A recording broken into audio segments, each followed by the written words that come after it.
26.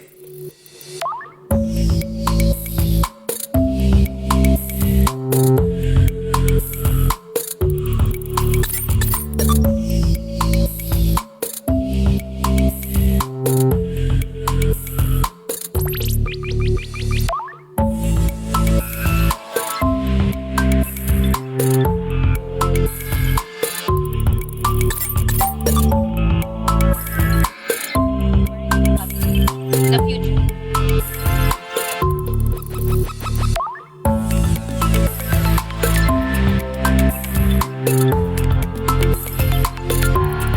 The future isn't coming, it's here.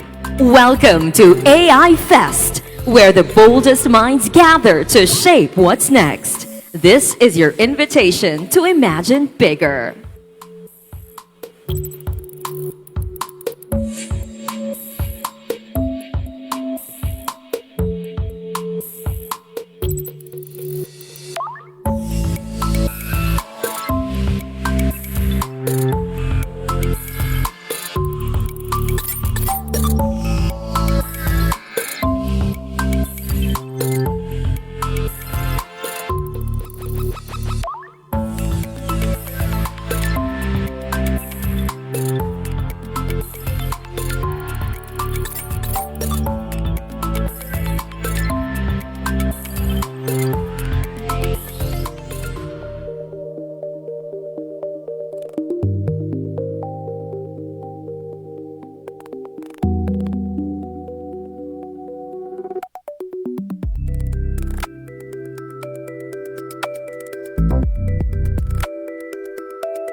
Good morning, everyone. Welcome to the 2026 Artificial Intelligence Fest with this year's theme, Building an AI-Ready Future Together.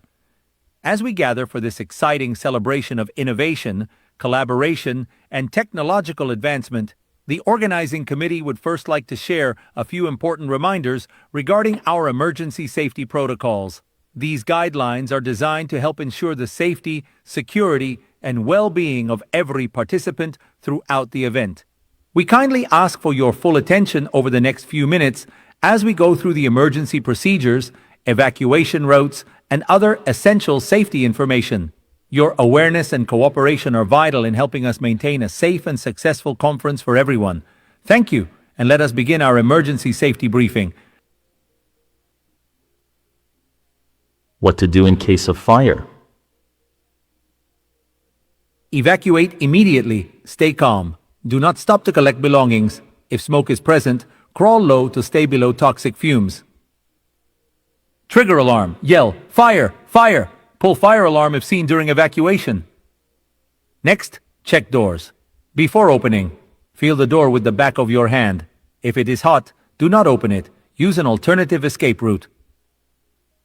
Do not use elevators. Always use the stairs to evacuate. Elevators can fail or open to the fire floor. In the chaotic first moments, you might consider the elevator, but look closer. Power loss, smoke infiltration, fire creeping along the ceiling.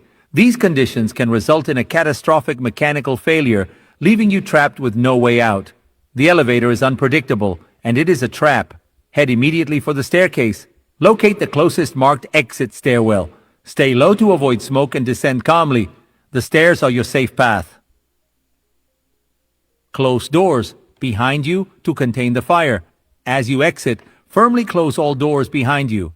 This starves the fire of oxygen, blocks toxic smoke from filling hallway escape routes, and slows the spread of flames. Stop, drop, and roll. If your clothes catch fire, do not run. Running feeds the flames. Stop immediately, drop to the ground, cover your face with your hands, and roll back and forth until the fire is completely extinguished. Upon reaching the designated evacuation assembly area and ensuring your immediate safety, notify venue staff or safety marshals to confirm your arrival for headcounts. Inform personnel right away if you suspect anyone is missing or injured, or if you noticed critical fire locations during evacuation. If venue staff have not already dispatched emergency responders, or if you are in an unstaffed area, call local emergency services, for example 911, immediately. Be prepared to provide your precise location, describe the fire conditions, and report any immediate medical or rescue needs. Essential safety reminders during an earthquake. No one can predict an earthquake, so it's important to be prepared. When an earthquake strikes, immediately execute duck, cover, and hold. Get down on your hands and knees to avoid being knocked down. If there is a sturdy table or desk nearby, seek cover under it. Hold on to your shelter until the shaking stops and move with it if it shifts.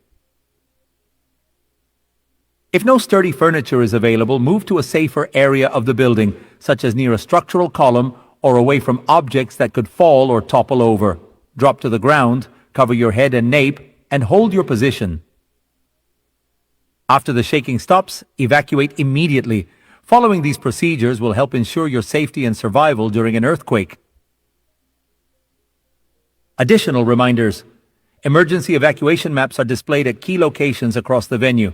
Attendees are requested to familiarize themselves with the indicated exit routes and strictly follow the instructions of venue staff in the event of an emergency. Iloilo City is well prepared to respond to medical, fire, earthquake, and other emergency situations. The hotline numbers for relevant offices and responder organizations are displayed on screen. Attendees are highly encouraged to take a picture or save these numbers for emergency purposes. Thank you very much for your time, attention, and cooperation in listening to our emergency safety protocols. Your awareness and preparedness play a vital role in ensuring the safety and well-being of everyone throughout this conference.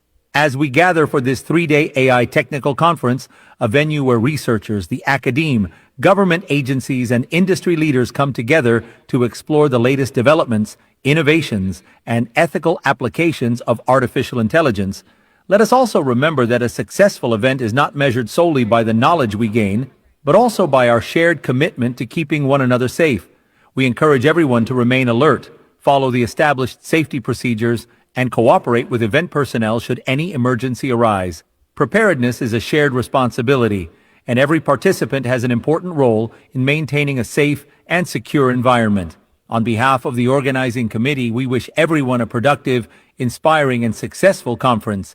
May these 3 days be filled with meaningful discussions, valuable collaborations, and groundbreaking ideas. And above all, may every participant remain safe, healthy, and free from any accidents or emergencies. Thank you once again, and have a wonderful conference.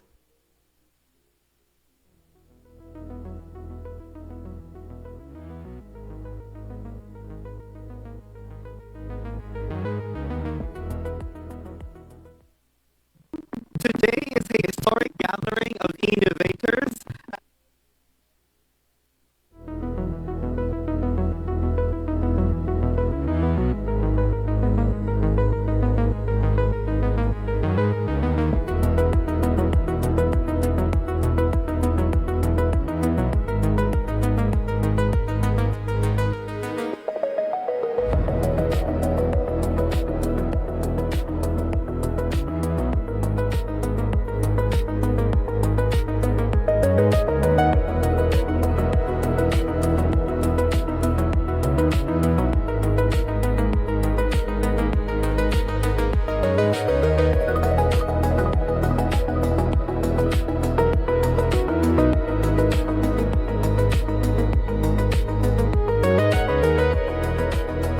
Today is a historic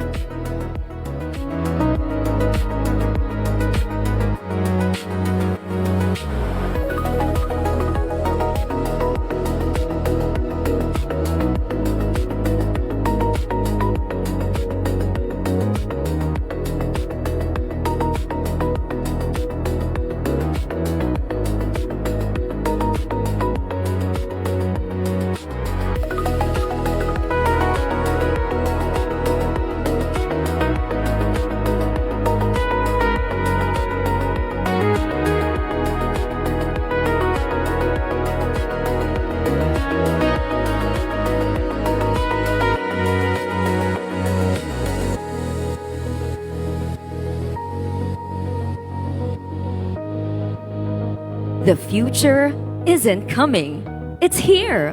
Welcome to AI Fest, where the boldest minds gather to shape what's next. This is your invitation to imagine bigger.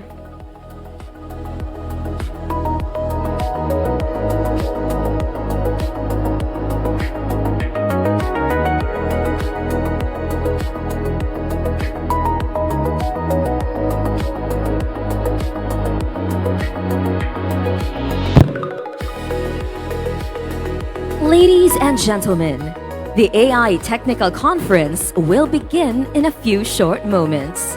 If you haven't done so already, please ensure you register outside at our registration booths. Ladies and gentlemen, the AI Technical Conference will begin in a few short moments. If you haven't done so already, please ensure you register outside at our registration booths.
Ladies and gentlemen, we would like to invite those outside to join our AI technical conference, for we will begin in a few short moments. Once again, for those outside, we would like to invite everyone to join our AI technical conference, which will begin in a few short moments.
Ladies and gentlemen, please settle down and take your seats. The AI Fest 2026 will begin now.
morning, everyone.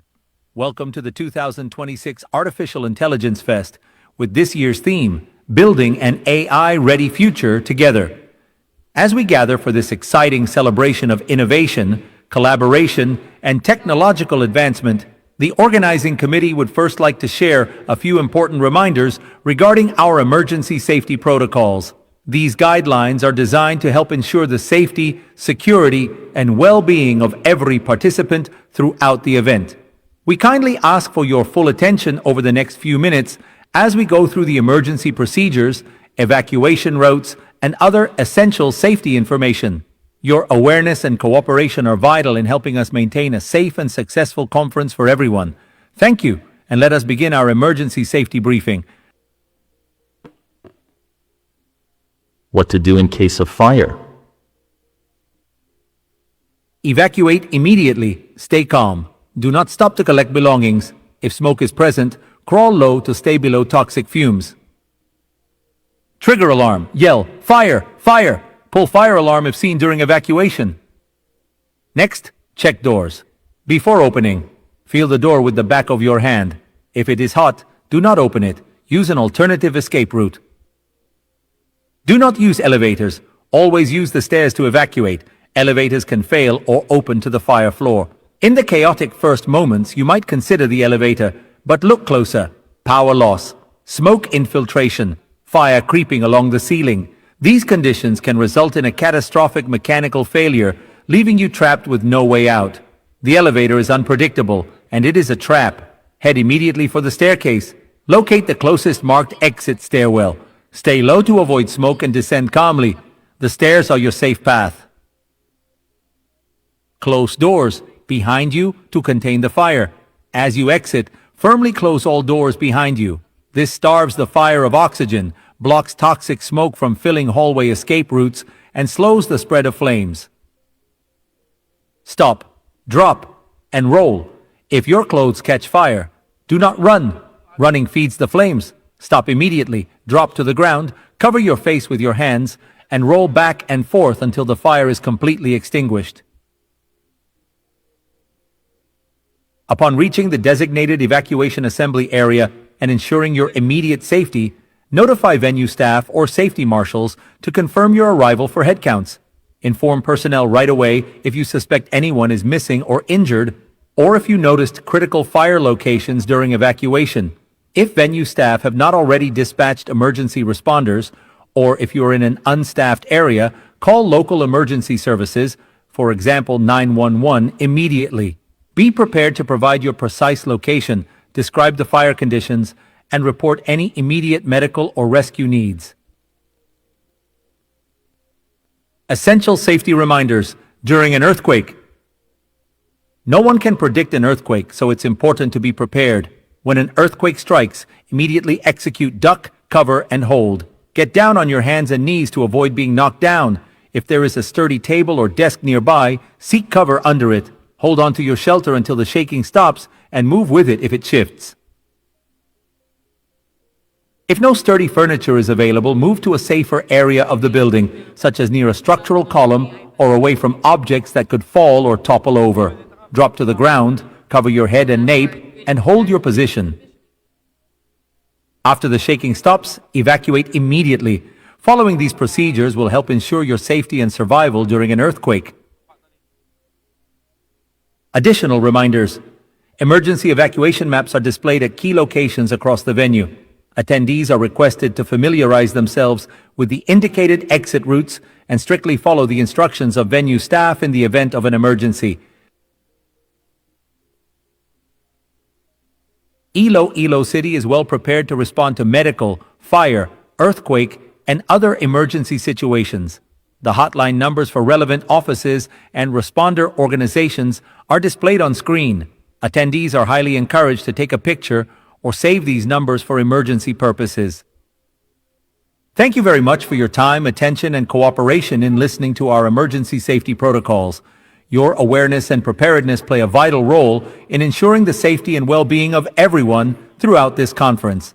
As we gather for this 3-day AI technical conference, a venue where researchers, the academe, government agencies, and industry leaders come together to explore the latest developments, innovations, and ethical applications of artificial intelligence, let us also remember that a successful event is not measured solely by the knowledge we gain, but also by our shared commitment to keeping one another safe. We encourage everyone to remain alert, follow the established safety procedures, and cooperate with event personnel should any emergency arise. Preparedness is a shared responsibility, and every participant has an important role in maintaining a safe and secure environment. On behalf of the organizing committee, we wish everyone a productive, inspiring, and successful conference. May these 3 days be filled with meaningful discussions, valuable collaborations, and groundbreaking ideas. And above all, may every participant remain safe, healthy, and free from any accidents or emergencies. Thank you once again, and have a wonderful conference.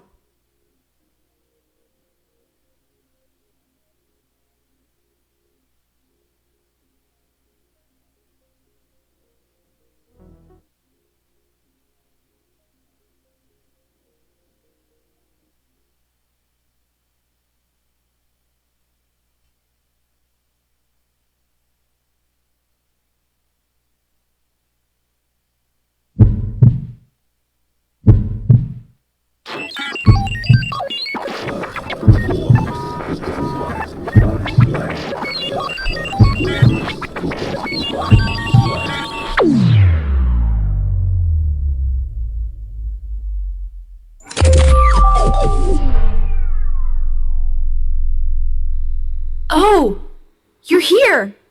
It's been a while. Nice to see you all here. Let me take a look. Wow, so many brilliant minds, so many different perspectives, and so many possibilities. All came from different places. You work in different fields. You solve different challenges. But today, we're all here for the same reason. In case we haven't met, I'm Idol, your super smart, ultra cool AI Fest 2026 buddy. I can learn, analyze, and process information. But the best ideas always begin with people. Over the next 3 days, you'll discover new ideas, share knowledge, build meaningful connections, and together, we'll shape what's next. I think we're ready. There's just one tiny problem. I can't begin AI Fest by myself. After all, the future isn't built by artificial intelligence alone. It's built by people, working together. May I request everybody to stand up so I can authorize your presence?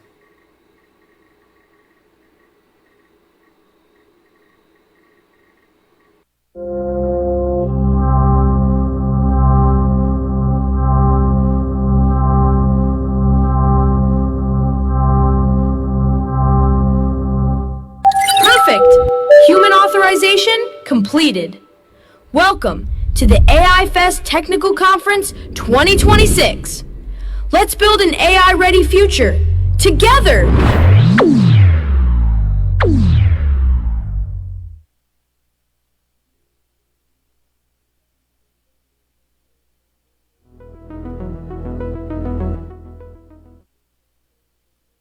Ladies and gentlemen, welcome to AI Fest 2026.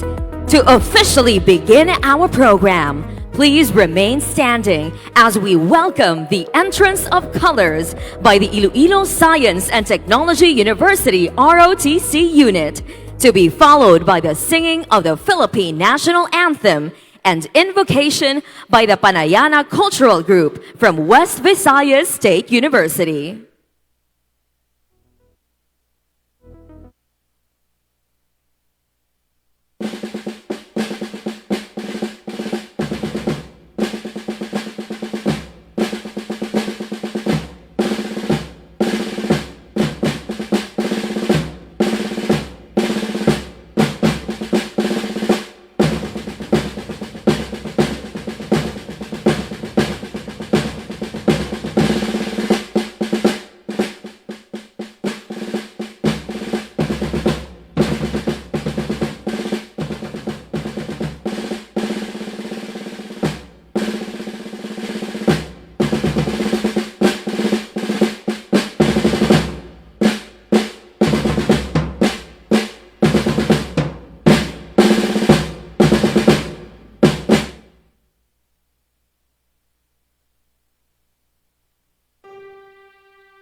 magiliw, pweras ng silanganan, alab ng puso, sa dibdib mo'y buhay. Lupang hinirang, duyan ka ng magiting, sa manlulupig, di ka pasisihil. Sa dagat at di mo'y sa langit mong bughaw, may dilag ang tuta at awit sa paglayang minamahal. Ang kisap ng matawat mo'y tagumpay na nagdinigdig. Ang bituin at araw niya kailan pag may di magdidilim. Lupa ng araw ng mahati't pagsinta, buhay langit sa piling mo. Aming ligaya ng may mga api, ang mamatay ng dahil sa'yo.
Ladies and gentlemen, this is AI Fest 2026.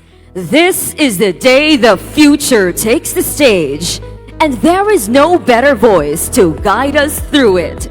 He is a leader, an innovator, and the mind who brings the energy that makes this event unforgettable. Please put your hands together for your host for this event, Mr. Jordan Toledo. Good morning, Iloilo! Wow, good morning, Western Visayas. This is such an inspiring morning. On behalf of the Department of Science and Technology, we welcome you to AI Fest 2026. Let's give everyone a resounding round of applause. Woo, truly such a beautiful morning. You know what, everyone? Look around you. Please take time to look around you. Every screen, every idea, every spark of possibility in this room. We are living in the most extraordinary moment in human history because for the first time ever, we've built something that doesn't just follow instructions. It learns, it creates, it imagines alongside us. That's the beauty of artificial intelligence. Our creativity, our curiosity, our courage to ask, what if? And here's the most beautiful part.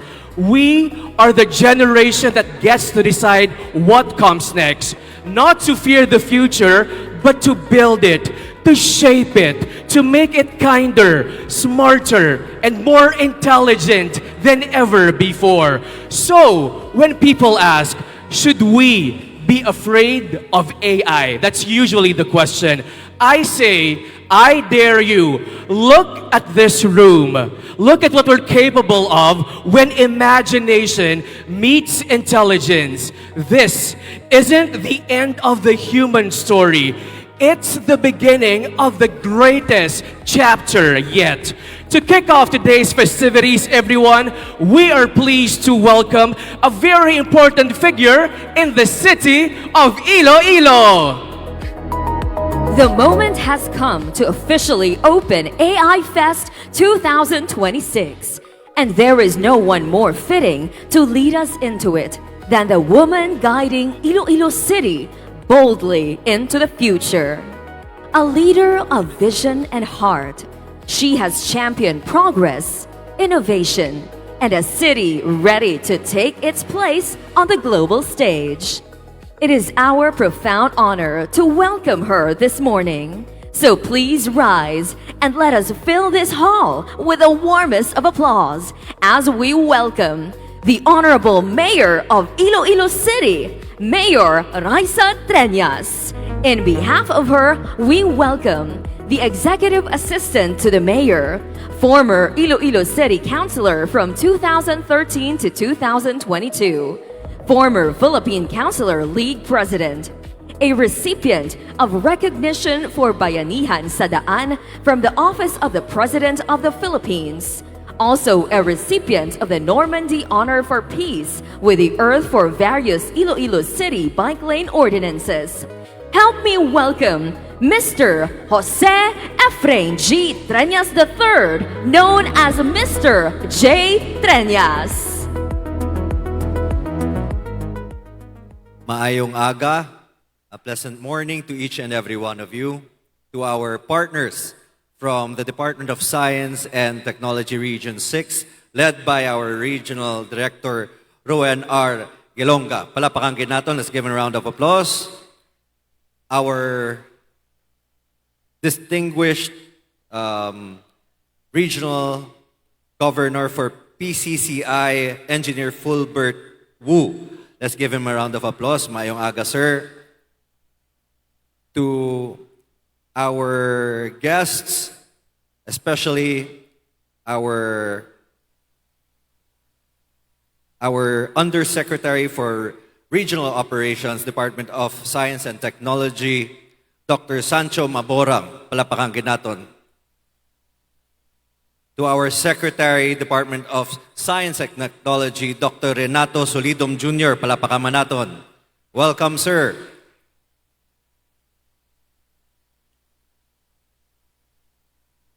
It is my pleasure to represent Mayor Raisa Treñas, who unfortunately could not be here this morning.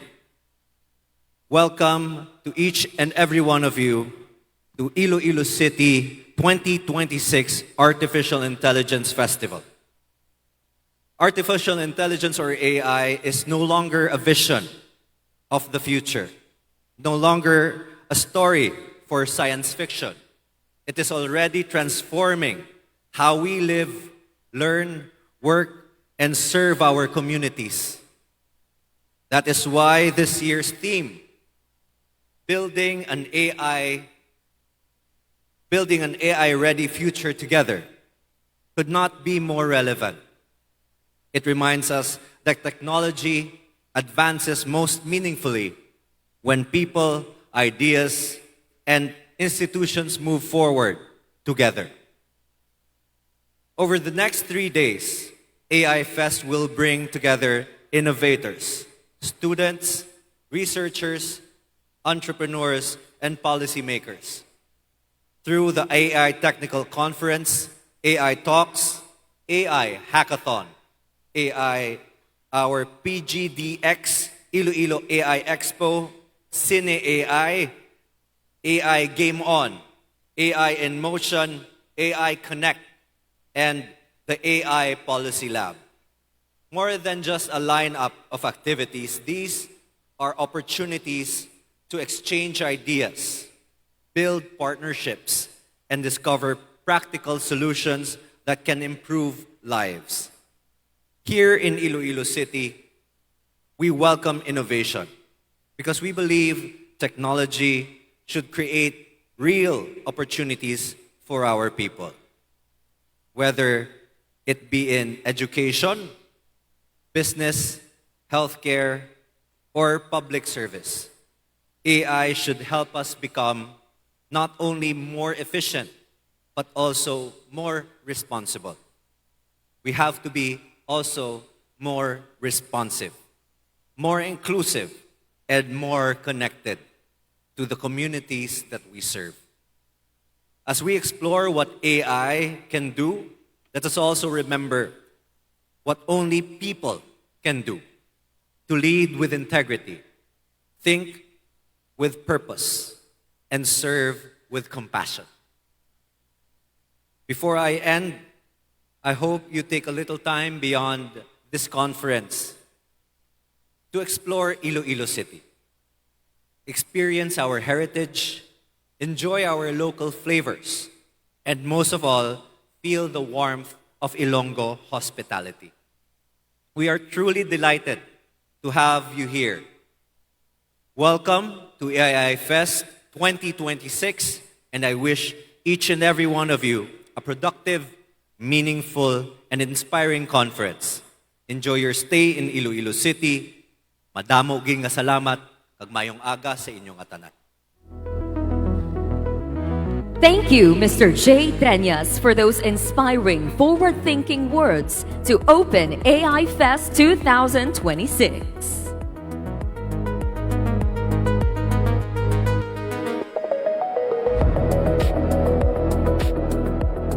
Building an AI-ready future.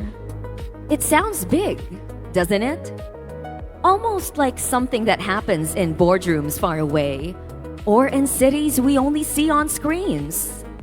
An AI-ready future doesn't start with machines. It starts with people. It starts with us.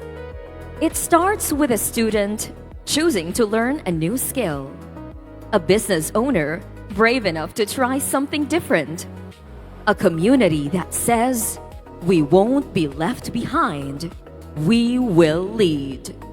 Because being AI ready isn't about having the fastest computers or the biggest budgets. It's about having the right mindset, the willingness to adapt, the vision to see technology not as a threat, but as a tool, one that lifts people up instead of leaving them behind. Welcome to 2026 AI Fest.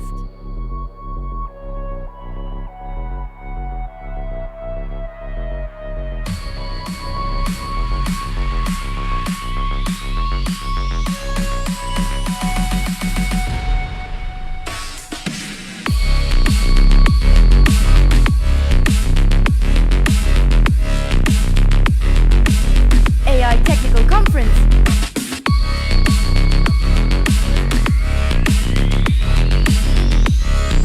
AI Hackathon.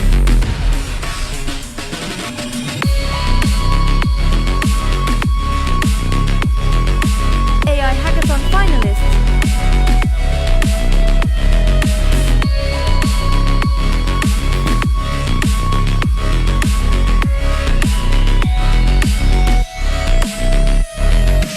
AI exhibit.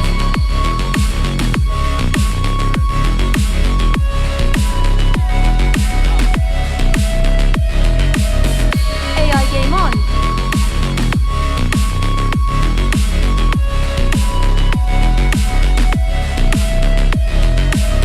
AI Game On finalists.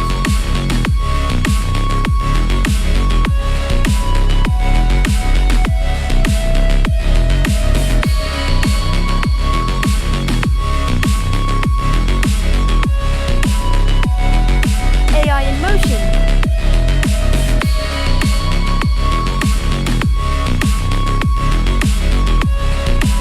AI in Motion finalists.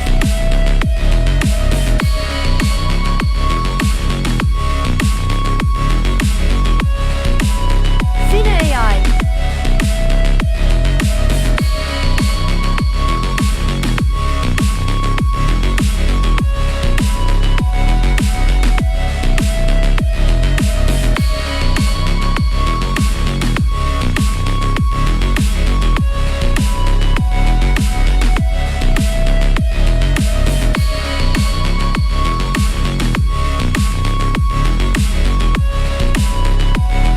AI Speaks.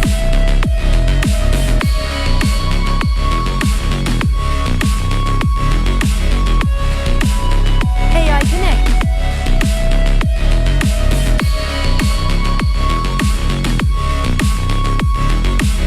Inclusive Policy Co-Creation Workshop.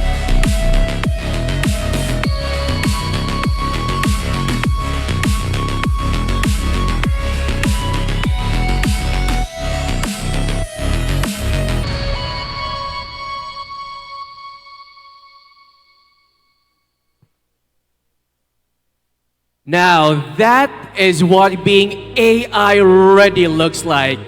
That video truly excites me because, it isn't just a far off dream anymore. It's happening right here, right now. We've got an incredible day ahead. Brilliant minds, brilliant ideas, and conversations that just might change the way you see the future. Ladies and gentlemen, the AI Fest 2026 wouldn't be complete without the leaders who lead the way in technology. To formally introduce our distinguished keynote speaker, we welcome a dedicated public servant, a seasoned engineer, and a transformational leader in the field of science, technology, and innovation, or STI, in the Philippines. With more than 3 decades of progressive experience in the Department of Science and Technology, or DOST, he has become a driving force behind regional development through inclusive technology-driven solutions. He earned his Bachelor of Science in Civil Engineering from Far Eastern University in 1991 and began his career at DOST Region 2 in 1992, quickly rising through the ranks due to his passion for grassroots innovation and public service. His pursuit of academic excellence led him to Belgium, where he graduated cum laude in post-harvest engineering from Catholic Universiteit Leuven. This global perspective shaped his approach to innovation and development upon returning to the Philippines. Over the years, he progressed to Senior Science Research Specialist in 1999, Regional Director of DOST Region 2 in 2016, and eventually Undersecretary for Regional Operations in 2021. In this capacity, he has strengthened the impact of DOST's regional offices, ensuring that science and technology benefit all sectors, particularly micro, small, and medium enterprises or MSMEs. For his outstanding contributions, Undersecretary Maborang was appointed Career Executive Service Officer CESO II and conferred an honorary degree of Doctor of Public Administration honoris causa by Cagayan State University. In 2024, he received the Dangal ng Lahing Cagayano Gintong Medalya for Government Services, further affirming his impact on both regional and national development. Guided by a people-first philosophy, he continues to champion science and technology as transformative tools to empower communities, uplift lives, and drive inclusive progress for the Filipino nation. Ladies and gentlemen, please give a warm round of applause for the Undersecretary for the Regional Operations Department of Science and Technology, Dr. Sancho A. Mabora.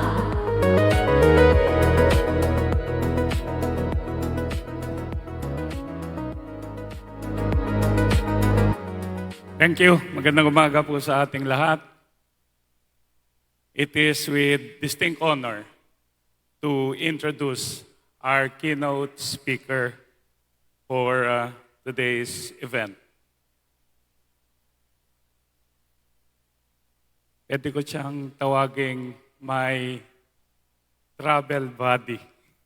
Kasi ay lagi kami magkasama sa aming mga regional sorties all over the country or all over the Philippines.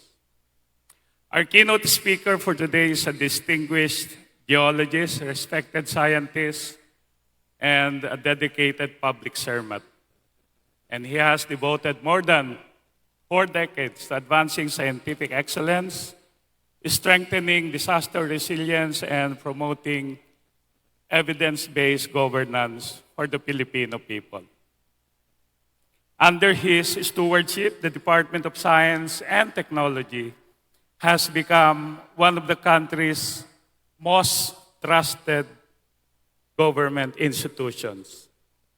In the latest Publicus Asia second quarter 2026 survey, DOST ranked second among all government agencies in both public approval and public trust. Palakpakan naman po natin. While he himself continues to be recognized as one of the nation's most trusted cabinet secretaries, these distinctions reflect not only public confidence in the department, but also in a leader who has remained steadfast in making science and technology work for every Filipino. Since assuming office as Secretary of DOST in 2022, he has also led the department in harnessing science, technology, and innovation to promote human well-being, create greater economic opportunities, protect communities, and institutionalize sustainability, ensuring that every scientific advancements translate into meaningful and lasting benefits for every Filipino. His leadership continues to strengthen the nation's innovation ecosystem, especially in the regions through initiatives such as the innovation hubs. He has also led the department in expanding opportunities for research and technology development and reinforcing the vital role of science in building a more resilient, competitive, and future-ready Philippines. A recipient of numerous prestigious honors, including the Presidential Lingkod Bayan Award and the Career Executive Service Award, he continues to exemplify excellence in public service and unwavering commitment to nation building through science. Ladies and gentlemen, mga mahal kong taga Iloilo, please join me in warmly welcoming our keynote speaker for the 2026 AI Fest Technical Conference, the Secretary of the Department of Science and Technology, Dr. Renato Umali Solidum Jr.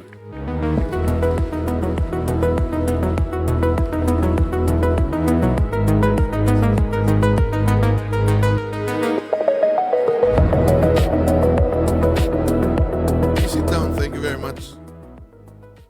Isang makaagham na araw po sa inyong lahat and welcome to the AI Fest 2026.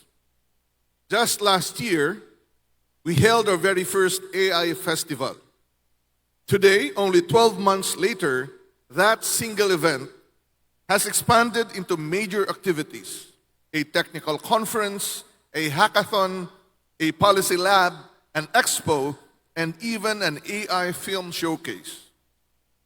This year's theme, Building an AI-Ready Future Together, is precise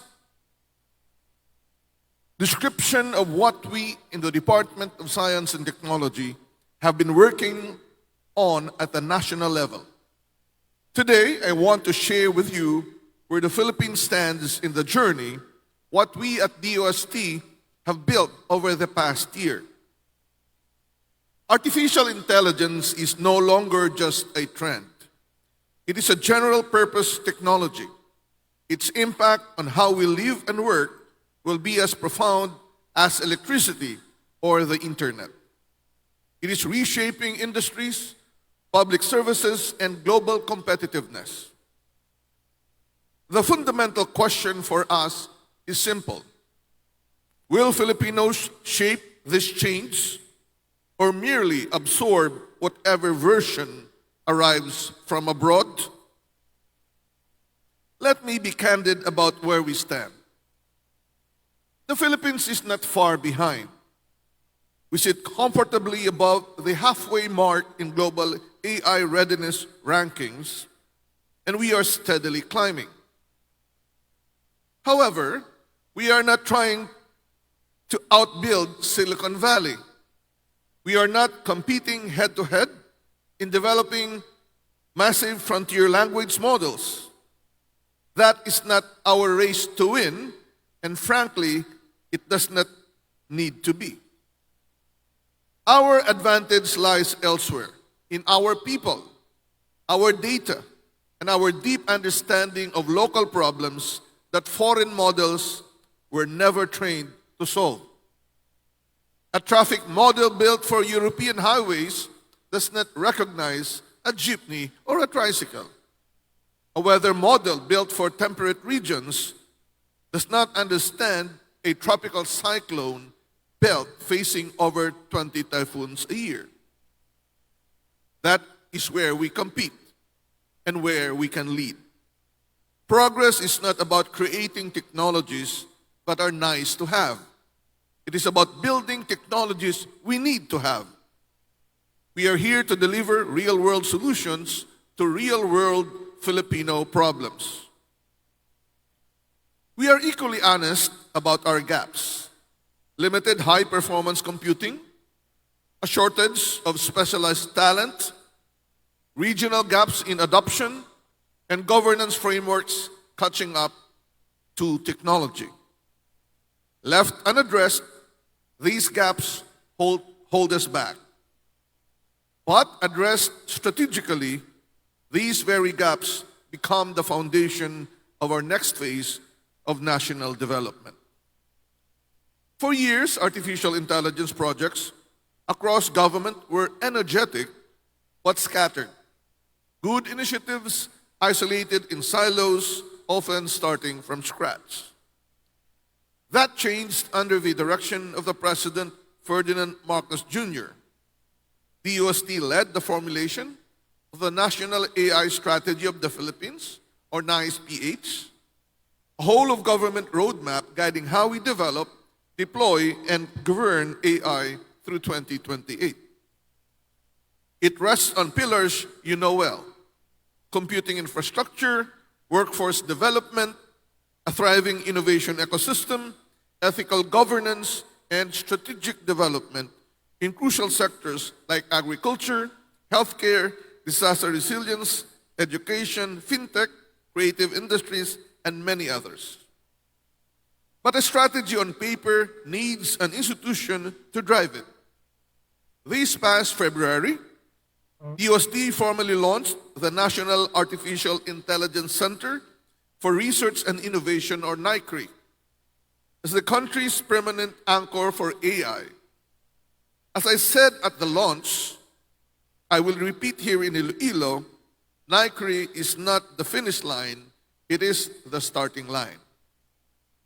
NICRI stands on 4 strong pillars: national AI infrastructure, a shared computing backbone allowing researchers across the entire country, not just in Metro Manila, to train models and run serious computations. Talent and research capability, driven by our Akabay-PH program. Akabay means Advancing Computing Analytics, Big Data, and AI in the Philippines, where we offer AI as a service for our MSMEs. Regional innovation, extending digital tools directly to MSMEs and regional communities, and governance and strategic coordination, building the trust required to make AI work for everyone. We did not build this from scratch. NICRI sits on a foundation established over a decade. COARE, our national supercomputing facility, which has powered pandemic surveillance, RISE genome sequencing with ERI, and climate modeling, and PREGENET, which connects our academic and research institutions nationwide. Strategies matter, but I know why you are here today. Does this technology work for us?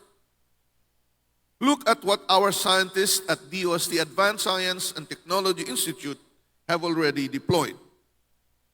V-Band AI, a vision-based traffic monitoring system trained specifically on Philippine roads.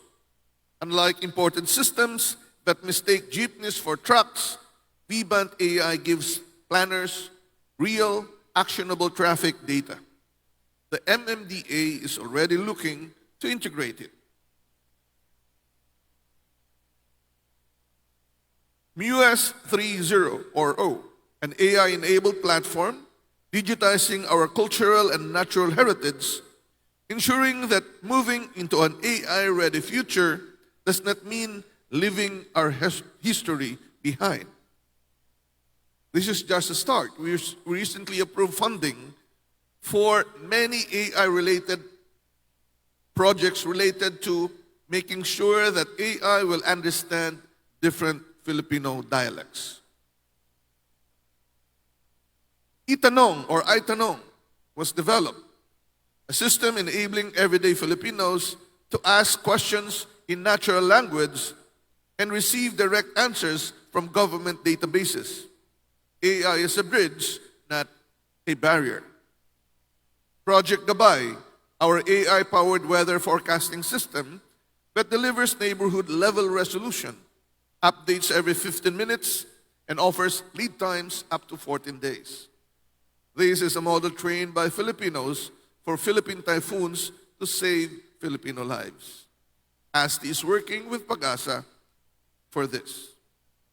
Timer, our AI as a service platform, enabling researchers and businesses to reuse trained models rather than reinventing the wheel.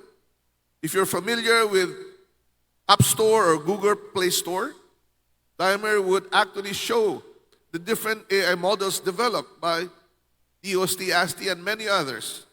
And if you see that the data used is similar to yours, you can use that model, essentially making sure that we can apply AI now and not wait for a supercomputer for you and to upskill your employees. Lastly, as an example, Program Propel, our commercialization vehicle dedicated to moving research out of the laboratory and into the hands of the public with an AI app called Wanna Know to find out the various technology and business opportunities in our program. Beyond ASTI, platforms on disaster risk reduction like GeoRisk PH, Hazard Hunter PH, and PlanSmart gives us world-class, internationally recognized tools for disaster resilience. This is what a whole-of-government ecosystem looks like. Not flashy gimmicks, but dozens of reliable tools making government smarter, faster, and more human. Algorithms and server racks are the easy part. People are the real investment.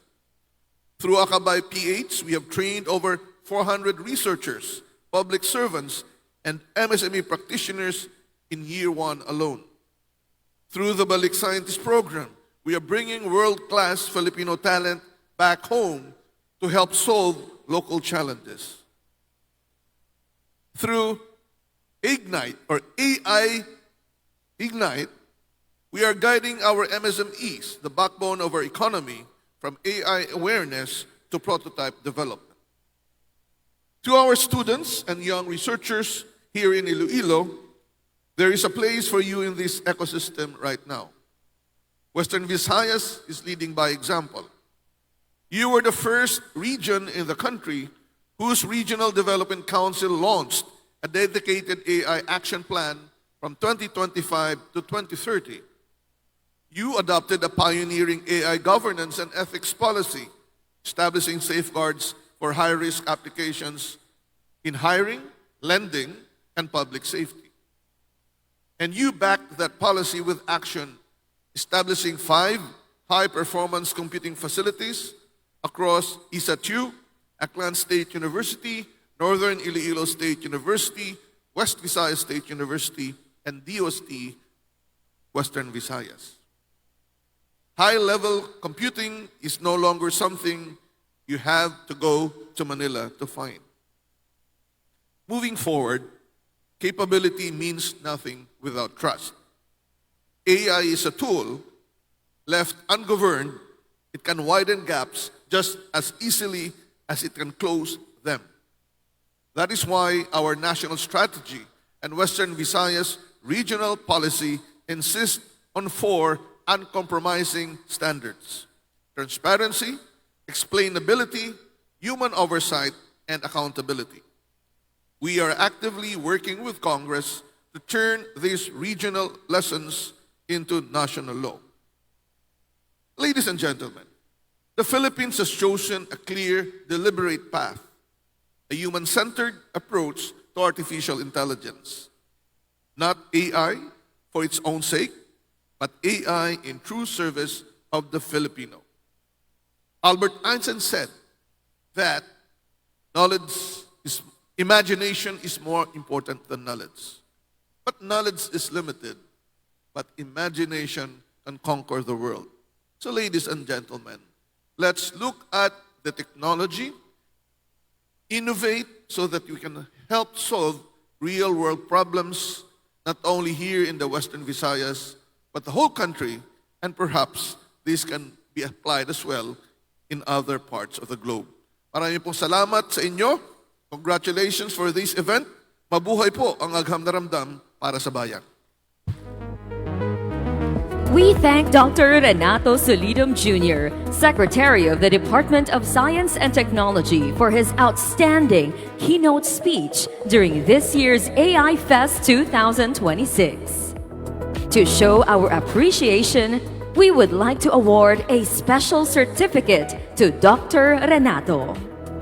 To award the certificate, we kindly request the presence of Dr. Lilian Diana B. Pareño, Regional Chairperson, Regional Association of State Universities and Colleges 6, and Engineer Rowan R. Helonga, Regional Director of DOST Region 6, to come on stage and award our keynote speaker.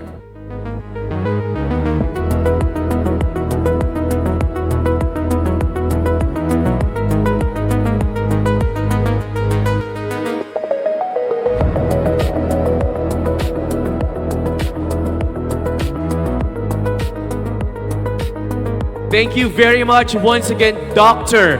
Renato Solidum Jr., the Secretary of the Department of Science and Technology. We are truly honored with your presence here in this iconic event. We've gotten a glimpse of everything that's happening in today's technology landscape here in the Philippines through Dr. Renato's keynote message. And it is evident why Western Visayas and the Philippines continue to thrive throughout its science and technology sectors. Now, for the information of everyone, we are airing live via the Facebook pages of AI Fest, that's AI Fest Official via Facebook, and the DOST Western Visayas Facebook page. That is powered by Cablestar. Thank you very much, Cablestar. Okay, let's do a crowd check first before we have our plenary sessions. Are you ready for AI Fest 2026? I'm sure you are. One more time. Are you ready for AI Fest 2026? There you go. I'm excited as well. But before we move on, let's have a photo opportunity first because we want this momentous event to be remembered forever. So we will be having our photo and video team right here on the stage. Am I correct?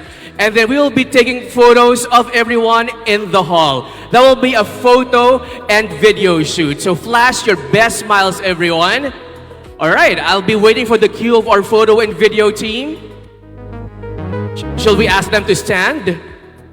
Everyone, kindly stand for our photo opportunity, please. So everyone, this is also your attendance check. So I'm in the picture, I'm in the AI Fest 2026. Let's go.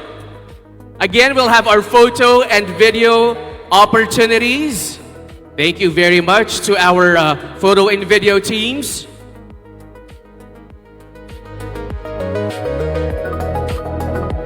Let's have a photo first.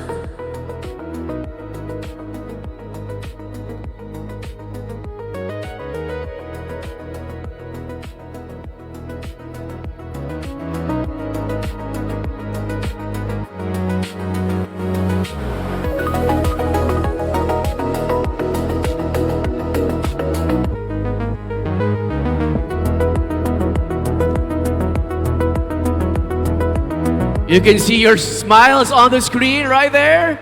So please flash your best smiles. Let's have a photo first, then we'll be having a video opportunity.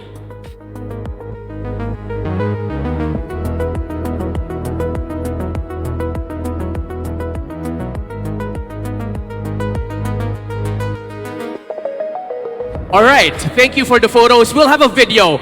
I have one request. Everyone will say all together, AI Fest 2026. Let's have a rehearsal. Okay, 1, 2, 3, go! Very good, pero practice pa lang yon. Okay, let's have the final take. Please give me a cue. Are we ready? Video? Okay, everyone, in 3, 2, 1!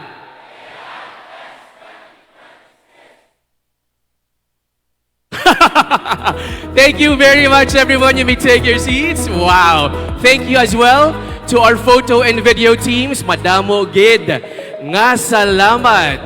And of course, my dear friends, no celebration in Iloilo is ever complete without honoring our vibrant culture and history. And so, to set the stage and open the festivities of AI Fest 2026 with energy, rhythm, and pride, please join me in welcoming the 2025 champion of the Dinagyang Tribe Competition from La Paz National High School, our pride, Tribo Paghidaet!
pagidait upod kay Senyor Santo Niño.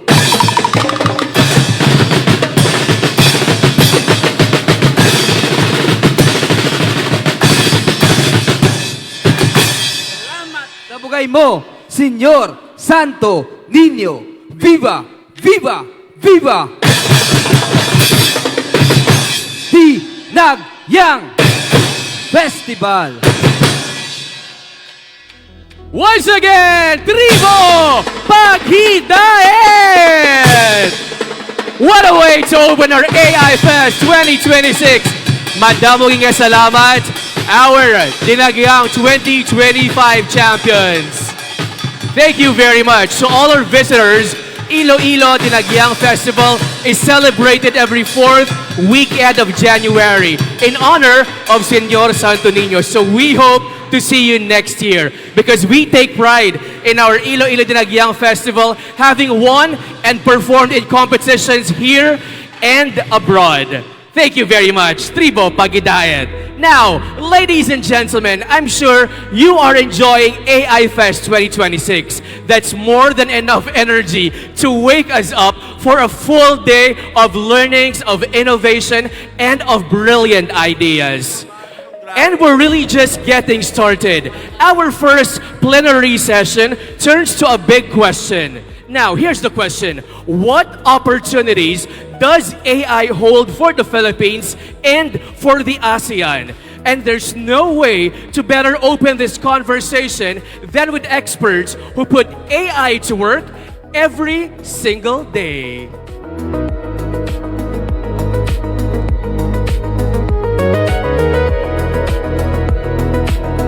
Our first plenary speaker for Session 1 is currently a professor of artificial intelligence at the Department of Computer Science, University of the Philippines, Diliman. He is the founder and the current laboratory head of the Computer Vision and Machine Intelligence Group, or CVMIG, of the same department, where he leads a group of research students focused on the application of machine learning to solve problems in healthcare, environment, and education. His current research interests include underwater computer vision, intelligent control of underwater autonomous vehicles, swarm robotics and computation, and deep reinforcement learning. He is concurrently the academic head of UP Diliman's Artificial Intelligence Program, which was set up in 2022, offering Masters of Engineering in Artificial Intelligence and Philippine AI. The program already produced 40 Masters of Engineering in AI graduates and at present has 32 PhDs and close to 250 Masters of Engineering in Artificial Intelligence students. He is also the co-founder of Fisheye Analytics, a university spin-off launched in late 2019, together with Dr. Laura David, director of UP Marine Science Institute, whose mission is to address pressing problems in marine biodiversity preservation by providing AI tools for environmental monitoring, assessment, and rehabilitation. To talk about navigating the AI landscape, emerging trends, issues, and implications for academia, industry, and government. Ladies and gentlemen, please give a round of applause for the academic head of the Artificial Intelligence Program from the University of the Philippines, Diliman, Dr. Prospero C. Naval Jr. Thank you very much. Let's see.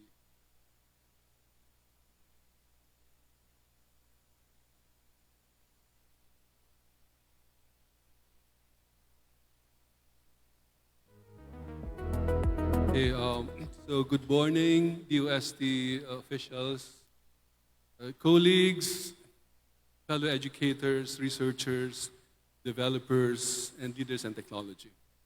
So over the past 10 years, we have seen our AI transition from a specialized academic discipline into an engine driving technological and economic disruption. So in this presentation this morning, I will briefly talk about two emerging trends in AI that are beginning to further drive this global disruption. I also want to discuss how the interplay between academe, industry, and government, the triple helix, is essential for building sovereign AI capability. And finally, I will also talk about how we are deploying production-grade AI systems to tackle real-world challenges in climate resilience and marine conservation. So let's start with the very definition of artificial intelligence.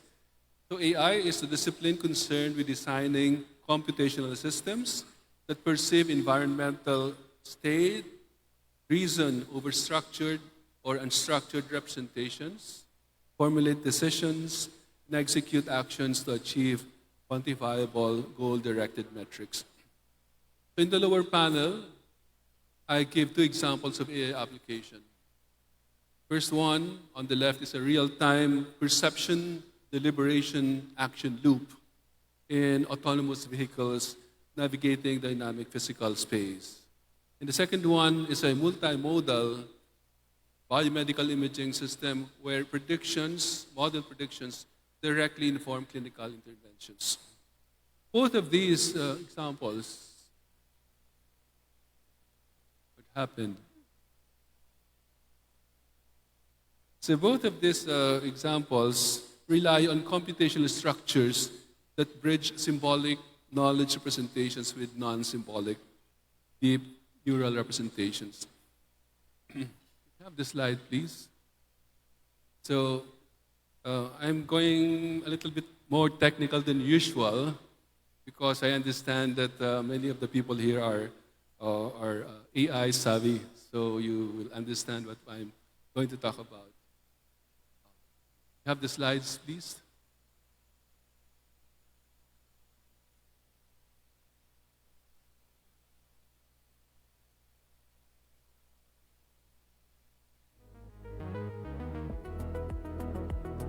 We have a technical problem during this technical presentation.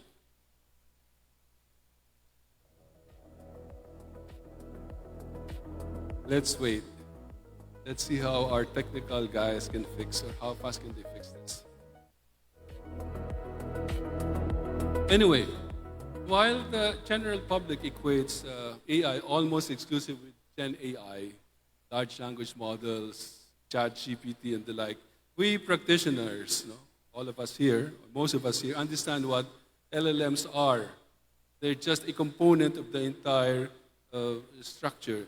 To build robust production systems, we combine computer vision, natural language understanding with reinforcement learning, logic, and neuroscience-inspired neural network architectures. So let's wait for the slides.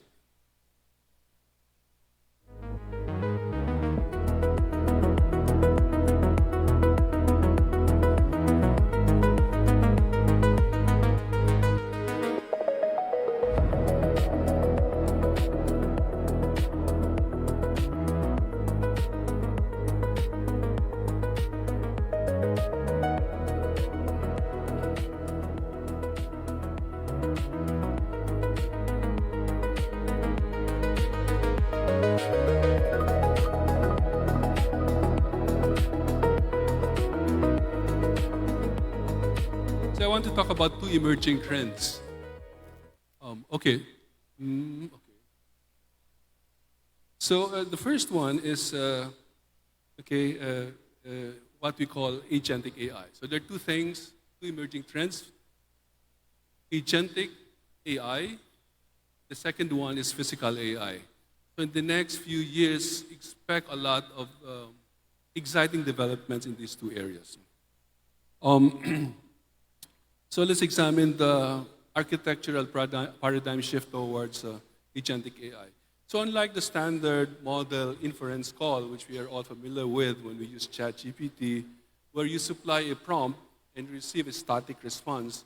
An agentic AI system operates as an autonomous state machine, and it is comprised of 4 functional components. First is perception and reactivity. So it observes the environment and dynamically adjusts the execution paths. So unlike the static LLM where you prompt it and it gives you a static response, this one reacts, it adjusts to what is being perceived by the agent.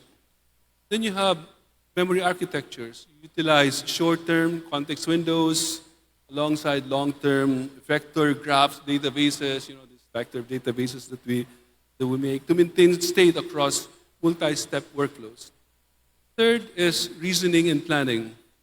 We break down the high-level directives into execution trees, or if you're familiar with this, directed acyclic graphs. And finally, tool utilization. The agent is not limited to its own internal parameters. It programmatically executes API calls, queries databases, interprets and executes code in sandbox environments, and interacts directly with external web interfaces. So now the focus is shifting from prompt engineering to orchestration of robust agentic execution loops, fallback handler design, and state persistence.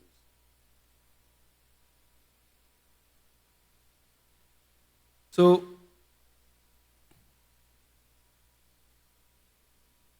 so what's the difference between the two, generative AI and agentic AI? We are familiar with Gen AI. Gen AI is passive and synchronous. It follows a human-initiated prompt and then response pattern, while agentic AI is active and asynchronous. So it enters an iterative execution loop until a desired terminal state is reached. When it comes to output, Gen AI generates content, text, code, speech, music, videos, movies, okay? While agentic AI generates actions, state updates, and task achievements. When it comes to architecture, Gen AI is typically a single model. You have the usual DeepSeek, the free, the proprietary OpenAI models, Claude, and so on. You have also the open source models, the Chinese ones, which are already very good. In fact, the top one right now is Kimi 3.0, at least for now. Expect that another one will come up in the next few weeks. So agentic AI, on the other hand, is a multi-component system that combines models, orchestration logic, vector memory, and tool integration. So there's a transition from passive generation of outputs, okay, to active execution. So it now executes in your behalf, and this drives automation to greater heights. Now the next emerging frontier is physical AI, which is interacting with the physical world. So beyond digital agent, we have this physical AI that brings embodied intelligence into the real world. It merges foundation, vision, language, action models. It's not just vision, it's not just language models. You combine vision and language, okay, and also action. So you now have robots that directly act from vision and language, together with real-time sensor fusion, motor control, and physical actuators. Now, unlike the traditional AI systems that merely describe or simulate world states, physical AI use machines, physical machines, like drones, industrial manipulators, surgical robots, to safely and accurately manipulate the physical environment. So these two themes, I think, are going to be very important in the coming years. Agentic AI and physical AI. They will dominate the AI scene, and I challenge all of you to get into either or both areas. You might think, I don't have a robot, no problem.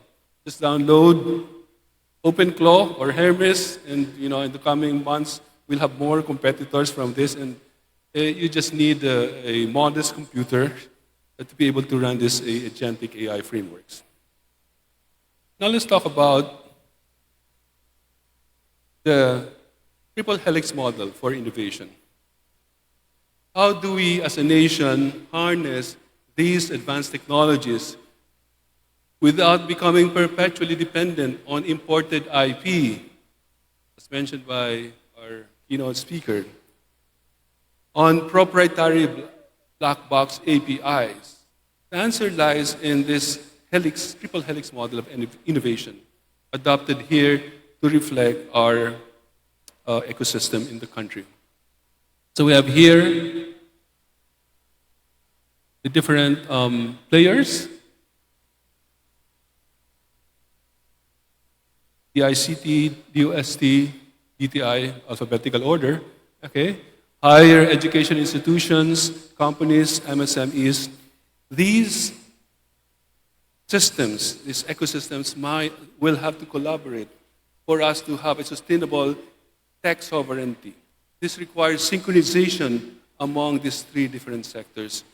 So the universities, the HEIs, should be conducting fundamental blue sky R&D, building sovereign, that's not foreign, just the opposite of sovereign foundational models, curating local data sets, and training high caliber talent. Second is industry and corporations. They should be co-innovating, scaling technology, commercializing academic spin-offs, and driving economic productivity. And of course, we have government funding from government for strategic R&D initiatives, providing sandbox environments, modernizing public infrastructure, and crafting forward-looking regulations. These together, these three helices, when they interlock, help academic research move out of conference and journal papers into production systems that benefit our local community. Let me share with you this study from UNESCO. It was a 2024 UNESCO comparative review that studied national strategies of many nations, and these revealed three important pillars of higher education involvement. First is human capital cultivation. 94% of analyzed countries rely directly on universities for AI workforce readiness. It's obvious. So the universities gave birth to AI talent. Where else will you get the AI talent? But from the universities. Of course, you can have training, but training is very specialized. Say you learn how to use this particular tool, this particular set of algorithms.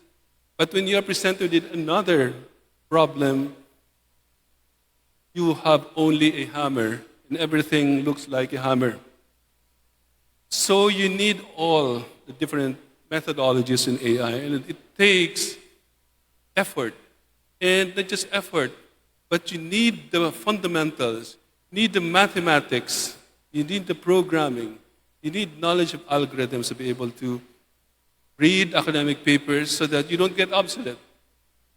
Okay? So nowadays, anyone can just download GPT and be an expert. But what's your differentiator? Your differentiator, if you go through an AI education, will be your knowledge of advanced mathematics, which will allow you to read the latest and greatest so far, algorithms. Otherwise, if you rely just on training, you'll have to keep on going to these groups that train you, and there's nothing wrong with that, but there's no substitute for honest-to-goodness AI education in the universities, for now. Number two, research innovation research, innovation, and sovereign models. Approximately 91% of national AI innovation strategies rely on university-led research. Why? Because commercial entities naturally prioritize short-term ROIs. Universities have the mandate to pursue high-risk, high-reward foundational research. Furthermore, the academy is essential for developing sovereign models, training open-weight models on local linguistic corpora, regional dialects, and indigenous knowledge that global tech companies tend to ignore.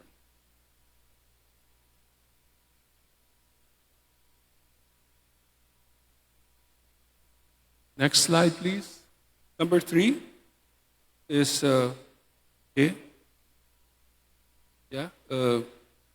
data and cultural sovereignty. Nearly half of surveyed nations look to academic institutions to establish ethical and regulatory frameworks. Universities act as neutral, rigorous third-party auditors to evaluate algorithms for bias, safety, and security. Moreover, academic institutions lead the creation of scientific data sets such as marine biodiversity catalogs, local climate data, and Philippine corpora, ensuring that our national assets remain protected and ethically utilized. Now, I'll speak a little about our graduate programs in UP very quickly.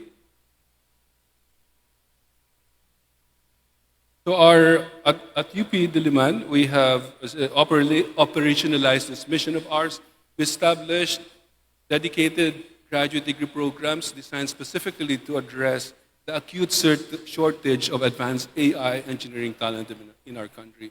We already have, since 2022, 40 graduates, and I invite you to apply, to join us, so you can enlist in our Master of Engineering in AI or PhD in Engineering in AI, where we actively build a talent pipeline that Philippine companies and government agencies need. So this is our lineup of our AI faculty. So our program brings together 21 faculty members across various disciplines. So it's very heavy in engineering. It's a very heavy engineering flavor because we believe that the intermingling of engineering and science as well, plus AI, is going to significantly impact industry. So we have experts from electrical engineering that build custom VLSI machine learning hardware accelerators, embedded IoT systems, natural language processing frameworks, spatial, digital twins, and experts also in AI ethics. We have as well 8 research laboratories: robotics, my lab, CVME, DSP laboratory, and so on. So these laboratories produce solutions that tackle complex end-to-end engineering problems that utilize AI technology. Now, 27 years ago, I established, under the Department of Computer Science, the country's very first formally organized AI research laboratory. So that was 1999, and people were looking at us, what are you doing, etc., and we didn't really care. We just enjoyed doing AI. So over these 27 years, we have more than 200 peer-reviewed publications published in journals and conferences, more than 350 projects, 2 startups, actually 3 startups. That's a typographical error. And our focus has been consistently on real-world applications. So if you take a look at under the logo, you have there, AI at the service of humanity. That has been our goal since the very start. AI, not for the sake of AI, is very hard to compete against the top universities abroad, but we want to leverage this technology, apply this technology at the service of humanity. So we sort of anticipated or preceded the so-called SDGs, the Sustainable Development Goals, which came out in 2015. So we are 16 years ahead in a way. So in the next few slides or several slides, I will talk about case studies, two case studies. One, how we apply AI for marine conservation.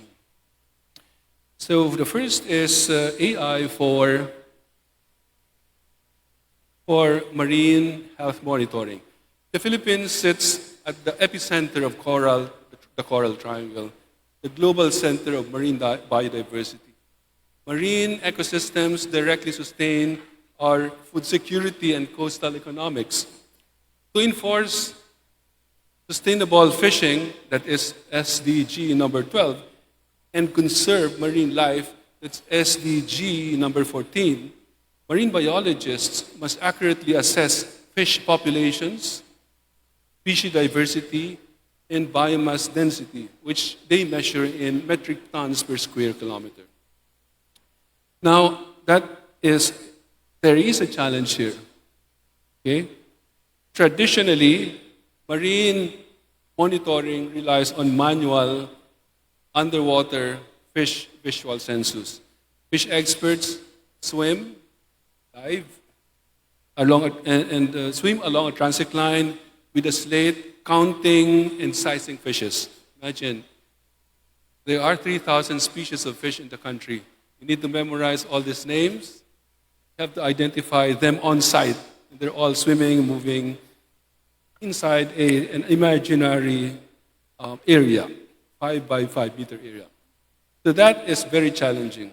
And there are very few experts in the country. From a data engineering standpoint, this approach has serious bottlenecks. The first one is the expertise bottleneck.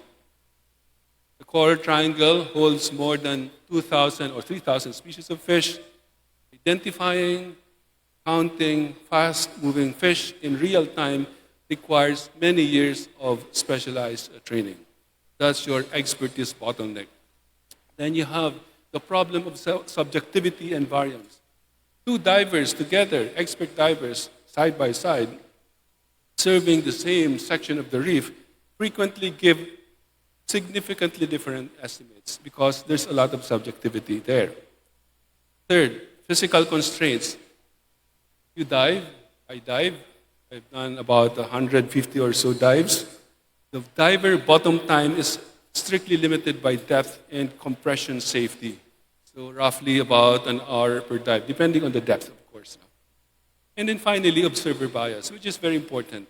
The physical presence in bubbles of scuba divers alter fish behavior. They drive away the target species, leading to systematic undercounting. So what is the solution? To solve this, our lab developed FishEye. This is an integrated hardware and software computer vision solution. This is the world's first semi-automated AI-assisted fish visual system with 5 international patents. So we are the first one. We have deployed in the US, of course the Philippines. We have deployed in Indonesia. We have deployments in Saudi Arabia. So the deployment consists of a standard low-cost underwater stereo camera setup. It records high-resolution video without human divers present, eliminating observer bias. Then the video feed is ingested by our FishEye data analyzer, which is a specialized deep learning pipeline that performs the following tasks: automated bounding box detection and tracking,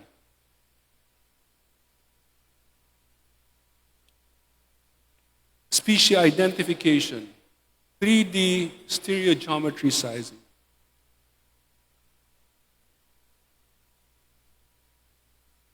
so here you have the actual output of FishEye, the FishEye processing engine in real time. Notice that the bounding overlay the model detects a fish species, estimates its bounding box and applies stereogeometry to determine its precise physical length. And then you can also estimate the biomass, even the biomass density over a unit area. So the biomass density is broken down into indicator and target fish species. Now, all these are sort of not really very useful unless you have decision support analytics.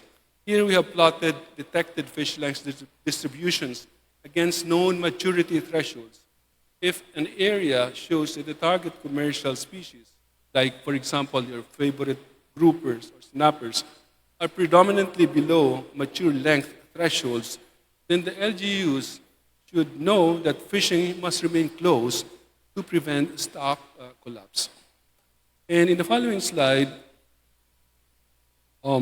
the telemetry is aggregated into a cloud platform that local coastal communities can track temporal trends in total target and indicator biomass over months and years, providing them with evidence-based, sustainable ocean governance.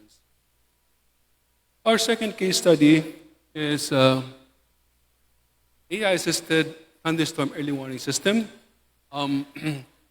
The DOST approached our laboratory during the pandemic. We started in 2021 and we finished in 2023. And this was, of course, for Pag-asa. So it addresses climate resilience and disaster mitigation. This is SDG number 13. So in tropical environments like the Philippines, severe storms and localized thunderstorms occur daily, particularly during monsoon months. These storms bring torrential rainfall, flash floods, and hazardous lightning strikes, causing severe economic disruption, and also endangering lives. We have heard of people being struck or killed by lightning. Can we avoid that? Answer is yes, we have tools for that using AI. So the Pag-asa operates a network of 19 Doppler radar stations across the archipelago. However, operational meteorologists face a serious human-in-the-loop bottleneck. They're very good analysts, but they're very few. Analyzing raw volumetric Doppler radar scans manually requires high level of expertise and significant time. The problem here is that when there are multiple severe weather cells developing across the different regions, of course, they will prioritize Manila, Cebu, the major cities. What about those municipalities out there that are, not so well known or less prominent? The weather specialists will not have the manpower to be able to assist them. All the data is there. Now the question is, can we automate the process? And this is what we just did. Let's skip this. This is our data. Yeah. Okay, so we have here the data coming from the Doppler radar. Actually, this is the process data. These are the process data. The three products called moments. You have these three moments: corrected reflectivity, which indicates precipitation density, and storm intensity based on echo amplitude, radial velocity, and spectrum width. These are the information that we send to our machine learning framework. Given this information and together with this machine learning framework for lightning nowcasting, we have an algorithm that can predict lightning strikes. Is this useful? Yes, of course. For what? For airports. For airports. So Pag-asa supplies information to the airports. Okay, whether there's going to be a lightning strike in that area, the vicinity of the airport, in advance. Can we help them? Yes, we have this algorithm now, which is the lightning nowcasting system, which uses specialized spatial temporal neural network architectures. And the model learns the nonlinear fluid dynamics, cloud electrification physics, and advection patterns to give a prediction. So the output is a sequence of predictive spatial probability maps forecasting the exact formation, movement, and decay of lightning strikes in 10-minute increments up to 60 minutes in advance. So you can predict whether an area will be hit by lightning 60 minutes in advance. So the predictive model is presented as an interactive, production-ready GIS dashboard for Pag-asa specialists. This dashboard gives us probabilistic forecasting. And the risk areas are bounded by confidence contours, okay, such as the following, such as what is shown here. And on the next slide, you see here how this translates into localized risks curves. A disaster manager, for example, in a specific municipality, like a certain town there in Nueva Ecija, can click their location and view the temporal histogram. They can see the historical observed strike density and the model's forward projection from 10 to the next 40 minutes.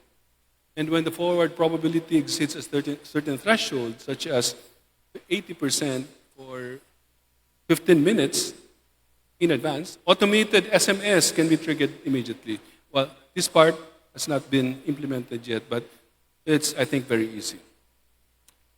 So to summarize, whether we are observing marine life underwater with stereo computer vision or forecasting storms or thunderstorms from radar telemetry, my message is the following.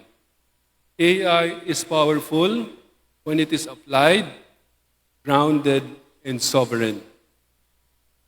Emphasis on the sovereign part. AI systems, as mentioned by our secretary, that work elsewhere may not work properly under Philippine conditions. So this is the sovereign AI aspect of AI.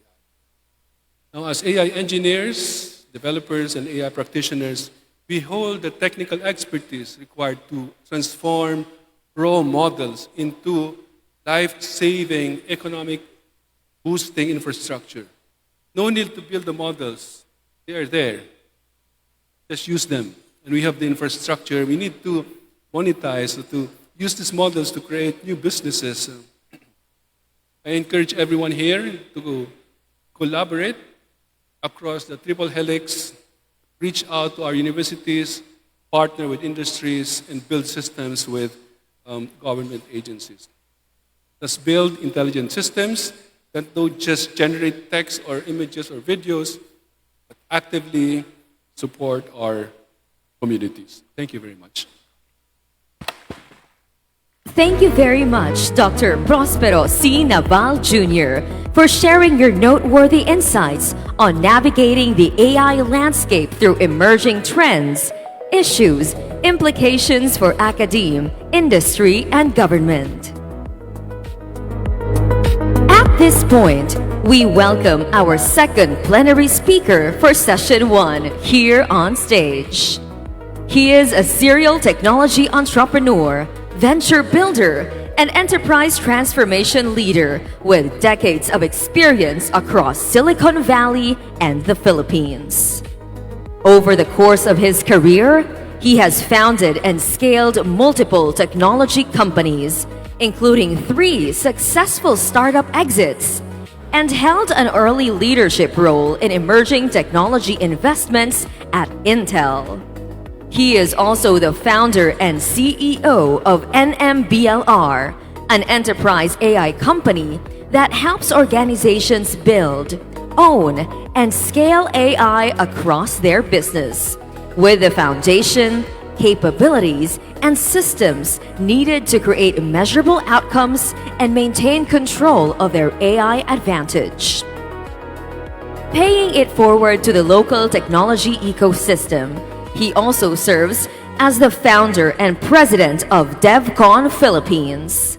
As the nation's biggest developer community and tech volunteer nonprofit, DevCon leads over 60,000 community members across 13 locations nationwide, driving community-led impact through high-impact hackathons, intensive code camps, and developer summits. To talk about whether the Philippines can lead in AI, turning talent into global advantage, ladies and gentlemen, please welcome the founder of DevConnect Philippines Incorporated, Mr. Winston Damarillo. Hello, hello. Good afternoon, everyone. I think if you measure what AI can replace based on what we actually do today, alam mo lang tatalo sa dinagyang nitong Iloilo. And your food and your people. So I have to say, for everyone worried about AI, I think Iloilo is very, very safe. Good afternoon. I'm going to talk to you about how we can turn AI into an advantage. And as you may have heard, my background is technology. So I'm a geek, and I'm dying to talk about AI. But today, I'll talk a little bit of a different topic. I think we'll talk about how we could, as a country, win in the AI race, the role we play, and what is necessary for us to not just be a participant of AI, but to lead it. No? So let's start with that. So as a technologist, I have had the opportunity to build a few companies. One of them was acquired by IBM, and it's now part of the IBM WebSphere. And I have to say, I'm so envious with the young people these days because I think as a technologist or as an entrepreneur, you have so many tools, so many building blocks in your disposal to really win. And this is just to measure, no, to show you how big AI has become. No? First, the investments. Dami. A lot of people have invested money in AI. This year alone, about $500 billion will be invested in building data centers and AI platforms. But what's really, really exciting about those investments is that in 2030, this is expected to generate 15 trillion of new economy. And so what does that mean? That means that there's going to be opening for new opportunities for us. I think what's going to happen with AI is it will nurture human potential, and it will change every industry, it will change every job, and it's another opportunity for us because the winners are going to be redrawn all over again. So kung meron man tayong unrealized potential sa Philippines, I think this is an opportunity to take back and win again. No? And apart from all the advantage and disadvantage that we see in AI, one of the things we worry about at the World Economic Forum is AI just for emerging or developed country? Will countries like America and China win because they have the raw horsepower of investments they can put in AI? And so what about countries like the Philippines? Paano tayo? Like, what is the tool that we have as the Philippines to play in this role, right? So first of all, very quick things. It's already happening. If you're currently, I'll go auto-flip yung slide ko eh. I think it's AI. Anyway, so if you look at wage, people that know AI already make 62%. In my company, I have about 300 employees. 100% of all the software we write can only be written in Claude. So we ban any hand coding. So that's beginning to happen. Those who didn't want to do it has left, and those who are there is earning a lot more. And so AI is an essential tool. It's required by everyone to be a part of it. And we've also seen that AI has really propped the productivity of every single participant in the company. So this is what's different in this particular inflection point in AI. Dati-dati, a lot of the technologies that made the difference in the world, it's limited to the technologists.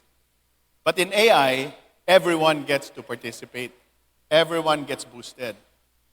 Not just our technologists, our business people, even our finance people. And so, the other thing that we've noticed in America and now becoming part of us is, marunong ka mag-AI, you're 8 times likely to move up in your job.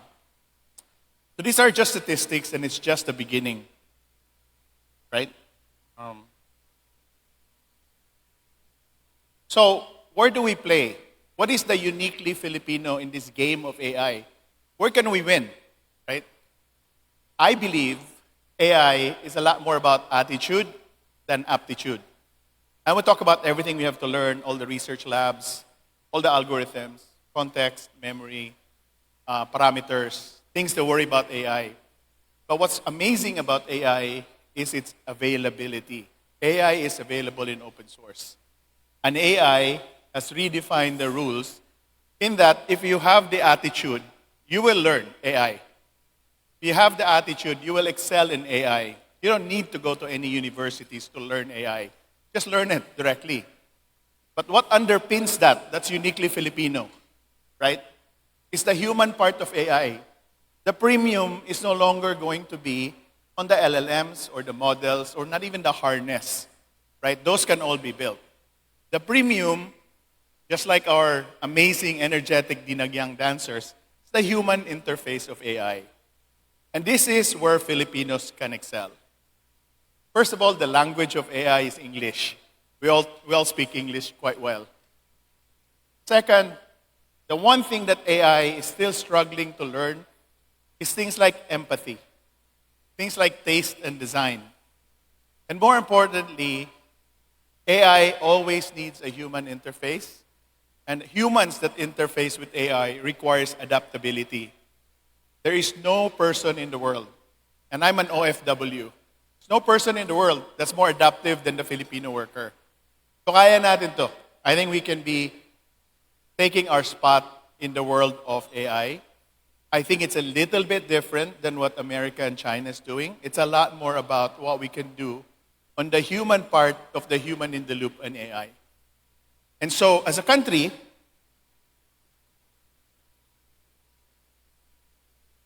I still don't know how to click. Okay, as a country, to oversimplify, right? Let's oversimplify so we can all sit down and say, paano ba ako? What's my role in AI? Right? I got in all these conferences and everybody wows you about AI, di ba? But what's really important is for us to understand, where's my role in AI? What can we do?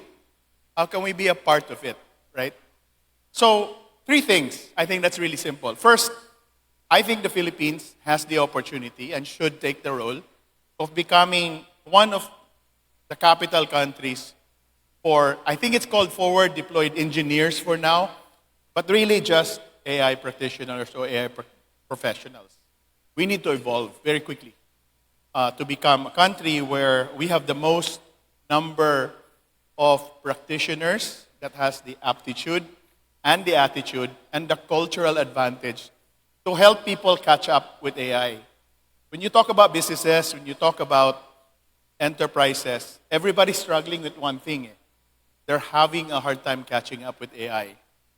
And even if their boardrooms are forcing them to learn and be aggressive and to implement AI, some companies even measure performance by the number of tokens their employees are using. They're still having a hard time bridging the gap between what we do as human beings and what AI can do to automate and accelerate the functions of our task. And between that is a forward deployed engineer. Between that is a human professional that is very much in the wheelhouse of Filipinos if we decide to take that on. Second is we have to nurture and support even more AI entrepreneurship. Building startups has become super cheap. You know, when I built my first startup, 25 years ago, it took us $10 million, 11 months to write an application server. If you write another platform today, it will take 5 conversations, 1 million Claude tokens, and 15 minutes to do it. So the time to market and the time to execution of any innovation these days have significantly been compressed. And what differentiates entrepreneurs, and what I think Filipino entrepreneurs will be good at, is we understand business problems. We are service-minded in nature, and we communicate and articulate better than our peers in the technology space. So there is no better time for Philippines to build more startups. These startups are going to be cheaper, and these startups can be done regionally, can even be done locally, and it's something that we should start nurturing. And third, is we should increase. One of the things that's beginning to worry me is that with work from home and virtual working and all of that, we've stopped collaborating as much as we should. And I think this is the time for us to wake up again, do technology development, and work together. Be in places, like sit down on a table, do hackathons, build products, support each other. I think the bayanihan ecosystems that combine ideas, businesses, government, capital, that's becoming essential, even more than ever in the Philippines.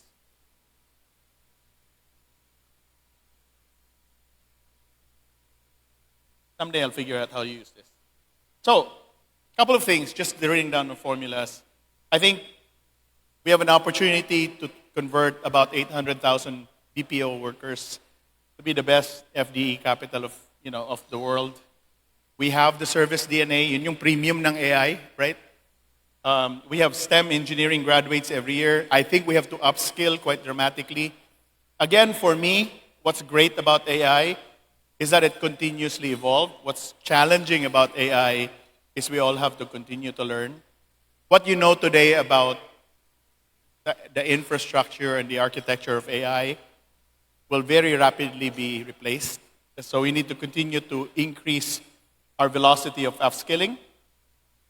But what's nice about it is that we can now easily explain and translate technologies to any industry, anywhere we want to go.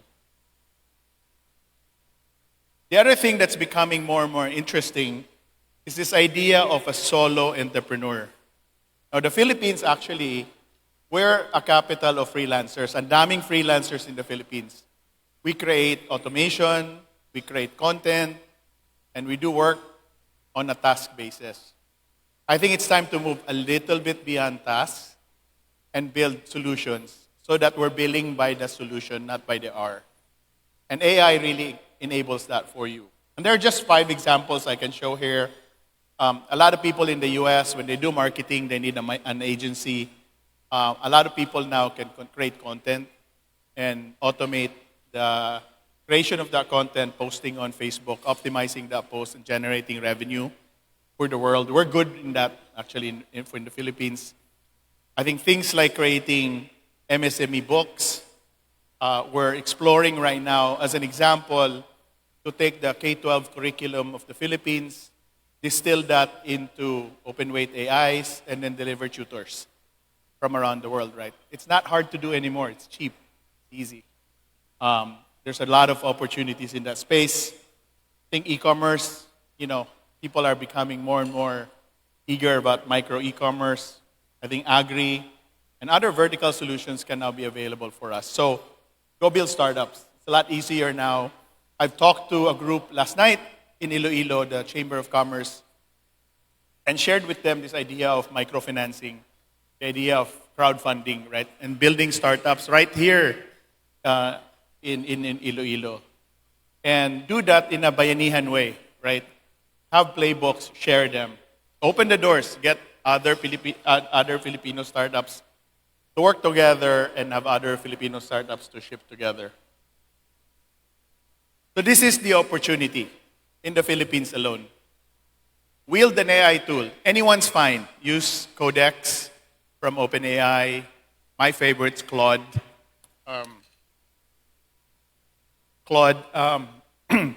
because I like their engineering mindset, or anything, right? Any of the open weight Chinese models, they're really good. And what's in store for you is that 85% of the businesses that think they can take advantage from AI has not taken advantage yet. So the room is huge. That's still available here in the Philippines. And it doesn't have to be super complex. It just needs to address a known business. Now, Secretary Solidum talked a little bit earlier too about problems we have unique to our country, right? Things like typhoon forecasting, food security, or climate resilience. If I were starting out today and I just graduated, I will wield the AI that talks to me the most, whether it's Claude or OpenAI. And I would, before I start building a business, solve a problem that I can solve with technology. And you don't have to look far. Just look around in your neighborhood, right? And you can see that. But it's really, really important to get started and do that. So, AI opportunities doesn't have to be big and complex. AI opportunities abound. And AI entrepreneurship doesn't have to be in Silicon Valley. It could be right here in Iloilo. So the formula is kind of simple. Let's get as many people to become geeks as much as we can. Let's accelerate and amplify the human capital. We're doing something about this. DevCon, for those of you who are members of DevCon, thank you. I think Iloilo is one of our most vibrant chapter. For those of you who are not yet member of DevCon, if you're interested, come join us. But the first step is to learn together. AI cannot be taught by universities alone. AI is best learned among peers because there's no faster velocity to learn AI to doing that. And not just learning about AI, but consuming, productizing, and innovating using AI. Second, look for platform companies you can relate to. Tayo sa Pilipinas, we have one. I built a company called Nimbler, and the idea of Nimbler is to create a harness that is specifically built for Filipino and Filipino businesses. But there are a lot of really great harness, right? Before I built Nimbler, the ecosystem that Google Gemini provided was my favorite. AI Studio was an inspiration. There are a lot of other harnesses you can work with, but work on platforms. This is good because your job can be repeated and your output can be predictable. And then third is infrastructure. DOST is amazing, quietly amazing about how much infrastructure they're providing for us to succeed. There are AI facilities that nurture us in our iHubs and our TBIs. Go hang out there. Work with DOST. And DOST is not stopping. I think they're starting lang with the most pressing problems that they can fix in the country. But DOST is already thinking about which models they can use to make available off-grid, so it can be truly sovereign for us. DOST is already thinking about how they refine the data so we can have a very grounded retrieval augmented generation data source so that the solutions we create is truly grounded for the country. And DOST is continuing to ask questions in how they can help even more. So we're actually very fortunate here in the Philippines that we have organizations like DevCon, we have startup ecosystems like Nimbler, and we have the pillar of our AI strategy, DOST, to make this real for us. So it's here. It's actually doable. And so that part's there. This is my mandate for everyone. It's call to action for everyone. Like, what can I do if I want to be a part of this? Right? Not just a spectator of this. First, create. Don't consume. Don't just consume. Right? Use AI. Use it to build something. The most exciting part of AI is the generative part of AI, right? Not the chat part of AI. To generate something. It could be an app, could be content, could be video, and it could be platform for something else. Right? But do it today. Do it in small items and do a lot of it. Second, take the risk. What's really exciting that's working in Silicon Valley now is the idea of micro and solo entrepreneurs. And that fits us. Mahilig tayo sa MSME. But that also fits you if you're a scientist or an entrepreneur, because by going solo and by going micro, it forces you to think about the entire discipline of entrepreneurship. And what you have today in the AI era that we never had before in my time is that AI augments what you don't have. AI will teach you how to do marketing. AI will teach you how to do accounting. AI will write the spreadsheets for you. That way, you and your agentic co-founders can build startups. Try solo first, because it really opens your mind. I do it myself. Even when my startups that I build today, I do it myself first before I invite my teammates. The other is this idea that this is a race. And it's really, really important to have foundations that come from our schools and universities. It's not enough. And even more important, learn fast. Learn quickly. Right? What we thought was a winner in ChatGPT last year is no longer the best this year.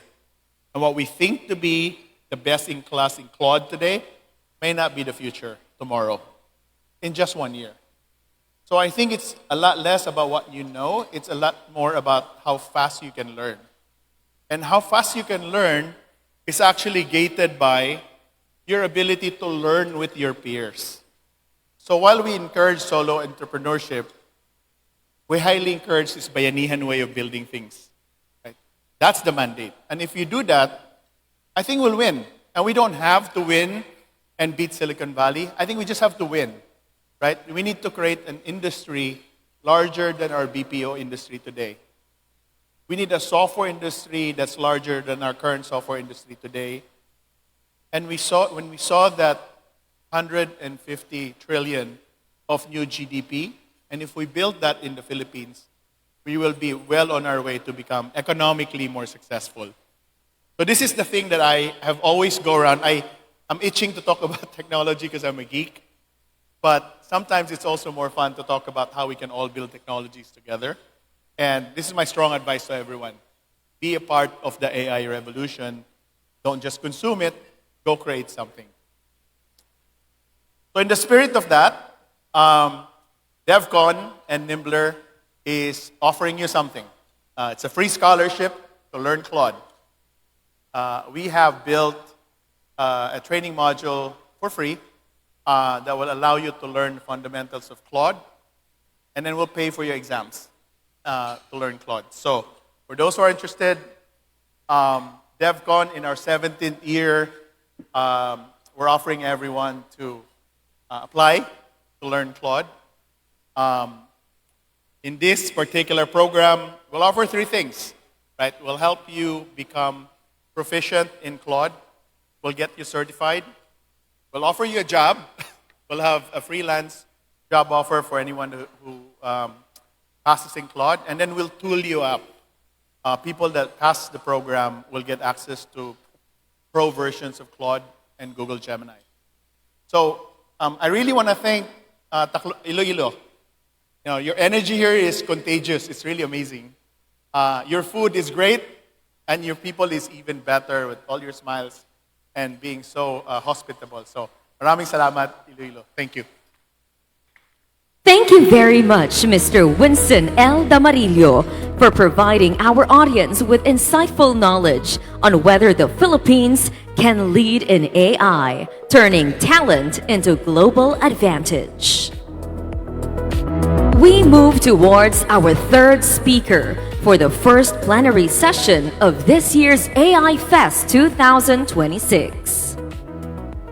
She holds a bachelor's degree in international studies, majoring in international relations and diplomacy from Far Eastern University or FEU Manila. She previously served as a community development officer at D-Waste Solutions, where she supported the implementation of sustainable waste management initiatives. She also worked as a project officer for the livelihood program of the Grain Foundation for PWDs Incorporated, a project funded by the Korea International Cooperation Agency, where she contributed to community-based livelihood development initiatives. She currently serves as a project manager at the ASEAN Youth Organization Social Enterprise, where she leads and manages regional programs focused on youth empowerment, leadership development, and sustainable development across Southeast Asia. She is also the project lead for the AI Ready ASEAN initiative under the ASEAN Youth Organization, a regional capacity building program funded by the ASEAN Foundation and Google.org. Under her leadership, the project has reached more than 387,000 beneficiaries through AI awareness campaigns and has enrolled over 52,000 learners in comprehensive AI literacy training through the AI Class platform, advancing responsible and inclusive AI education across the region. We welcome the Program Manager of the ASEAN Youth Organization as she talks about building AI-ready communities in ASEAN. Please give a round of applause for Miss Lijay Ann El Abrigar. Okay. Okay, good afternoon, everyone. It is truly a pleasure to be here today, and I am deeply honored to share this stage with such amazing experts and resource speakers. My name is Lijay Ann Abrigar, and today I will be discussing our AI Ready ASEAN project and how it contributes to building AI-ready communities across the ASEAN region. So before I begin, I would like to share a brief disclaimer. My academic background is not engineering or computer science, so I'm not like very technical, but my expertise lies primarily in capacity building, community engagement, and program implementation. And I believe that this perspective is equally important because at the end of the day, artificial intelligence is not only about technology, it is about people. So it is about ensuring that communities are equipped with the knowledge, skills, and opportunities they need in this era. And I think that is precisely what the AI Ready ASEAN program aims to achieve. But before I discuss the program, I would like to introduce my organization first. I am from the ASEAN Youth Organization. It is a youth-led organization that operates across ASEAN member states. Our work primarily focuses on international conferences, leadership development programs, cultural exchange, and community-based projects. Yeah, so if you want to be involved in our organization, just search us in Google and also in Facebook. And we also offer fully funded scholarships. Yeah, so as I said earlier, we do have a lot of programs, and we want to empower young people. This commitment to creating accessible opportunities across Southeast Asia eventually led us to one of our biggest programs, which is the AI Ready ASEAN. So, what is AI Ready ASEAN program? So, AI Ready ASEAN program is a regional initiative initiated by the ASEAN Foundation with the support of the Google.org. The program was designed to strengthen AI literacy and ensure that communities across Southeast Asia are prepared. The AYO is proud to serve as one of the local implementing partners here in the Philippines, and our team led the project implementation in Region 2, Region 4A, Caraga, and the cities of Malabon, Navotas, and Valenzuela. And of course, here in Region 6, as one of the areas we are especially proud to highlight today. So, the program has 5 key activities. One is the regional AI research, which is focused on gathering data and understanding the current situation of AI literacy across the region. The second is the Central AI Resource Hub, which you can search in the internet. It's the making of the AI class ASEAN website. This is the main platform of the program, and through this website, participants could access learning materials, activities, certificates completely free of charge. So you might want to check that out. The third activity is the training of trainers. So for AYO, we have 80 master trainers from different communities. So technically, we will teach them. And after that, in a way, they became the multipliers of knowledge. This is essentially the model of the program. We train leaders, and those leaders bring the knowledge back to their communities. The fourth one, we have policy convening, which I will explain later. And finally, we have the AI literacy training. Through this session, participants learn the basics and fundamentals of the artificial intelligence, responsible AI use, digital citizenship, and the practical ways AI can be used in everyday life. And beyond these key activities, of course, the aim of the project is to make sure that AI is ultimately about people. So, next part. So I just want to share the kind of milestone or progress update of the program. So first, I would like, we opened up the call for master trainers last year in 2025. So our strategy was quite simple. We wanted to have master trainers representing different regions of the Philippines.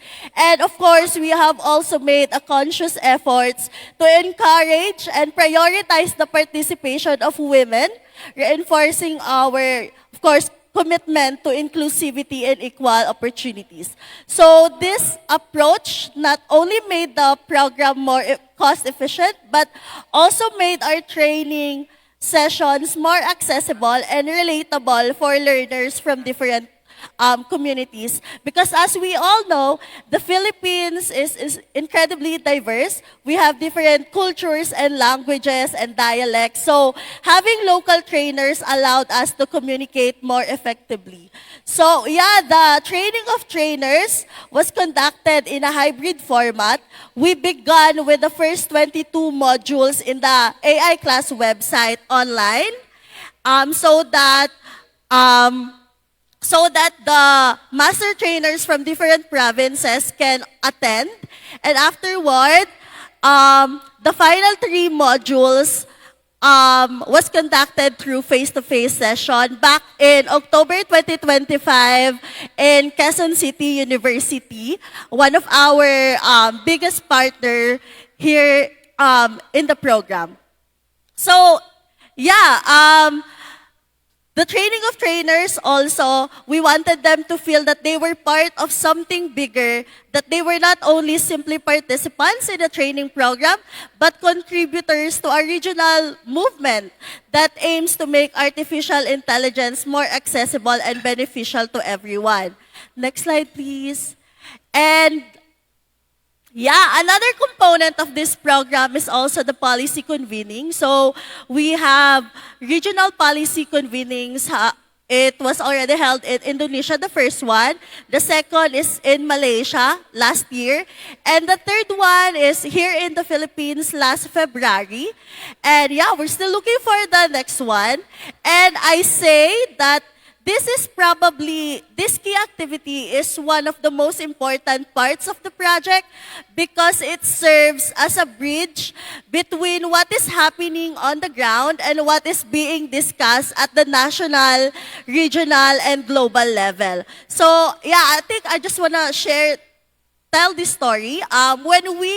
When the project started in February 2025, things were not that easy for us. From February until August, we had reached only around 100 beneficiaries out of our target of 320,000 people. So of course, that was that was really a big challenge for us. And we later discovered that other implementing partners also were experiencing the same. And then the second regional policy convening happened in Malaysia. During the event, we presented our results, challenges, and data that we gathered from the field. It's just so happened that the representative from the Department of Education were also there. And one of the findings that stood out was that the people in the Philippines were very interested in artificial intelligence. There was an excitement, curiosity, and a willingness to learn. However, engagement remained low because our reach was still very limited at that time. Unfortunately, Assistant Secretary Dex Galban was present during the discussion, and through that connection, after that policy convening, we were able to strengthen our partnership with the Department of Education, which later became one of the thriving forces behind the successful implementation of the project here in the Philippines. So yeah, we conducted also, because AYO is also a local implementing partner in Thailand. In Thailand, we were the one who conducted the national policy convening in partnership with the Ministry of Foreign Affairs of Thailand. Next slide. So yeah, for the AI literacy training activities, so this is how we roll out. While we were still waiting for the endorsement from the Department of Education, we work closely with our university partner first because, yeah, it's hard if there's no endorsement, right? So we utilize our partner university, private schools, local communities, youth organization, because many of our master trainers or local champions were also part of that organization. We were able to conduct numerous community-based training sessions as well. So looking back, I think this strategy was one of the reasons we were able to expand the program's reach. And instead of waiting for the opportunities to come to us, we brought the program directly to the communities. So that's the result. As of May 2026, AYO Philippines had already exceeded its original target. Out of our goal of reaching 320,000 beneficiaries of the AI awareness campaign, we successfully reached 387,373. And in terms of the enrollment on the AI learning platform, out of 48,000, we reached 52,345 participants and still counting. Yeah, I would also like to share that among all the participating countries in the AI Ready ASEAN program, the Philippines became the second country to achieve its target under the AI Ready ASEAN program. Yeah, so of course this achievement would not be possible without the support of our partners, master trainers, the Department of Education and such. Yeah. So we want to highlight this one. Can you go back po sa other slide? Next slide, please. Okay, so as you can see, we have face-to-face training sessions that we conducted in Region 2. So these activities gave us the opportunity to, directly engage with our participants. And unfortunately, we weren't able to do the face-to-face activities with Region 6 because I think at that time there's a change in the policy. So, yeah, but we're still very hopeful. In fact, we are looking forward to conducting more training session in the upcoming month. But Region 6 actually participated in our online training instead. So, that one, I also like to highlight Miss Nina. Miss Nina Kimpo is from Aklan. Miss Nina is not only a school head, but also a mother and a master trainer of our program. So, despite all of her responsibilities, she remained deeply committed to promoting AI literacy within her community. And I think the very approach that she used was that when the training of trainers ended, she practiced to teach the AI concepts in her own children. In that way, they became they became her very first learners, and this allowed her to observe their reactions, understand which topic were easy to understand, identify areas that needed improvement, and refine her teaching method. So after that, she expanded the training to her colleagues and eventually reached a much larger audience within her community. Next slide, please. Yes, next slide, please. And yes, finally, these photos show one of our face-to-face training session we conducted at Boracay National High School back in December. And the students there were very active and very energetic. And we also did the training in the Capiz State University. I believe Miss Rose is here. Yes, they are one of our partners also, and very active one. Next slide, please.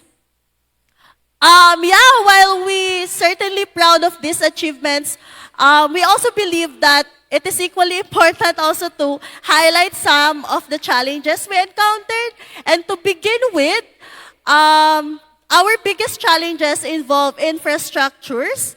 Many schools struggled with poor internet connectivity and limited access to laptops and mobile devices. So this kind of became the major concern because, as we constantly asked ourselves, how can we encourage students to appreciate technology if they do not have the opportunity to experience it themselves? But, and another challenge is the program implementation and operations. But it's more on the things that we cannot control because we scheduled a lot of training sessions back in 2025, but there's a lot of typhoons and such. So, our activities kind of na push back. But we also have training and educational challenges because sometimes since participants came from different backgrounds and possessed varying digital literacy, some teachers, parents, and students had prior knowledge of AI, while others were encountering this concept for the very first time. So I think that made it necessary for us to adapt our materials and teaching methods according to the needs of the different communities and age groups. So I think that's also why the role of the master trainers was so important because since the trainers came from different regions already, they were already familiar with the culture. So, they know already how to navigate during the training session. We also have challenges in monitoring, but fortunately, our team and our partners remained committed throughout the process, allowing us to gather the information necessary to evaluate the project's impact. And finally, of course, we encountered policy, ethical, and sustainability challenges. These include concerns related to data, privacy, misinformation, and academic integrity, as well as resistance to the adoption of artificial intelligence.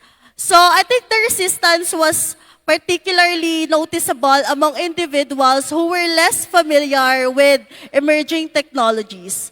So moreover, at the beginning of the project, there were very few institutional guidelines in the use of the AI in education.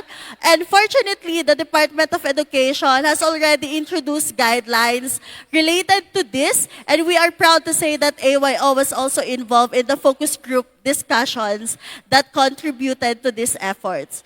So, and finally, before I conclude this presentation, Next slide, please. I would like to shift our focus away from the numbers, statistics, and toward what I believe is the most meaningful part of this journey, the people whose lives have been touched by this initiative.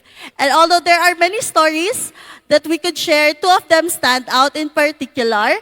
And the first story is the story of Christine.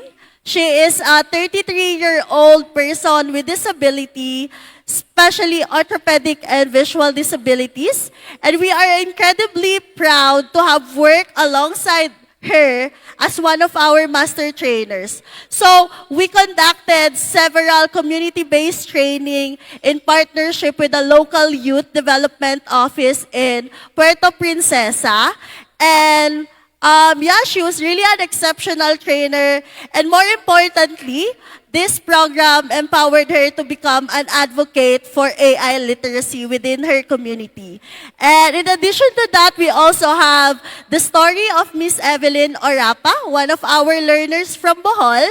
And she is a mother and a student. And throughout the program, she enjoyed the program. She consistently emphasized the importance of using AI responsibly and ethically.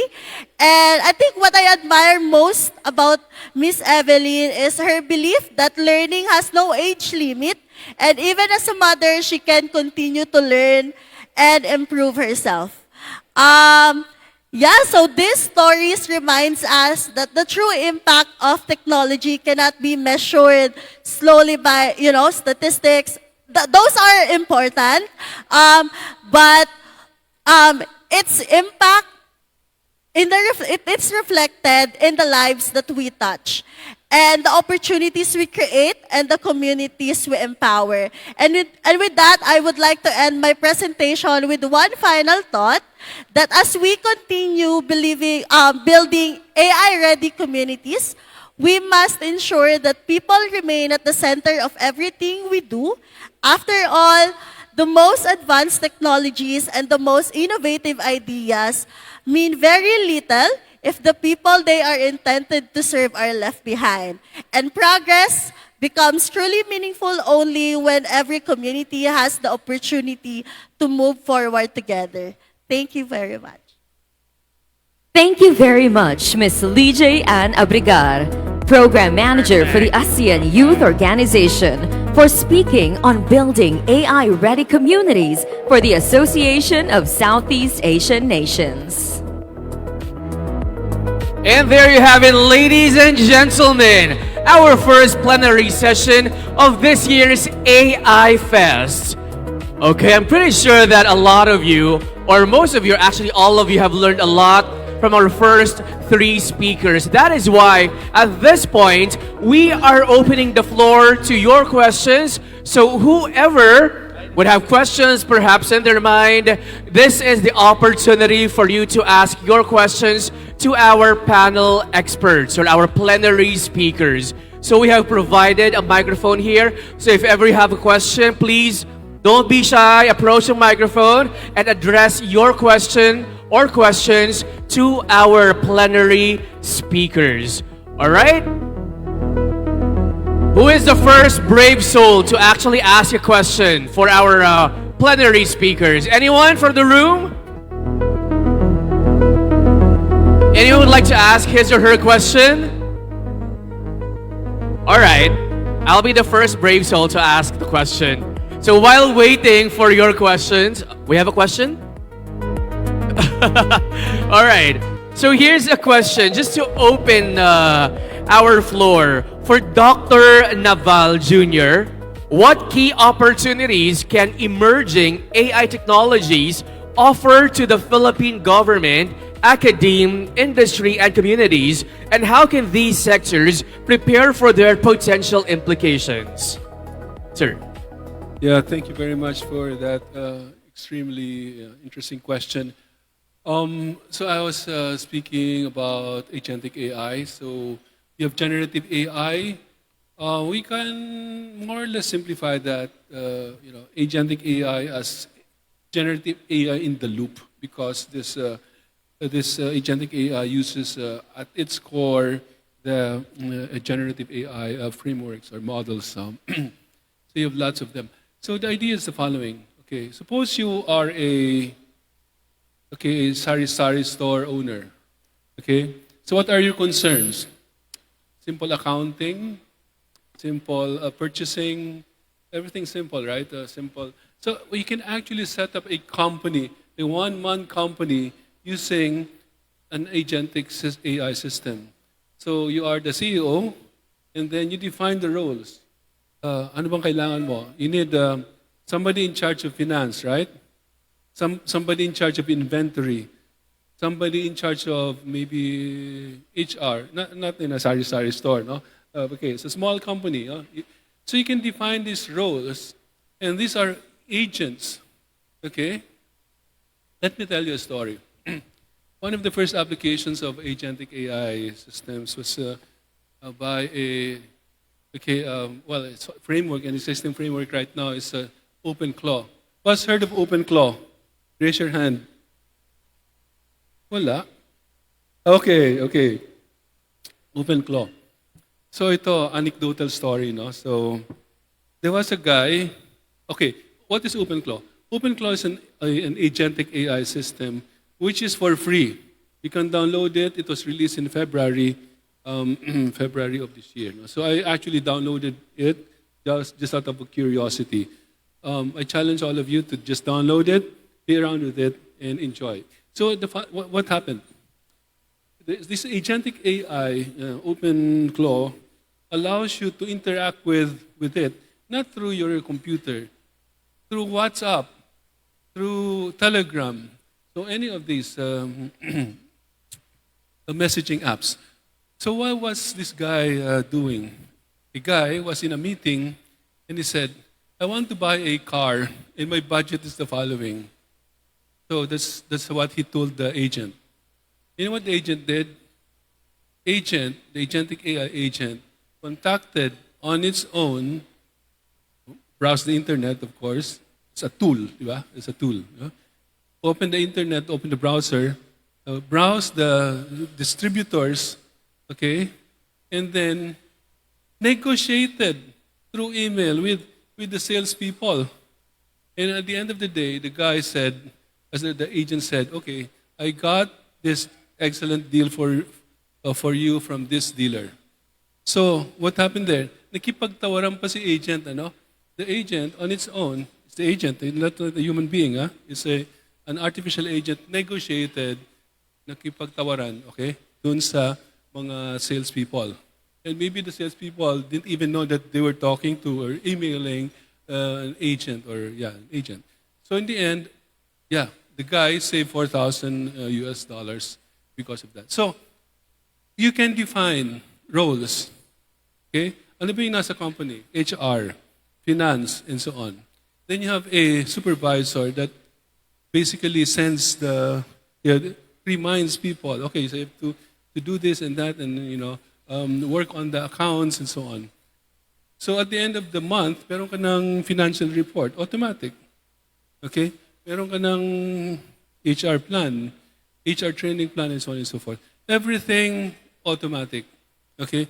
You just need to know how to define the roles properly. Okay? Okay, that's OpenClaw. There's another one called Hermes. Hermes is a different kind of agentic AI system. Again, it uses one of these models. You can choose any one of these models. The more advanced ones, of course, will incur you more costs. Ganun din, it's self-learning. It learns your habits. It anticipates your thoughts, no? So, ganon. So, you can set up a one-man company with all these agents in your laptop. Wag naman laptop, in your little computer, desktop. So it's now possible to set up a one company with agentic AI systems. Now, yung physical AI, medyo kailangan mo ng robot, no? So that entails additional costs. Thank you. Thank you very much, Dr. Naval, for comprehensively answering my question. And now, the floor is still open. Maybe, perhaps some of you are just shy. So, if you have questions, maybe you can just raise your hand and I'll ask one of my teammates to approach you. Is that okay? Who has a question? There you go.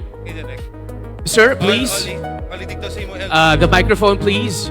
Para mas mabilis, we'll just give him the microphone. Sir, kindly state your name and your affiliation, please. And your question, and to whom do you direct your question? Oh, there you go. Thank you very much. Hello po. Good afternoon, everyone. This question is all about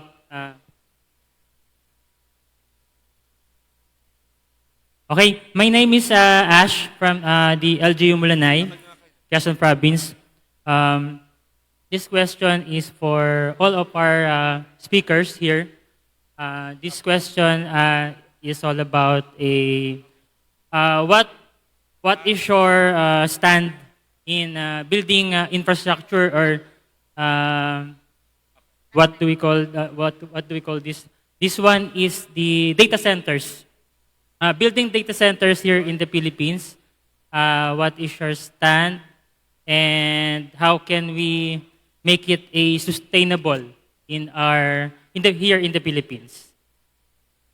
So anyone from our panel speakers could answer the question.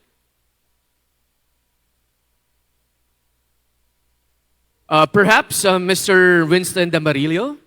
Yeah, so I used actually built data centers when I was at PLDT. So we need one, right? So data needs to be resident in the country as much as possible. And that is a combination of us securing our own destiny in digital space. And two, because it makes sense. Most businesses, actually, regulated business has to be built in the Philippines.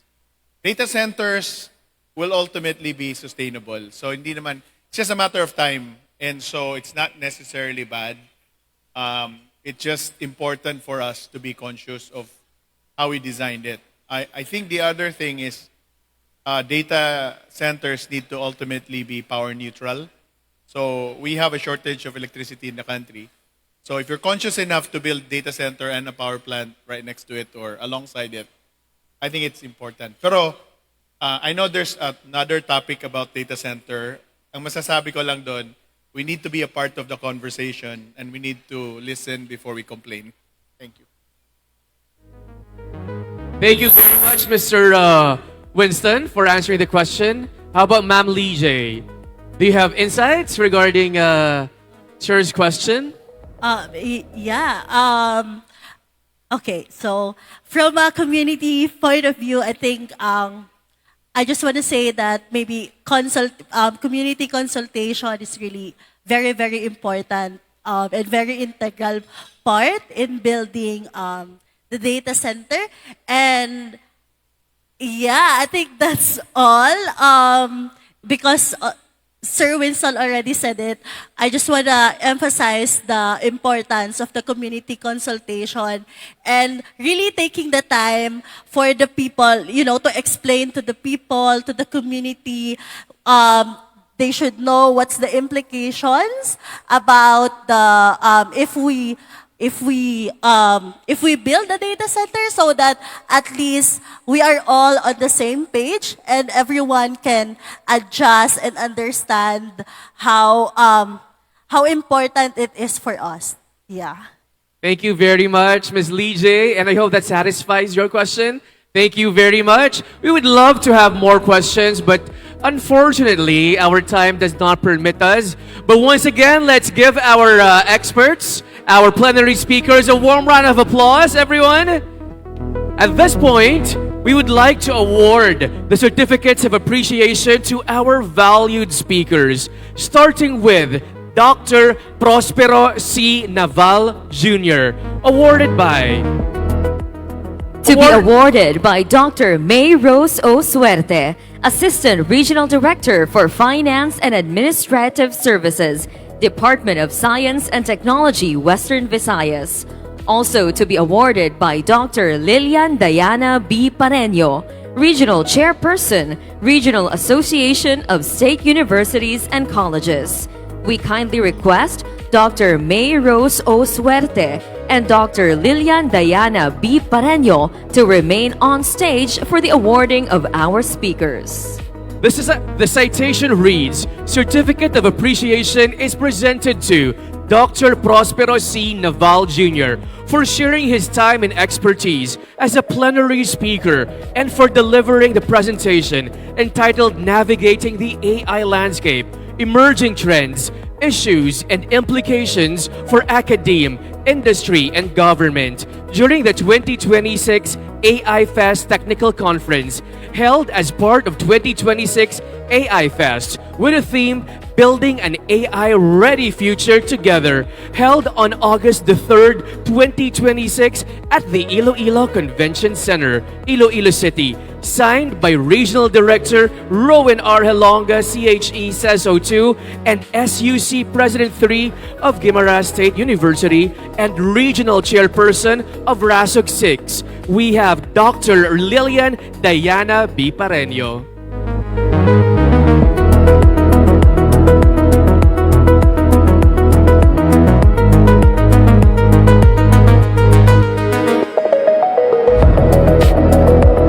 Certificate is given to Mr. Winston L. Damarillo.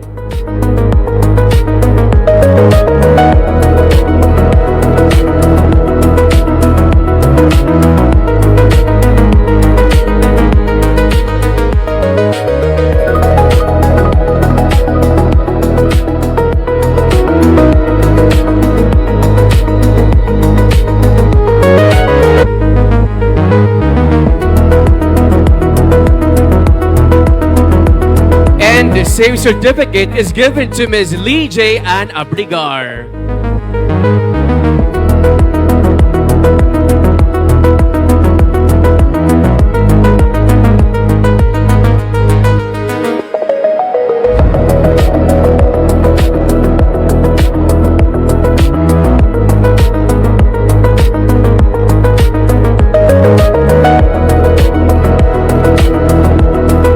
Once again, thank you very much, our three plenary speakers. Thank you, ma'am.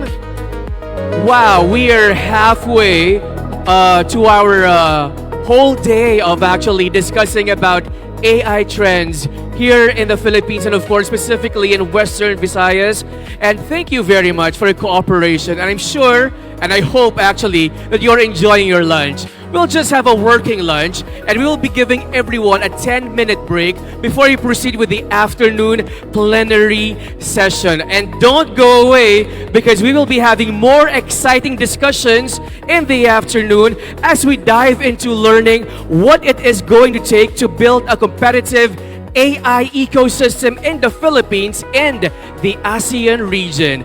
We'll be giving you a 10-minute break. We'll see you again shortly.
Ladies and gentlemen, we would like to invite everyone to join us back here at the AI Technical Conference. We will be resuming in a few short minutes.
Ladies and gentlemen, good afternoon. We welcome you back to the AI Technical Conference. All right. Good afternoon, everyone. Once again, welcome to AI Fest 2026. I hope everyone is satisfied with their lunch. I hope everyone already had their trip to the powder room and you are all ready for our afternoon session. So at this point, once again, welcome to AI Fest 2026. We're now taking things a step further to the world of AI. Together with our panel of experts, we'll explore what it really takes to build a competitive AI ecosystem here in the Philippines and across the wider ASEAN region. To talk about building a competitive AI ecosystem in the Philippines and ASEAN, we welcome this session's moderator. He is a distinguished Filipino scientist and academic leader whose expertise spans engineering, IT, AI, and renewable energy. Holding a Bachelor of Science in Electrical Engineering, an MA in Mathematics, Education, and a Doctor of Engineering from Kunsan National University, Korea. His research career includes over 300 peer-reviewed publications, 2,134 Google Scholar citations, 8 Best Research Paper Awards, patents, and copyrights in solar and imaging technology, and a membership in NRCP and multiple professional societies.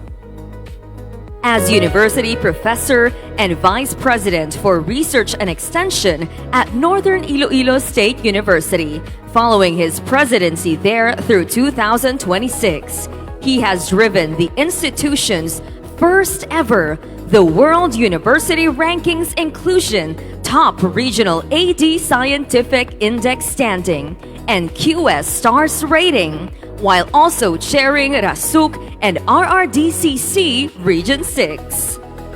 Please welcome the Vice President of Research, Extension, and Innovation from the Northern Iloilo State University, Dr. Bobby D. Gerardo. Hello, good afternoon everyone. Mayong hapon sa tanan. Kumusta ka mo? Busog na? Good afternoon to everyone. I hope that everyone is all well. And I am pleased to be the moderator of this afternoon panel discussion. I'm Bobby Gerardo of Northern Iloilo State University. I will be your host for today's discussion on the theme, What Will It Take? Building a Competitive AI Ecosystem in the Philippines and ASEAN. Today's discussion brings together distinguished leaders from government, industry, and the global technology community to share their perspective on how collaboration can accelerate AI innovation, strengthen our talent pipeline, improve policies, and ensure that AI creates meaningful impact for Filipinos. Without much ado, allow me to introduce our distinguished panelists. We have our discussants from the industry sector. First, we have the Chief Scientist and Head of the AI at Collab, and is the Vice President of the Analytics and AI Association of the Philippines. He is a Google developer expert in machine learning, and he founded Senti AI, one of the Philippines' pioneering applied AI companies. Let's give a round of applause to Mr. Ralph Vincent Regalado.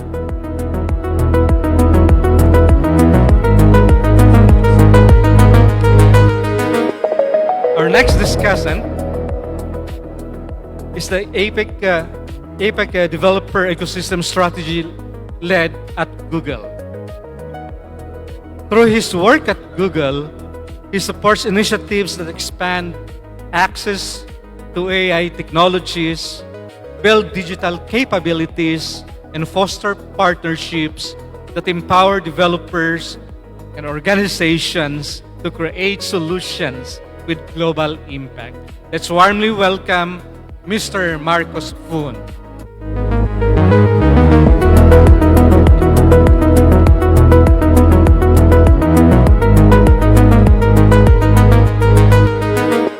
Last but not the least, we have our discussant from the government sector. He is the Regional Director of the Department of Science and Technology, Caraga Region, and under his leadership, DOST Caraga has become a regional frontrunner in advancing AI, smart and sustainable communities, circular economy, and startup ecosystem development. Please help me welcome RD Engineer Noel Adcho.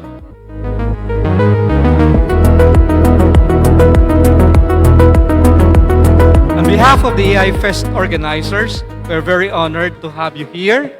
And let's start right away.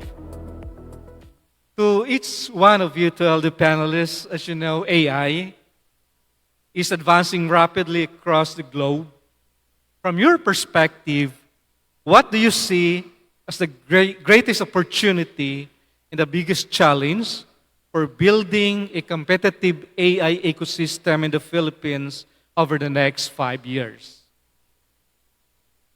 Maybe we'll start with the first gentleman on my right. Okay.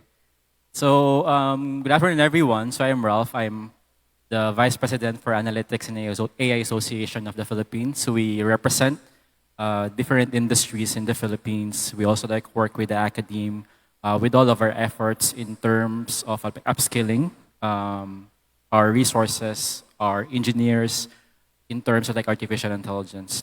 So one of the prominent that we've seen in terms of where the opportunity lies is understanding what's our strength as a country, right? I think the strength of the country right now is our BPO sector. It's a strength because we have developed years of like skills, decades of skills in terms of that space, right? And what we're seeing right now is artificial intelligence have developed ability to actually augment those type of like skills, expanding what BPO can offer. You have now data annotation as a service being offered. You also have AI augmented staff and skills to be able to be more productive in terms of like applying BPO. Challenge, right, is we're now seeing artificial intelligence automating, for example, customer experience workflows, right? In the past 5 years, we've seen the growth of like chatbot, now voice bot, in terms of like automating those particular workflows. I think there's a documentary with Channel News Asia 2 months ago which talks about that purely in terms of like how AI sifts into our BPO space. So it's an opportunity vis-a-vis like a challenge as well. More so brain drain, right? Because we're developing like engineers, we're developing software developers here in the Philippines. But given that we have like very limited trainers also here in the Philippines and opportunities here, they tend to like go work abroad, right? Which probably like left us hanging in terms of like where we're going to like place ourselves. So those are the things that what we have been seeing in terms of opportunities and challenge, and looking forward to exploring how we can actually work around those areas. Thank you for that response, Ralph. And how about from Marcos, what's your perspective on this? Thank you, Dr. Bobby. My name is Marcus Poon from Google. I'm the current APAC lead for strategy and operations for developer ecosystem. I think the biggest opportunity that we're talking about is that in our lifetime, and many of us here, we've seen two life-changing technologies happening in front of our eyes. AI is arguably one of it. The other one is internet. And that is itself the biggest opportunity. How do we grab what is happening right now and then turn it to an advantage as a builder, as a business owner, and as someone who really cares about changing the world, or if not the world, then Philippines, right? How do we use it to advantage to solve the challenges that's close to your heart? I think that is the biggest opportunity that we're talking about here. And I think a lot of people don't yet realize it because as any new technology that is being introduced, there's always the bell curve, right? Are you the one who's in the beginning just kind of jump into it and ride with the wave as it happens? Or are you the one who's waiting for things to happen? You want to see it first, you want to make sure it's safe, and then you jump in the peak of the bell curve? Or are you the one who's just waiting it out and be the latecomers in the bell curve? It's really up to you. But that's the opportunity that I see. Well said, and appreciate that, Marcos. How about from the perspective from the government? Let's have here, RD. Yeah. So I will talk about, with regards to the ecosystem, I will talk about two things. It's about value and capacity. Value because, like any other technology, the issue is always the adoption side. AI, although the adoption of large language models is very, very fast, one of the fastest adoption rate in any other technology, but still a technology. So therefore, adoption is always a challenge. So I talk about value because we need to make sure that AI technologies will be able to address the needs of our communities. Sometimes we focus on the large corporations, but actually the communities is very important, the needs of the small businesses in the Philippines, and of course, the local government units. So we have to make sure that all the AI products are tailor-fitted, customized to the needs of those in the ground. No? Secondly, I talk about capacity because when you introduce AI, sometimes we forget that those who will adopt this technology do not have the capacity to adapt. All of us are, talking about ChatGPT, Gemini, and many other chatbots. But if you go into the ground, there are still a lot of sari store owners who don't know even how to push the plus icon or the send icon.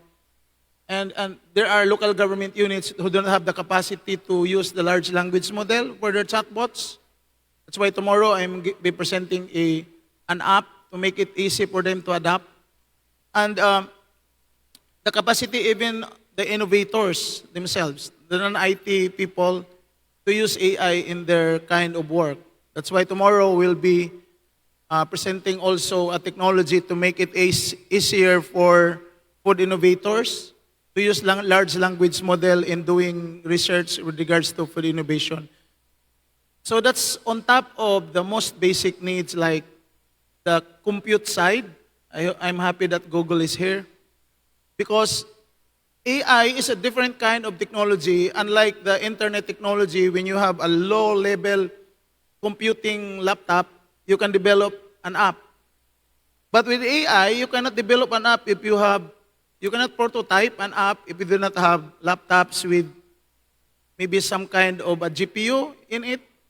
You cannot also test large language model if you do not have access to compute, like the data centers of Google. So I think those are the areas that we need to consider. But I'm very confident with 110 million Filipinos that should we capacitate them, empower them, we'll be able to develop a large number of applications for artificial intelligence.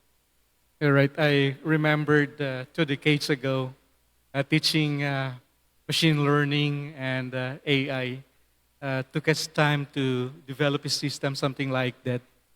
And just 2 weeks ago, I was invited by NRCP to talk about data analytics. And with the help of my subscribed workspace, I made use of LM Notebook and Gemini, and instantly, in just five minutes, I was able to generate something that was really useful to the participants. Now, going back to you, RD, what are the risks or barriers that we need to address to enable for us to maintain the implementation and use of AI ethical and sustainable? Yeah, based on our experience, one of the main barriers actually is how to kickstart the use of AI in the countryside. Because I'm talking about the communities here. Because, as I've said, you need some kind of access to compute in order to use AI. Introducing chatbots is an easy thing. Actually, we are now rolling out a program where we introduce the online tools available. All the regions has already been trained on how to do it. And we target, as the Undersecretary have said during the press con, around 17,000 small and medium enterprises by 2027. However, having access to compute prevents the small businesses to use AI. Second, it also keeps our innovators to come up with applications. In fact, in our region, just to kickstart, because nobody will go to the big companies like Google, Amazon, and the like, if you do not have a prototype, a small prototype, because you don't know how to make it work. So there must be something that you can start on. That's why there must be an infrastructure where we can do it. And we are very thankful to our secretary that we launched the National AI Center for Research and Innovation. That's a good facility where we can start doing some prototyping, development activities, and then once it's working, we can level it up. I think the last one that I have to point out is we still need to change the paradigm even of our IT departments and our, the veteran programmers, because we are now shifting to a new paradigm in developing softwares, in doing IT products. I know it takes time to change the mindset, the paradigm on how are you going to solve a problem, because before you need to code everything based on logic and your creativity. But this time, you work side by side with AI. So I think we need to address those two things. What a wonderful points. Thank you very much, RD. The next question is directed to Mr. Phone. And the question is like this. Google works closely with developers, startups, and academic communities across Asia Pacific. Based on your experience, what best practices from the other countries could the Philippines adopt to strengthen its AI ecosystem?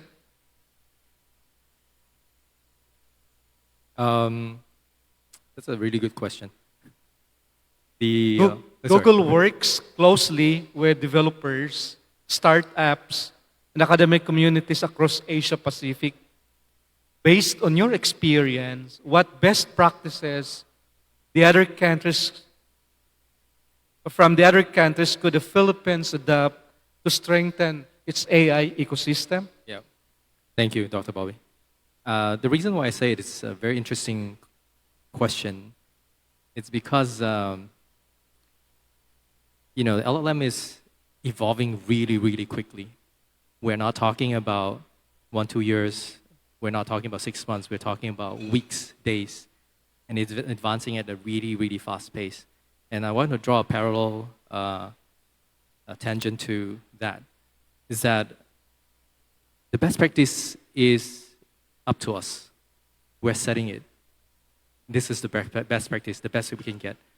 Everybody is jumping on this opportunity, trying to establish guardrails, trying to have conversations, trying to set up structure that works for the AI advancement and how to integrate it into ecosystem.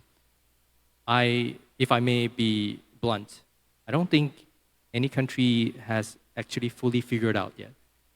And I think everybody's trying their best to think of a way to make it work. And I really like what is happening right now in the Philippines. And I think Dr. Prospero was mentioning the triple helix model, which is really, really important. So the government, the academe, and also the private sector is coming together to have conversations, have a deep collaboration and create opportunities to make this work. And I think that is very important to advancing and making sure that the ecosystem is being well built. All right, thank you for that. Since Google is a global company, and here in the Philippines, maybe many of our universities and institutions maybe gladly or is eager to have partnerships with Google. Currently, do you have partnerships already with institutions in the Philippines?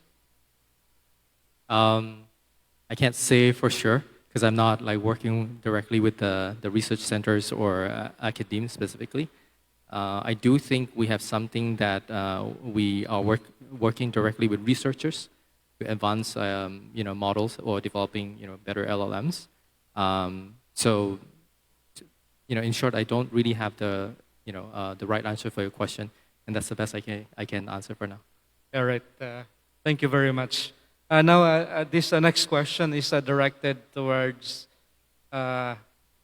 Ralph, right? From the perspective of the private sector, what conditions are necessary for AI startups and the technology companies to thrive in the Philippines? From the perspective of the private sector, what conditions are necessary for AI startups and technology companies to thrive in the Philippines? All right. So I wear multiple hats. So I came from the academe. I also like build my own startup. I'm now part of a service company that delivers AI solutions to enterprises here in the Philippines. So based on my like learnings for the past years that I've been doing like artificial intelligence and like startup, one critical factor really is like number one, funding. Right. I think the OST have been offering a lot of like startup grants. I think the ICT too have offered like startup grants to help organizations or even school identified businesses to ramp up their operations. I think we have also like the USD TBIs, right, set across different schools to like help aid the startups to have them be supported, like office spaces, getting them connected to actual mentors. But I think the next step really is bringing it to a level of like closely working with the enterprise. I think that's what's the disconnect right now. There might be challenges or like problems that we're not seeing on the ground that is probably like relevant to enterprises, right? And there might be also like problems that are prevalent in the local setup, but eventually could actually like scale, right? Another key point is majority of our experience as a nation, right? We're more tend towards like service. That's why majority of our even like products surfaces that, right? Startups that we built are primarily also like service oriented, but in terms of like scoping it into a product, that's a different like skill to which it's something that we need to like build as a skill as a nation as well, right? Funding is critical also for subsequent in terms of like if you grow to a particular stage, what set of like funding that is relatively like open to you, right? When I was trying to build my own, one of the challenge also lies into how do you do VC funding, right? I think probably some people in the room knows it, but in terms of like where that knowledge lies, it's not relatively like expanded to someone who might probably gain a clear understanding of how to do it. So there's a lot of like programs developed by the government and a lot of like programs developed by the private corporation as well. The goal really is like how can we now build that single knowledge base, right? Because that's what the disconnect I've been seeing, that we're doing each in a siloed opportunities, right? But there's a need to actually like collate all of those experience so that we can actually gain knowledge from one another, right? That's really, really important. Jumping into the AI space as well, I think from what Marcus have mentioned, speed is critical, right? So speed is really important, particularly for AI startups too, right? If we're building like anything that AI related products or AI related augmented like services, speed is critical. There's a lot of like efforts being pushed in Silicon Valley, in China as well, in artificial intelligence. And one thing that probably would be beneficial for us is how can we now marry it with our experience as a nation, right? We need to like identify what are our priority industries, right? Should we prioritize startups related to BPO? Should we prioritize startups related to agriculture or healthcare? Because that's where we're good at, right? Rather than like spreading ourselves thinly. So there's a lot of like conversations that can actually be done, but like funding, prioritization is one of the key tasks for me that needs to be planned out in terms of how we can benefit the speed of like artificial intelligence adoption, particularly for startups. All right. On that note, I can see likelihood of partnerships among the academe, the industry, and the government. Do you think this tripartite partnership could likely accelerate AI innovation? It can. It depends on like how actionable the partnership would be, sir, right? So I think since I wear multiple hats during my career, so I've been seeing it. Sometimes it's just on paper, but we need to like make everything actionable, right? Because I think time is not on our side, right? If we get left behind in terms of like adoption, therefore other countries would actually be much more faster than us. And if we're actually trying to just like set the policies in place before we do something, that tend to like probably like prolong adoption, prolong a lot of like conversations. As what mentioned by Sir a while ago, like there's a lot of like risk in AI on infrastructure level, on data level, on model level, capacity, and so on. And it's important for us to, yes, it's okay to talk about the risk, but we should also have that idea that this risk can actually be guided as long as we learn and explore the unknowns, because we're in the space that AI, agentic AI in the sense right now, is there's a lot of like full of unknowns. We shouldn't be stuck in terms of like paralysis analysis that what should be placed in here in order for us to adapt, right? While others are like doing it in a sandbox environment, like learning how to protect themselves, we're kind of like stuck in terms of that conversation. So it needs to be like an actionable. It needs to be clear that what are step 1, step 2, step 3 in order for us to be competitive in the space of like AI progress. That's wonderful. Thank you very much, Ralph.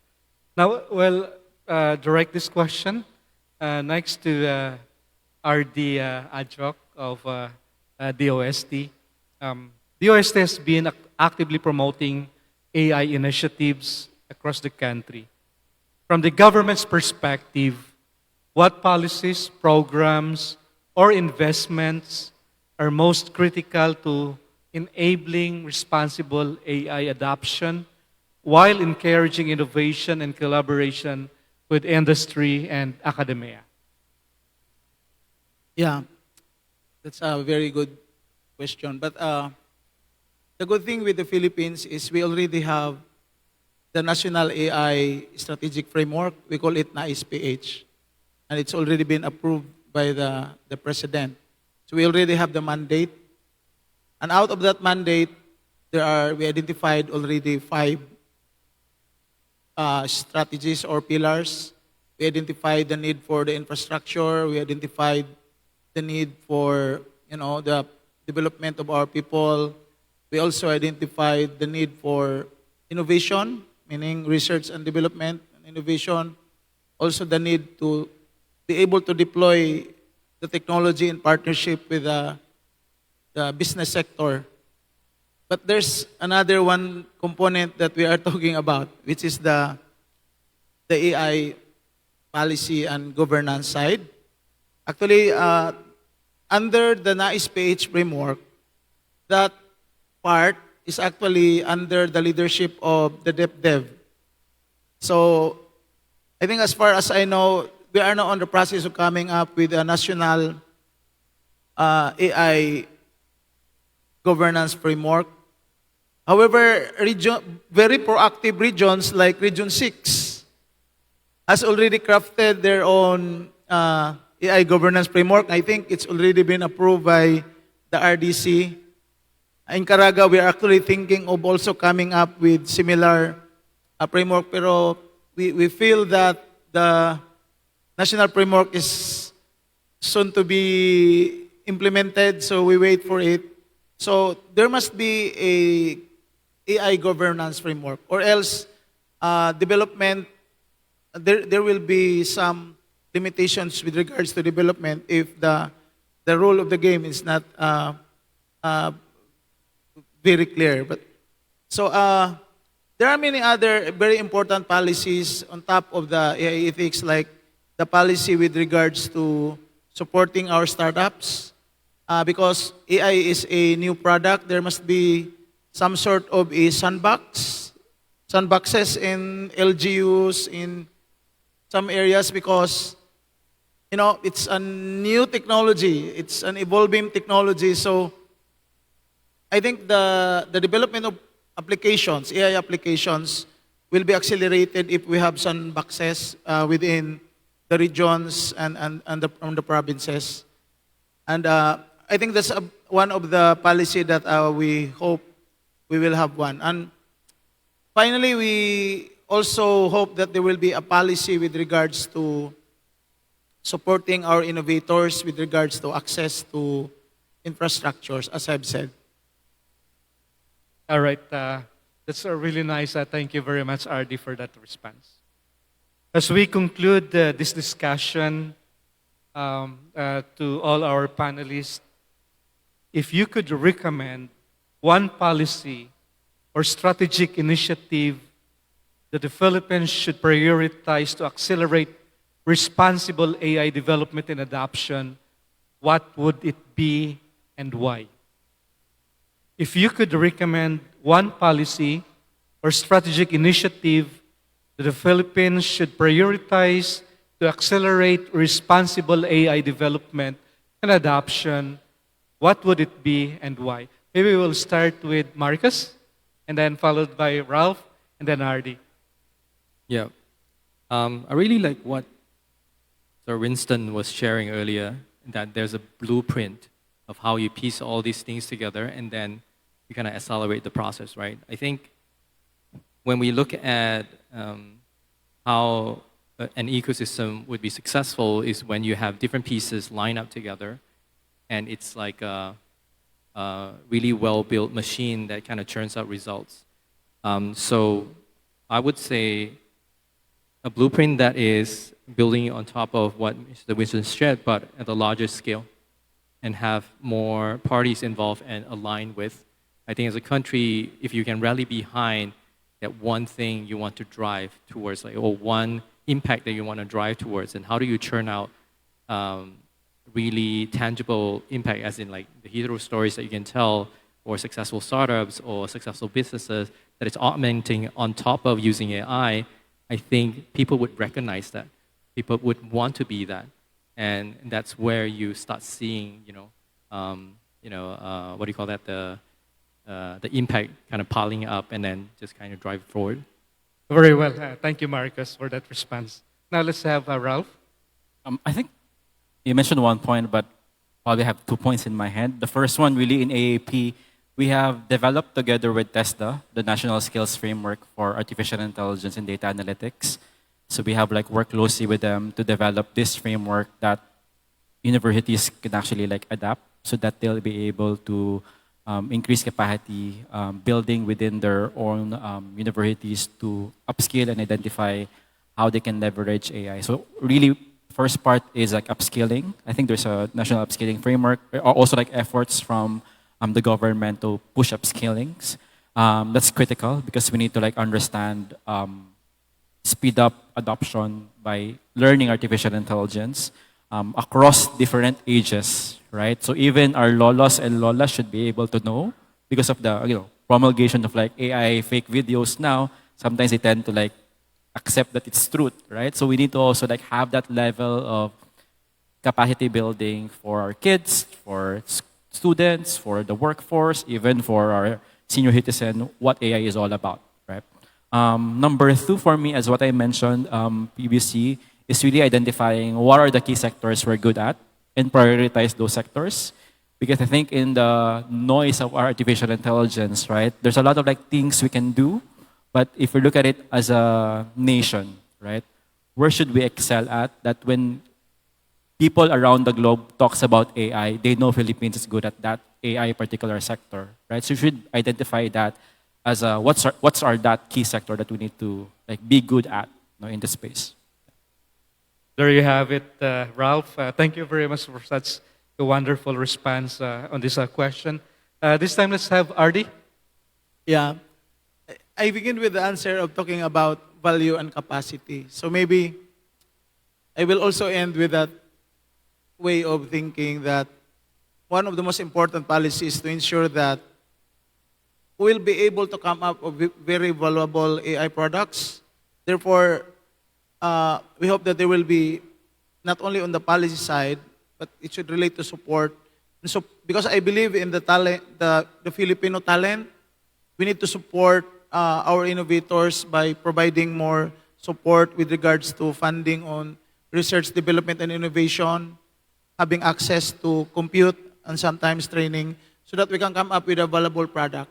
But the product needs to be diffused. So part with that policy is also supporting our innovators in terms of commercialization of their product by improving the capacity of our end users in the ground, and also the capacity of our MSMEs, the communities, local government units, so that there will be an end user of the R&D outputs. And actually, that's the job of the regional offices, like the office I am handling.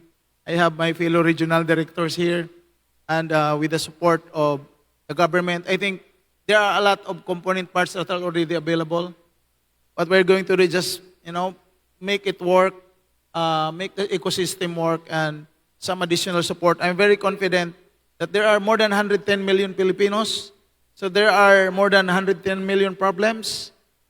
And there are many 110 million who will find solutions. So therefore, I'm very bullish on the Philippines being able to develop AI products that will be of value and will be utilized by our people. Thank you very much, RD. So there you have it, ladies and gentlemen. RD Noel Ahok, Mr. Marcos Fun, and Mr. Ralph Vincent Regalado. A round of applause. Today's discussion reminds us that building a competitive AI ecosystem is not solely about advancing technology.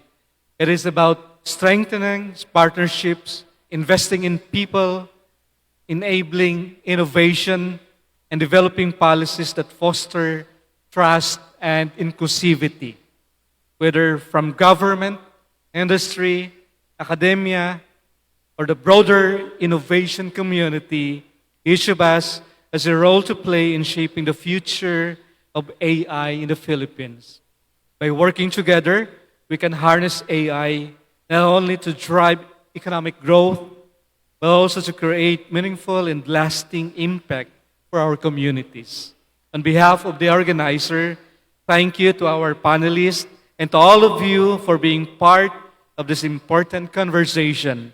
We hope today's discussion inspired continued collaboration throughout the rest of the conference. Thank you, and mabuhay po tayong lahat.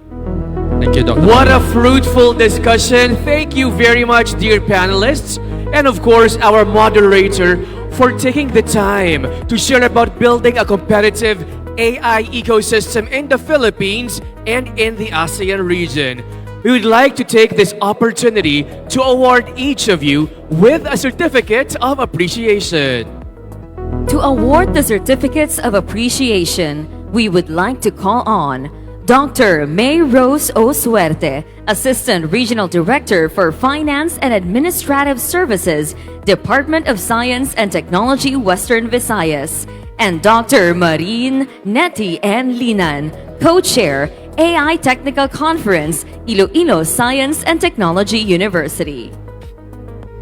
I would like to read the citation. Certificate of Appreciation is proudly presented to Dr. Bobby Gerardo for sharing his time and expertise as our panel moderator during the panel discussion entitled, What Will It Take?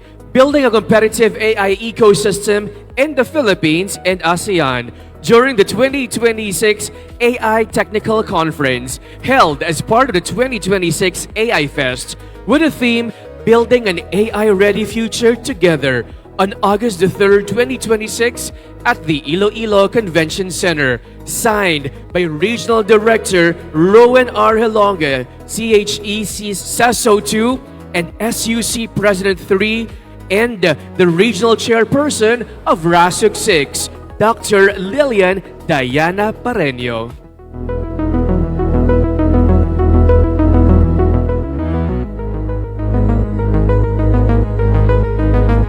And then same certificate, but this time as a panel discussant will be given to our panelists. We have Mr. Ralph Vincent Regalado, Engineer Noel M. Ahok, and Mr. Marcos Fun.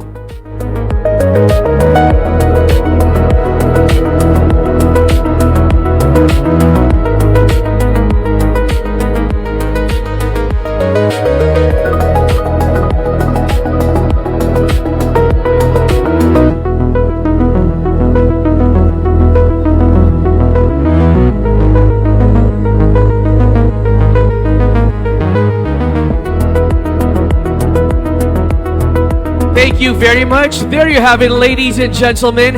our first panel discussion has concluded for the first day of AI Fest. Can we give them, please, one more round of applause? Madamo gid nga salamat. What a way to set the tone. If there is one thing that came through in that conversation, it's that AI isn't some distant future we're waiting on. It's already here, already reshaping how we work, how we build, and how we compete on the global stage. And the exciting part, the Philippines and the wider ASEAN region aren't just spectators in this shift. We have the talent, we have the creativity, and the drive to help shape where the technology goes next. And of course, the real story of AI isn't just about the tools. It's about the people who wield them. It's about how we choose to use this technology responsibly, inclusively, and in ways that lift up our communities rather than leaving them behind. That's the kind of future worth building toward. And conversations like this one we just witnessed are exactly how we get there. So, let this be just the beginning. Let the ideas you heard today spark something. Perhaps a question, a project, a bold new direction. Because the future of AI in our region won't be written by chance. It will be written in rooms like this one, filled with brilliant people like everyone here in this room. And now we are ready for the next part of our program. Ladies and gentlemen, please settle in because this next session goes right to the heart of why we are all here. We've spent the day talking about opportunity, about competitiveness, about building ecosystems. But now, we turn to something even bigger, and that is purpose. Very big word. Sometimes we tend to forget about it, but I believe this is one of the most important aspects in developing, technologically advanced tools. Because for all its power, AI only truly matters when it makes life better. For a farmer checking weather patterns before a harvest, or maybe a teacher reaching a remote student in the most remote barangay, for a community bracing for the next storm. They say with technology, the possibilities are truly endless. What's new today can be obsolete tomorrow. That is why I am proud that we are gathering brilliant minds here to work on reshaping our future because the future is right now. And this session is called AI for Good, Scaling Solutions for Sustainable Development in the Philippines and beyond. And that word, scaling, is key. It's one thing to build a clever solution, but it's another to grow it so it reaches the millions of Filipinos and millions more across our region who stand to benefit the most. So, let's open our minds to what's possible when innovation meets intention. Everyone, please join me in welcoming the voices who are turning AI for good from an idea into a beautiful reality. Our first plenary speaker of Session 2 is a leader at the forefront of the Philippine science and technology landscape. He serves as director of the Advanced Science and Technology Institute, better known as DOST-ASTI, and as a professor of electrical and electronics engineering at the University of the Philippines, Diliman. He has led DOST-ASTI since April 2021. He earned both his bachelor's in electronics and communications engineering and his master's in electrical engineering from UP Diliman before completing his PhD in electronic and electrical engineering at the University of Southampton in the United Kingdom. His research spans digital signal processing for audio and communications, music information retrieval, audio engineering, and adaptive filters and linear arrays. With over 18 years of teaching experience at UP Diliman, he has shaped countless engineers through courses in signals and systems, digital signal processing, and digital audio signal processing. He has earned wide recognition as a faculty researcher and has led major R&D projects for both DOST and UP Diliman. His work has also taken him abroad as a visiting researcher at Chulalongkorn University in Thailand and as a research fellow at the Kyushu Institute of Technology in Japan. He has also served as interim chair of the Asia Open RAN Academy. Ladies and gentlemen, to talk about AI for All, an evidence-based frame for inclusive artificial intelligence, please welcome our first plenary speaker of Session 2, Dr. Franz A. De Leon.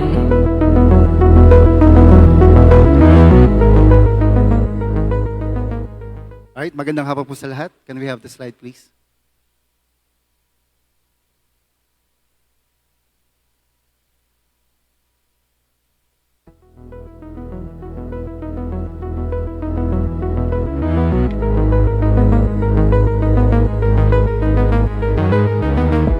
Alright, so the general theme for this session is AI for all, which means we wish to address how do we make sure that all the benefits of artificial intelligence, including the corresponding services, are really felt by most Filipinos across the nation. So that's the whole point of this whole session.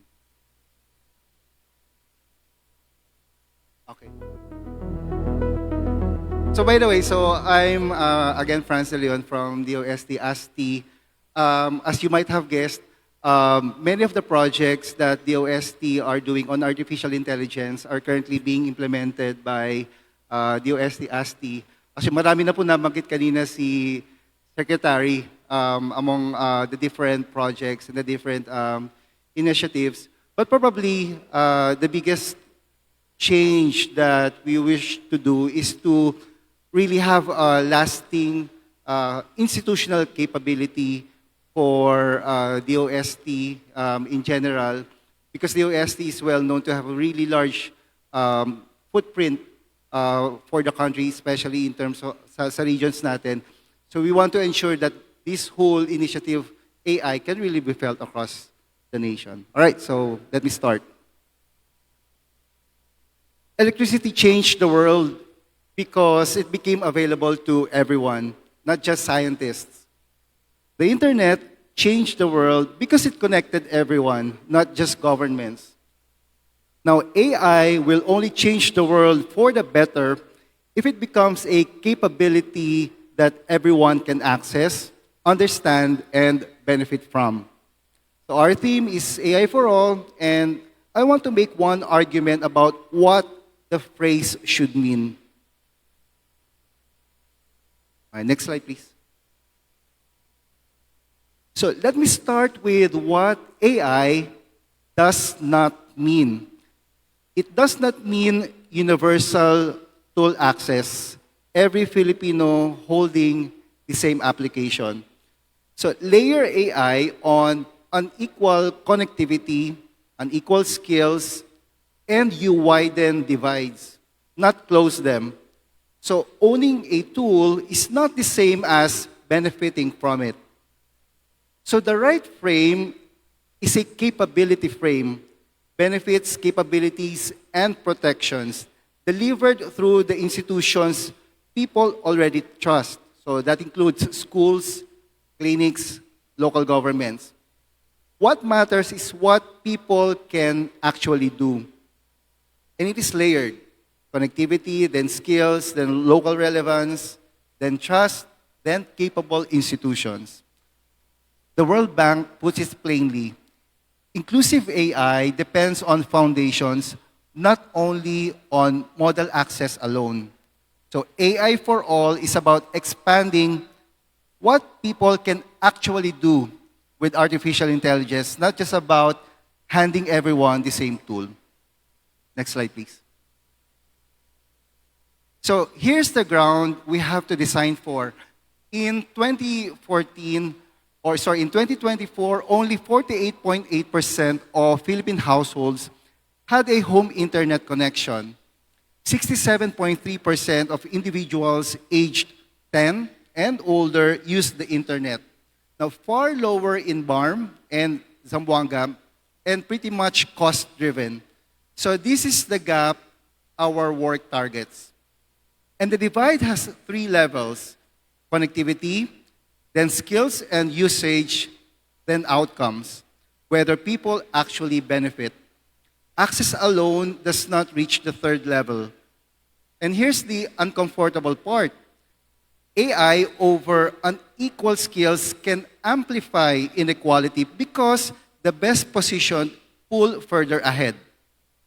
With under half of households connected at home, inclusion has to be engineered deliberately because access alone will not produce benefit.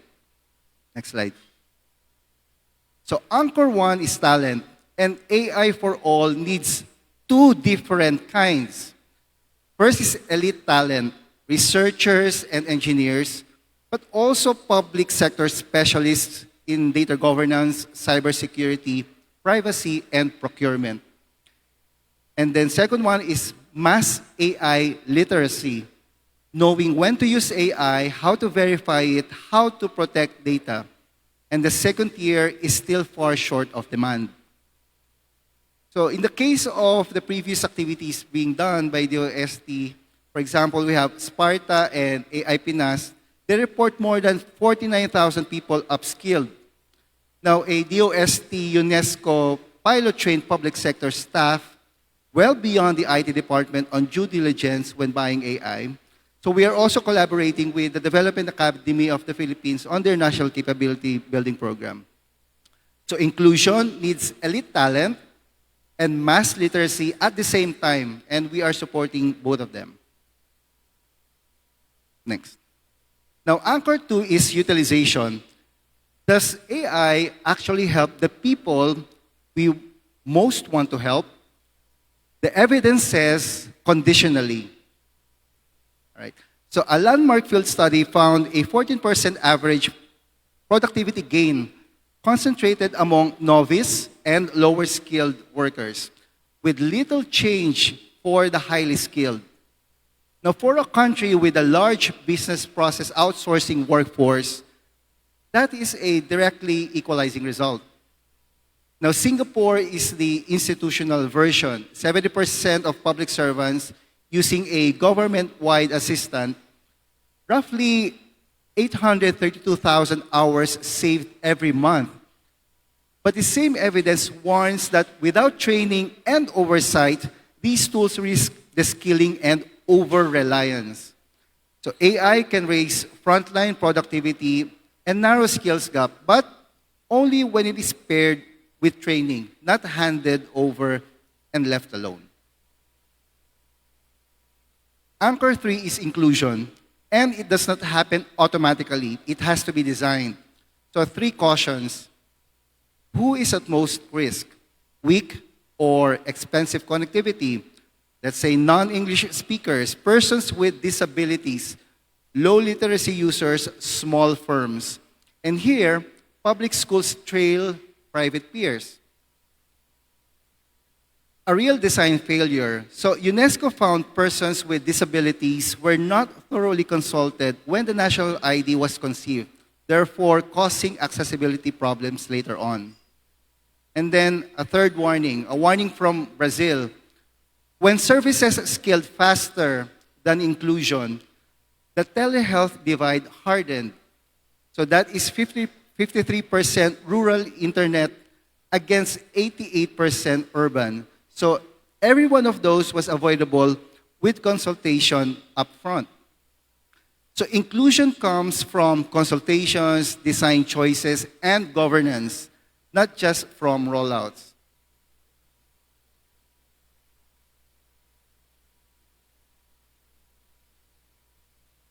So that is the frame and the gap. Now let me show you how we organized against it, starting what we have already built. So policy first. NICE PH was approved by the President in May 2025, reinforced by 3 presidential directives, and named in the 8-point socio-economic agenda as reported to the nation on the recent SONA. Now, this is national economic policy and not just a science-based agency initiative, you know. So, institution second, as mentioned by Secretary Solidum earlier, NICRE launched on the 26th of February as a permanent institutional anchor so that when a grant ends, hopefully the platform does not appear or does not disappear. And finally, infrastructure. So we have been running the HPC service since 2014, and the related connectivity, we call that Pregnant, are both being administered by ASTI to complement each other. So we have the experience running those facilities. Next slide. Now let me stay with the institution because this is what decides whether any of it lasts. Its stated goal is to become the country's premier hub for AI research and innovation, driving technological advancement, of course, fostering inclusive regional growth, and setting a cohesive governance framework for national progress. So programs are temporary, we know that, but institutions are more stable. So NICRE pursues that through 4 pillars: computing infrastructure, AI talent, and research capability, governance and strategic coordination, and regional innovation and inclusive growth. Now, I would point you at the 4th because it is written as an objective, not really an aspiration. Extend AI research and development benefits to the regions through innovation hubs and support that helps MSMEs innovate, compete, and grow. So in this room, we can all agree that is the whole point of our gathering. Next slide. So, but let me correct an impression that this ordering can create. So NICRE did not build this infrastructure. It actually inherited many of them. As I mentioned, we have been running the HPC and accompanying internet infrastructure for the past couple of years. So really, the tall order is to further expand and distribute this capability across the country. Next slide. So shown on the slide are some of the projects that run on it. So this include health, climate, transport, agriculture, and digital platforms. Our current initiatives as a public R&D institution are strategic in nature, addressing local realities and challenges. We are also aware of what we call the pilot trap, which means that sustainability becomes an issue when the project funding dries up. So we make sure to engage technology adopters at the onset. So in our system, a success does not stay as a project, but rather it becomes a capability with a permanent home. So that is what runs on it, the different applications and verticals, but all of that is capability. And capability is not access. So the last question, and the one that matters most in this room, is who reaches it? For students, RAIN is bringing connectivity and digital learning tools to communities that never had reliable access, now reaching the Visayas. So geography no longer decides the child's options. And more recently, we started this year in Caraga, we have the Grid Patch, which works with island electric cooperatives on a smart grid technology. So when the power goes out, it comes back sooner. So for us at DOST ASTI, we are no longer just a technology enabler, technology incubator, we are also an equity enabler. Next. All right, so and let me stay in Caraga because the team went back, this time to find out what adoption actually costs the people doing it. So Ignite MSMEs is a capacity building program moving small enterprises from AI awareness to structured AI project design. So in July, just a few weeks ago, we ran the pilot at Caraga State University in Butuan City, of course in partnership with DOST Regional. 60 participants a day across 3 days from 5 universities and DOST partner MSMEs. So the delivery model is the part I would point you to. The MSMEs diverse pitch. So they present a real business problem and a university incubator team commits to prototype it. So it ends in a sprint and a path to beta testing with DOST support. And the focus group told us something that we haven't learned before. For example, there are some ERP systems being quoted to them at 1.5 million pesos. So too expensive. Of course, there's also the issue of uneven connectivity, data still half on the paper. So to be honest, their trust on AI was conditionally because of those circumstances. So training alone fails, so we bundle it with compute, mentoring, and route to deployment. So having these strong foundations for the OST open opportunities to attract global partnerships. First, we are supporting the local infrastructure for the Copernicus Mirror site containing satellite data in the region. That's across the Philippines and even nearby ASEAN region. So this serves as a rich source where AI-enabled services can be built. Second, JICA and DOST are collaborating on enhancing the geospatial analytics and technology services program to build a secure, reliable, and trusted AI ecosystem for disaster risk reduction and data-driven governance. Third, a mission just concluded last week that served as a platform for exchanges on the ongoing preparation of the proposed AI TAPO package under the EU-Philippines Digital Economy Package. So they want to build AI factory in the country as well. Now, these collaborations are expected to contribute to our AI sovereignty. So that is our capacity to harness the whole technology stack. And for my final slide, so let me leave you with this food for thought. AI for all is not a chatbot for everyone. It is connectivity, skills, language, trust, and capable institutions built layer by layer and designed for the people most likely to be left out. So inclusion is a choice and not a byproduct.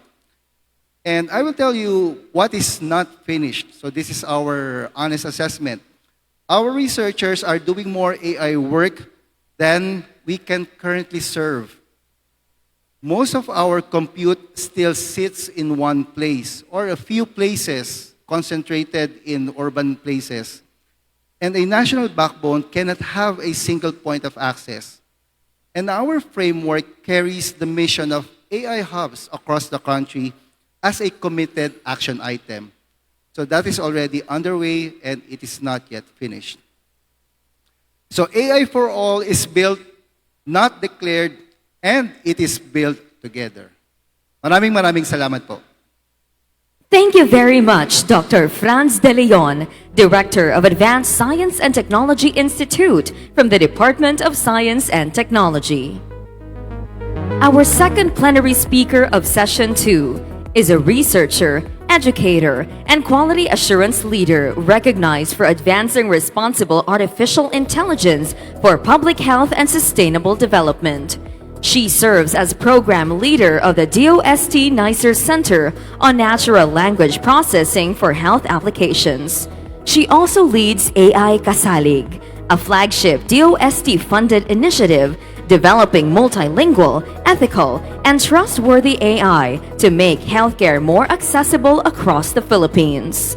Her expertise spans natural language processing, responsible AI, health informatics, and AI governance. At the heart of her work is a simple goal: turning cutting-edge research into practical tools that empower healthcare professionals, local governments, and communities, always with transparency, inclusivity, and evidence at the core. Her voice also reaches the global stage. As a guest editor for Springer Nature's Discover Artificial Intelligence, she leads an international call for research on emerging and responsible AI. And through it all, she remains a champion for AI that advances the United Nations Sustainable Development Goals, from good health and well-being to innovation, to reduced inequalities and stronger institutions. Ladies and gentlemen, please welcome our second plenary speaker of Session 2, talking about AI for better health outcomes, addressing SDG challenges through innovation, Dr. Mideth B. Abisado.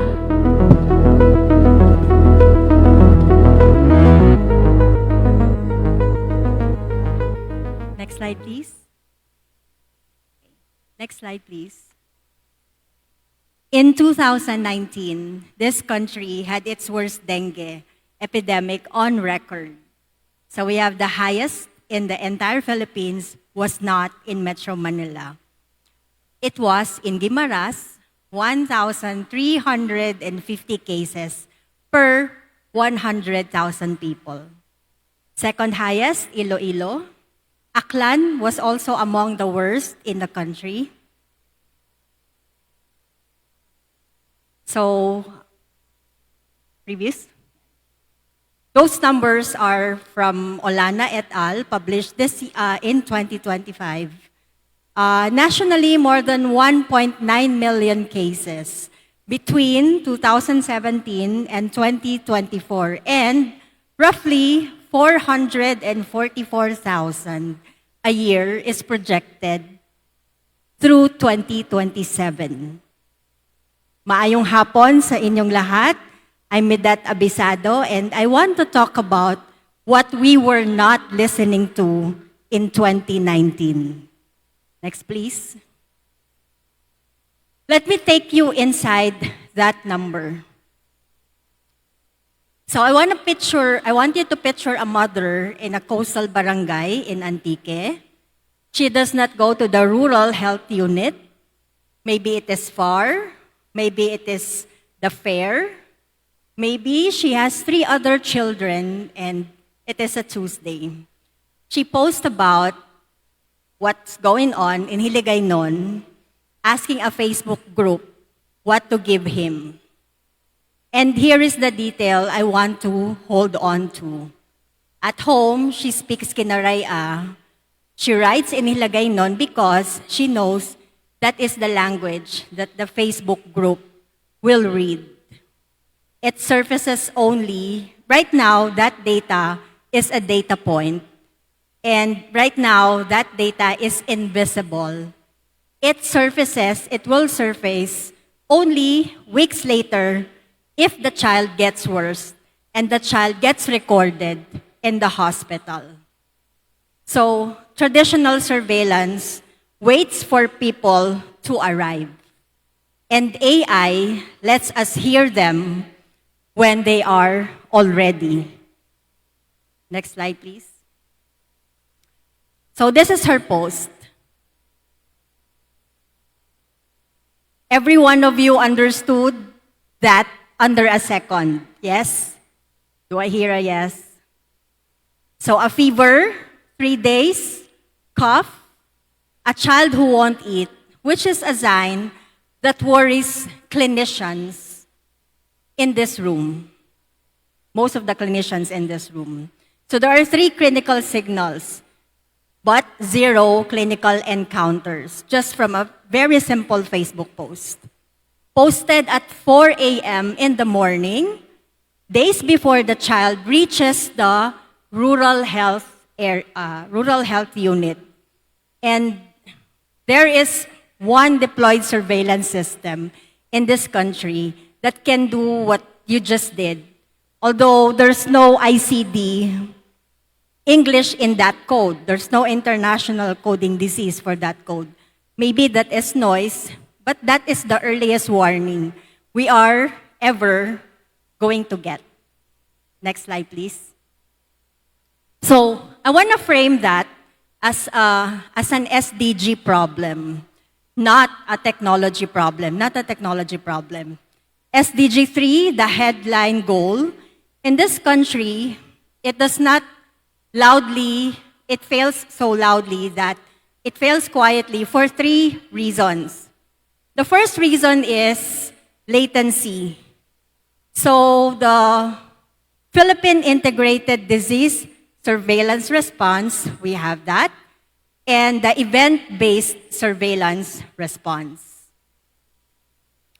They wait.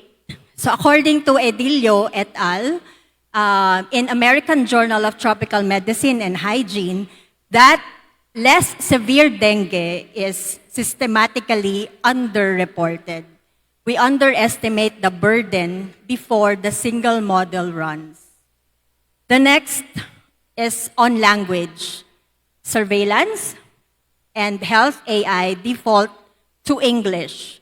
Most Filipinos do not report distress in English, but using our own local language. And lastly is trust, HIV, stigma. Post on Dengvaksha, suppress reporting even when there are systems that exist. So Resona et al. Documented that recovery in global health action, and they called it endless. And look where each one lands. In latency is infrastructure, that is SDG 9. One headline, that is why this cannot be addressed by only one project or only one institution.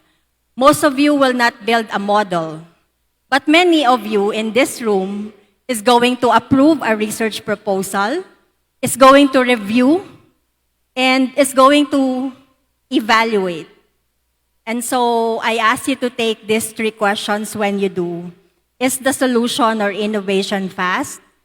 Can it hear everyone? And will anyone believe it? Next slide, please. So, Health PH ran from 2023 to 2024. This is a funded project by DOST PCHRD. In this project, we analyzed 14,081 validated social media posts across 4 platforms: X, Facebook, Reddit, and TikTok conversations, detecting symptoms, clusters for acute respiratory disease, COVID-19, pneumonia, and tuberculosis. 81% accuracy in the 3 languages, Filipino, English, and Cebuano. Along the way, we also built Cebuaner, which captures 4,258 annotated articles. The largest named entity dataset ever built in Cebuano language, a language with more than 21 million speakers in the Philippines. Over 70% precision, recall, and F1 across every entity tag. As we deployed it and collaborated with Cavite City, Puerto Princesa, Rojas and Palawan, Luzon, Visayas, and Mindanao LGUs, now let me share with you the part that does not go well. Our inter-rater agreement on annotation was 0.34. So we don't see that as a failure. It's fair, not good. We have 2 panel of medical experts looking at the same informal text, disagreed about what counts as a symptom out of a social media context. That disagreement is one of our findings, not a technology flaw. It tells you that the hard problem in health AI is not architecture. It's the human judgment that you feed for training. Next, please. So with that in mind, one project could not carry all 3 failures. So it became a center. At National University, we now have the NICER Center on Natural Language Processing for Health Applications. 4 projects that were launched this year in February, funded by Department of Science and Technology, which includes We have Health PH Plus, takes latency and language together. So we added other regional languages instead of only 3, plus we included the One Health framework, indicators, air quality, among many others, because the next respiratory threat may not start from a person. The next one is Advocate. As you know, last year, we have an increase on HIV infection. So Advocate PH takes stigma. The Philippines has the fastest growing HIV epidemic in the Western Pacific. 411% rise in daily incidents between 2012 and 2023. And the biggest barrier to surveillance is not technical. It's people being scared of getting tested and having that stigma where they are. So this Advocate PH is that we know that people will not report because they are ashamed. So we map the stigma. Where is the social media discourse going on in the Philippine map? So we cannot intervene against something that we cannot locate. Where can the government put their policies, actions, initiatives stronger to address this? The third project is Bantay Lamok PH. This takes climate, rainfall temperature, standing water, and citizens' crowdsource reporting that will use their own language when they report, and so the AI can understand the discourse and crowdsource report on mosquito-borne diseases. So Bantay Lamok is not only for dengue, it also covers Zika, chikungunya, malaria. AI Kasalig takes trust, that's project 4, and later I will come back on that. So all 4 are in the quarter 1. We started in February 2026, and so we've trained our models and we're looking at very good results. Next, please. Okay, I want to ask you something, and I want you to do it. So, raise your hand if you speak Hiligaynon at home. At home. How many are speaking Hiligaynon at home? And then keep raising your hand if you also speak Kinaraya. Also speak Kinaraya. All right, thank you very much for participating. So, in the slide, you would see, I want you to look at the slide. Every project listed here covers the Filipino language. Every project we run is listed there, and every language we can hear on social media discourse. Hiligaynon is a target in 3 out of the 4 projects. That is new this year, and it is because of work I will show to you in a moment. Now look at the column Kinaraya. So Kinaraya, roughly 1.4 million speakers in the Philippines. And we see that importance. So every box on the project is empty. And I'm not going to stand here in Iloilo and pretend that that is acceptable. I will tell you that it is an open discussion to include this in the technologies that we develop. Next, please. Last December in Hanoi, one of our team members presented the first named entity recognition model ever built in Hiligaynon. So we have the Cebuaner in Cebuano. We also designed another technology in Hiligaynon, that's Hilagayner. 8,000 annotated sentences based from news, social media, library text, sources including the Radyo Bacolod and the Ilonggo Balita sa UMA.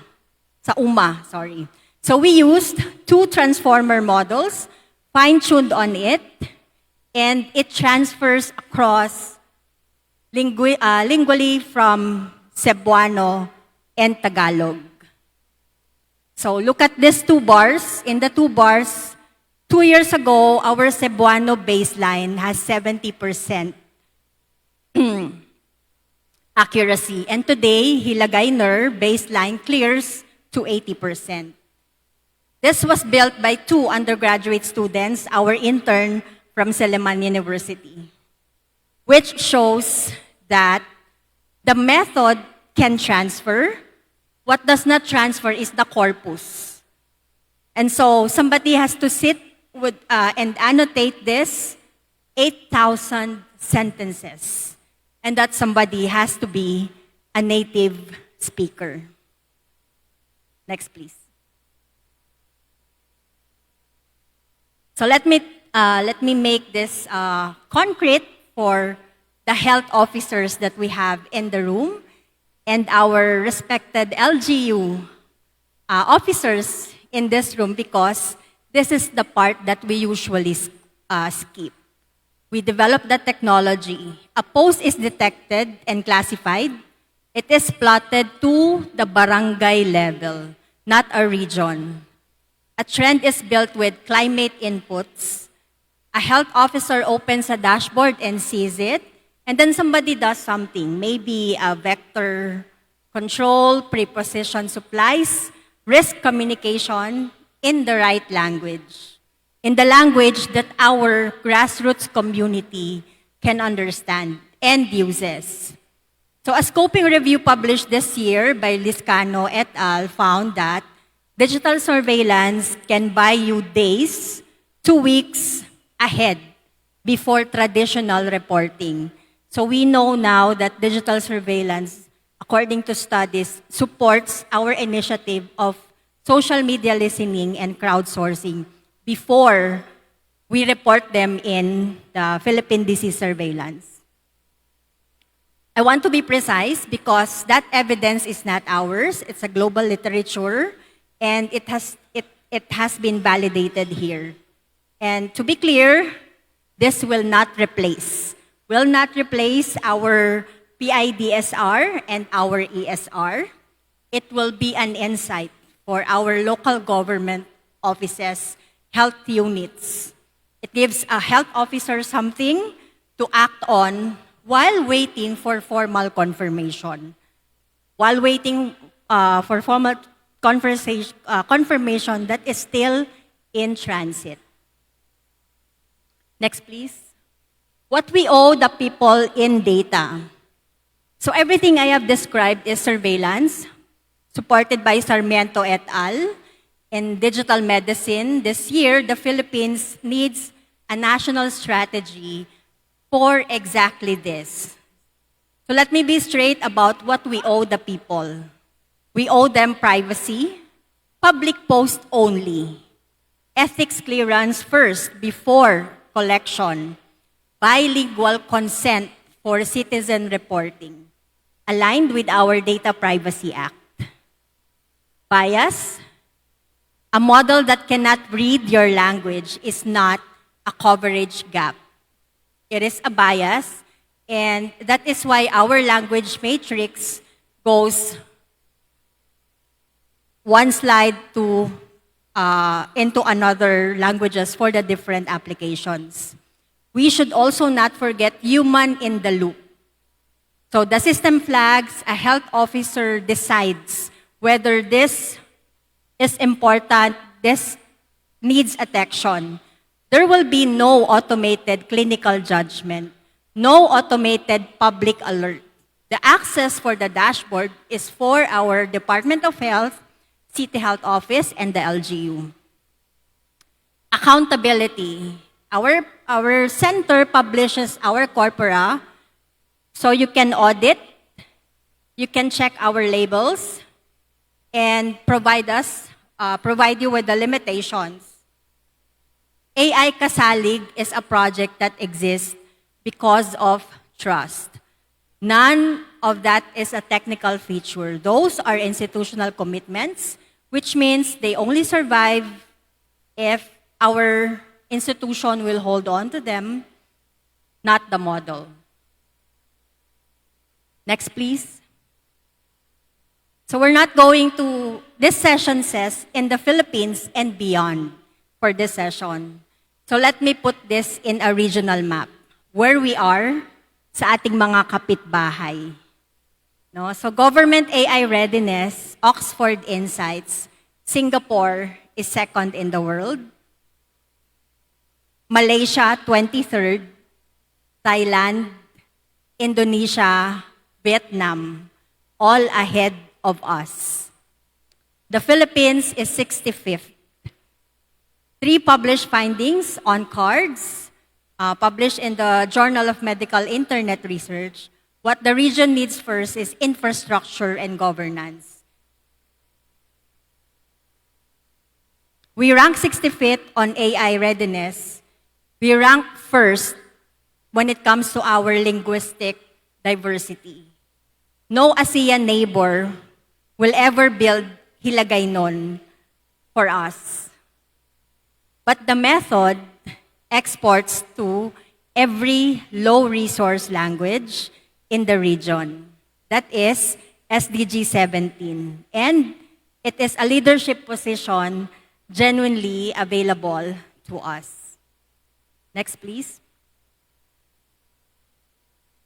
The theme of this session is scaling. So let me be honest about what actually does. Architecture scales. Pipelines also scales. Dashboard, we can scale them.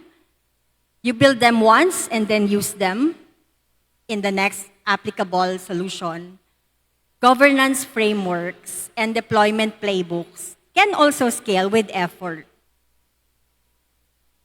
And then there is the column annotated corpora. Native speaker judgment, community trust, none of it is scaled because you cannot centralize it and you cannot buy it in Manila. Models are superseded in months. The data set we built will outlive every year or maybe 6 months. The data set is a national asset. The data sets are built by people in places and in different languages. Next, please. So there, 3 openings. And I have addressed 1 for every group in the room.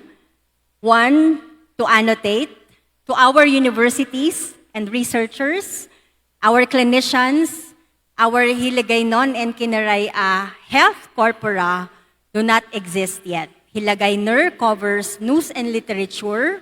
It does not cover how an Ilongga mother describes the child's breathing at 4 in the morning. That is different vocabulary, different context. Nobody outside this region can build it. Pilot, to our policymakers in the room, our agencies, the LGUs on dengue mapping and decision support system need field sites. Guimaras, Iloilo, and Aklan carried the burden in 2019. They should carry the tools in 2027. Build to our industry partners and to the graduate students in this room, we have deployment work. And you can integrate this in your ideation, in your thesis. We already have initial conversations with Iloilo Science and Technology University, with University of San Agustin, St. Paul, and LayerTech. They are all exploratory, but they can be a great deal more than that. Next, please. And so, going back to our number, 1,350, Guimaras 2019. Somewhere inside that number is a mother posting at 4 in the morning that nobody listened to. She is still posting, only questions whether anything is listening, something is listening, and whether it understands her. So, 2030 agenda, we're closing on 4 years before we claim that we've achieved our targets for SDG 17 SDG goals. The models are already here, the corpora are not. Not inilagay nun in Kinaraya, not in the languages spoken, where the burden is the heaviest. The burden is in our grassroots community, and we want to bring in healthcare services to the grassroots. The Western Visayas region is where the next chapter begins. So if you remember one thing in the past 15 minutes, model scale, corpora do not, and somebody has to annotate. And that somebody is in this room. Thank you. Thank you very much, Dr. Mideth Abisado, Program Leader of the DOST NICER Research and Development Center of Natural Language Processing for Health Applications from the National University. We also encourage our AI Technical Conference attendees to visit our PGDX exhibit area at Hall C of the Iloilo Convention Center. With your AI Technical Conference registration, you are provided with free entrance to the area. There are so many exciting things awaiting you in the next hall, so feel free to drop by the area when you get the chance. Our third plenary speaker of Plenary Session 2 is a Balik Scientist Program awardee who recently completed his engagement with DOST MIRDC, driving advanced manufacturing and robotics initiatives here in the Philippines. He is the CEO and co-founder of HandPlus Robotics based in Singapore and Malaysia, a company specializing in software-driven robotic picking solutions. He is also co-founded and serves as program director of the Algorithm Robotics Center in Cebu. He is a professional lecturer at De La Salle University in Manila and previously served as a senior research fellow at Nanyang Technological University in Singapore. He is also an international robotics champion, having led teams to victory at the Amazon Robotics Challenge, the DHL Robotics Challenge, and the IROS Mobile Manipulation Challenge. He holds dual bachelor's degree in chemistry and computer engineering from Ateneo de Manila University and both a master's and PhD in information science with a focus on robotics from the Nara Institute of Science and Technology in Japan. To speak on business transformation through AI and robotics automation, ladies and gentlemen, please welcome our third plenary speaker of Session 2, Dr. Albert Causo. Hello. Good afternoon. May chuwari-wari pa po ako. Magandang hapon po sa inyong lahat. Ako po si Albert. And today, let me tell you a story about business transformation and robots. The whole 3 days will be about AI. But what I want to tell you is this. Robots and AI are two sides of the same coin. Both are about automation. One is automating from the data side, analytics side, and the other one is automation coming from the hardware side. And when AI was booming 2015 onwards, actually after the pandemic, when ChatGPT got released, we had to tell people that robot is not AI, and AI is not automatically a robot. But today, let me reframe my discussion about robots and AI from business perspective. So, those of you who have seen this news, raise your hand. Has anyone read this news in the last couple of months? The reason is this. There has been a backlash in the corporate world, in the US especially, to stop using AI because they're running out of budget. Amazon reportedly, or was it Facebook, consumed $5.6 million worth of AI tokens in 1 week. That means if you scale that, that's 20 million in a month, that's $240 million or $250 million going directly to either Anthropic or Gemini or Google. That's a lot of money. And the question was, are we getting our money's worth? The answer was mostly a resounding no. For the next 3 days, all of us will be talking about AI. But the corporate world, where the money resides, are basically pushing back and saying, hold on, something is not going right. If AI really delivers, then how come we don't see the returns? But let me go back to this problem or story at the end of my talk. Because, based on analysis that we have seen so far, the issue was not about how to use AI or whether there is a reason for AI usage, but rather the whole why are we using it in the first place. Most often, the reason a lot of tokens have been consumed was because staffs are using it to write better emails, prepare better PowerPoint, summarize reports, generate whatever, which is what we are already using.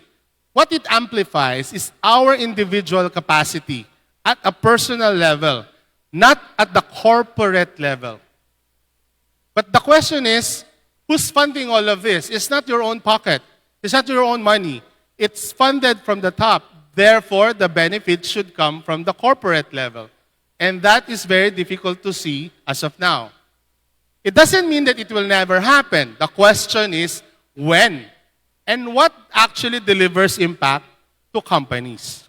Now, let me share about robots. I'm a roboticist. We build robot systems. My companies build robots. And whenever we look at robots, we always see AI as something complementary. In fact, based on what we have seen in the last decade, AI is mostly used by robots to see and move. I will show you several examples of this. In fact, those of you who are interested, you can go to the 2 doors down. There's a robotics competition there. Most of what the students are doing are basically what we do. But after the boom, after ChatGPT was released, we saw AI focusing more on high-level reasoning in unstructured environment. In short, the business case for businesses is to use AI in order to make their automation even more smart. So let's look first at what robots usually do with AI. It's a very intuitive solution, actually. This is what a robot solution is composed of. I don't say robot. I say robot solution. It's always a system. A robot is never a single component. If you are talking about industrial automation, that means robots that include an industrial arm, grippers, cameras, gripper, camera, or other types of sensors. And if you're going to put it in a production line, that also includes automation like conveying systems, lifting systems, and softwares, etc., etc. It takes a lot of things for a robot solution to work. Buying an arm doesn't solve anything. Buying a camera doesn't solve anything. Put the two together, and maybe you get something. So, how does a robot see? This is an actual footage of one of the deployments we had where we told the robot to use AI to see the items. The items are actually single-use masks. This was after the pandemic, where we tend to give away a lot of masks. So now, we want to put the mask inside bags. The bags are, you can see at the corner. And they're going around.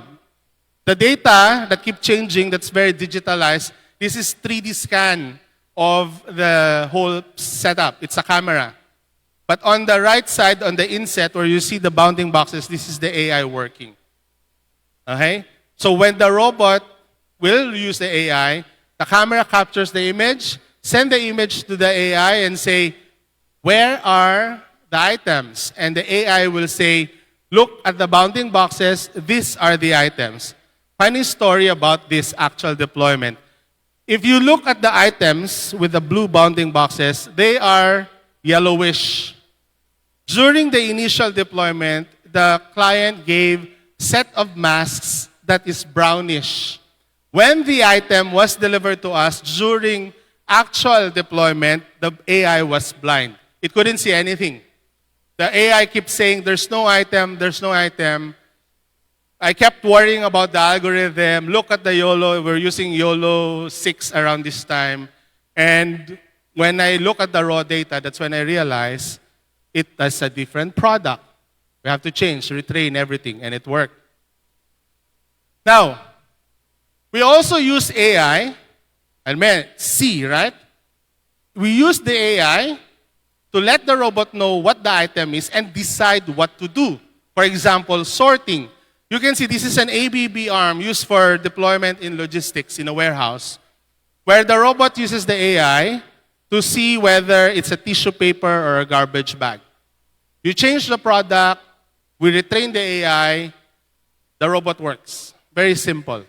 So one of the most extensive deployment we've had is in a warehouse where there are 200 plus items. You dump all the items in one box, the robot will be able to identify as many of them and separate them as needed. So this is, the other one was about seeing, now it's seeing and sorting. So not just see, but also decide where to move. But other than seeing and moving, we also use AI to do quality checks. This is an actual deployment of a robot that's installed in a semicon company in Singapore. It's a screw driving application, automatic screw driving. Your cell phones, laptops, and whatnots, all your personal electronic devices, needs to screw the board onto the frame, the laptop casing. If the wrong size of screw, wrong length, wrong diameter, and the wrong torque, the force is not enough, those boards can pop out and cause factory defect. So what this semicon company started doing is deploying AI to first tell the robot, if you see there's a hole, get this screw. But once we develop the system, we realize we can make this vision system to be accurate up to 0.001 millimeter by adjusting certain parameters, and it has nothing to do with AI anymore. But the point is, with that kind of resolution, we are able to let the system know what type of item it is, what kind of screw is needed, what's the torque needed for the automatic screwing, and whether there's a screw or not, or whether it's the wrong screw. So you do, because of AI, the robot can see, the robot can move, plan the motion, and the robot can perform quality check. These three roles without automation, usually in a factory, is done by at least 3 different people. With a robot in there, they can consolidate the work. Now, don't ask me and tell me later, sir, because of robots, 3 people will lose their job. That's not true. The 3 people whose job is previously to screw and check would be moved to a different position in the company. That's what normally happens. Now, not all of us here is in manufacturing or in logistics, but let me show you just some examples of robots and how AI, especially vision AI. Robot and vision AI are like kare-kare and bagoong. They always go together. Okay? Without the vision AI, usually robots are blind. Prof. Naval here earlier was talking about subsea measurement, assessment of fish. If you have a submersible robot, you need his software. Okay? This kind of marriage. For example, in agriculture, in precision agriculture using drones, basically the drones are just a delivery node or a sensing node. All the data that the drone captures through cameras, thermometers, etc., need to be fed to an AI model or whatever methodology of computation and to let the drone know what to do next. So it's seeing and moving. In manufacturing, where you do laser cutting, AI is being used to optimize positioning. For example, you have metal. I saw earlier in the morning somebody from metal cutting industry, metals industry. You have a whole sheet of steel, and you need to cut several parts in it. You don't optimize it, you will waste a lot of material. Now, AI can help do the optimization, minimize the amount of wasted material. In machine tending, but sir, machine tending is quite simple. You load, unload. True. But most CNC owners usually process what we call low volume, high variance product. You only produce 1 or 2 pieces, the next pieces are completely different. When that happens, you require a human to be there. Only the human can recognize how to pick the item. But if you use AI, the AI can make a decision, check the item, see it, and decide how to pick the item. Should I already pick the item? Is it already perfect quality-wise? Of course, harvesting, mango tree, and somebody asked me, can we use a robot to harvest Guimaras mango? Yes. Not going to be cheap, but an interesting problem. Can be done? Most probably. How much it would cost? No idea. But when that happens, you also need the robot to have AI. The robot should have cameras, check the tree, decide whether it's ripe or not, the shape is correct or not, and harvest it. In fact, next door, one of the team there is using AI to determine defects on mango, whether it has blemishes or maybe even the ripeness level. Where else? Stone carving. There's a lot of artistic capability in the Philippines, whether it's in wood, for example, in Betis, Pampanga, building all those religious statues, or in Romblon, where we are making stone-based, marble-based products, we can use a robot for that. But recognizing how to do the task, adjusting for the force of the robot, for example, requires certain level of skill. And that kind of skill can sometimes be difficult to capture. So we can use AI for that. Palletizing, you put, or in Tagalog, magpaleta. Wala namang bago doon. But the kicker is this. If I need to palletize cargo with different types of sizes, how will I make it happen? Usually now, you can see palletizing robots stacking the same size as a box. But that's not true. In a given factory, you could have as many as 2,000 different box sizes. How will you mix them? In fact, for those of you who are researchers and willing to try, it's still an open problem. Only a couple of companies have solved it, and they're not cheap. The palletizer can cost as much as $500,000. That's a lot of money. Now, solve the software, I'll give you the hardware for cheap. Then we become billionaires together. You can have delivery robots. Those of you who have been to Jollibee or maybe Robinson Supermarket, they're deploying it now to do some sales and marketing stuff inside the store. No issue there. But obstruction detection that you see here means the robot will see an obstruction and make a plan around you. You can decide to make it deterministic. The robot stops and say, oh, get out of my way, or let the robot decide where to go. So you have simultaneous localization and mapping.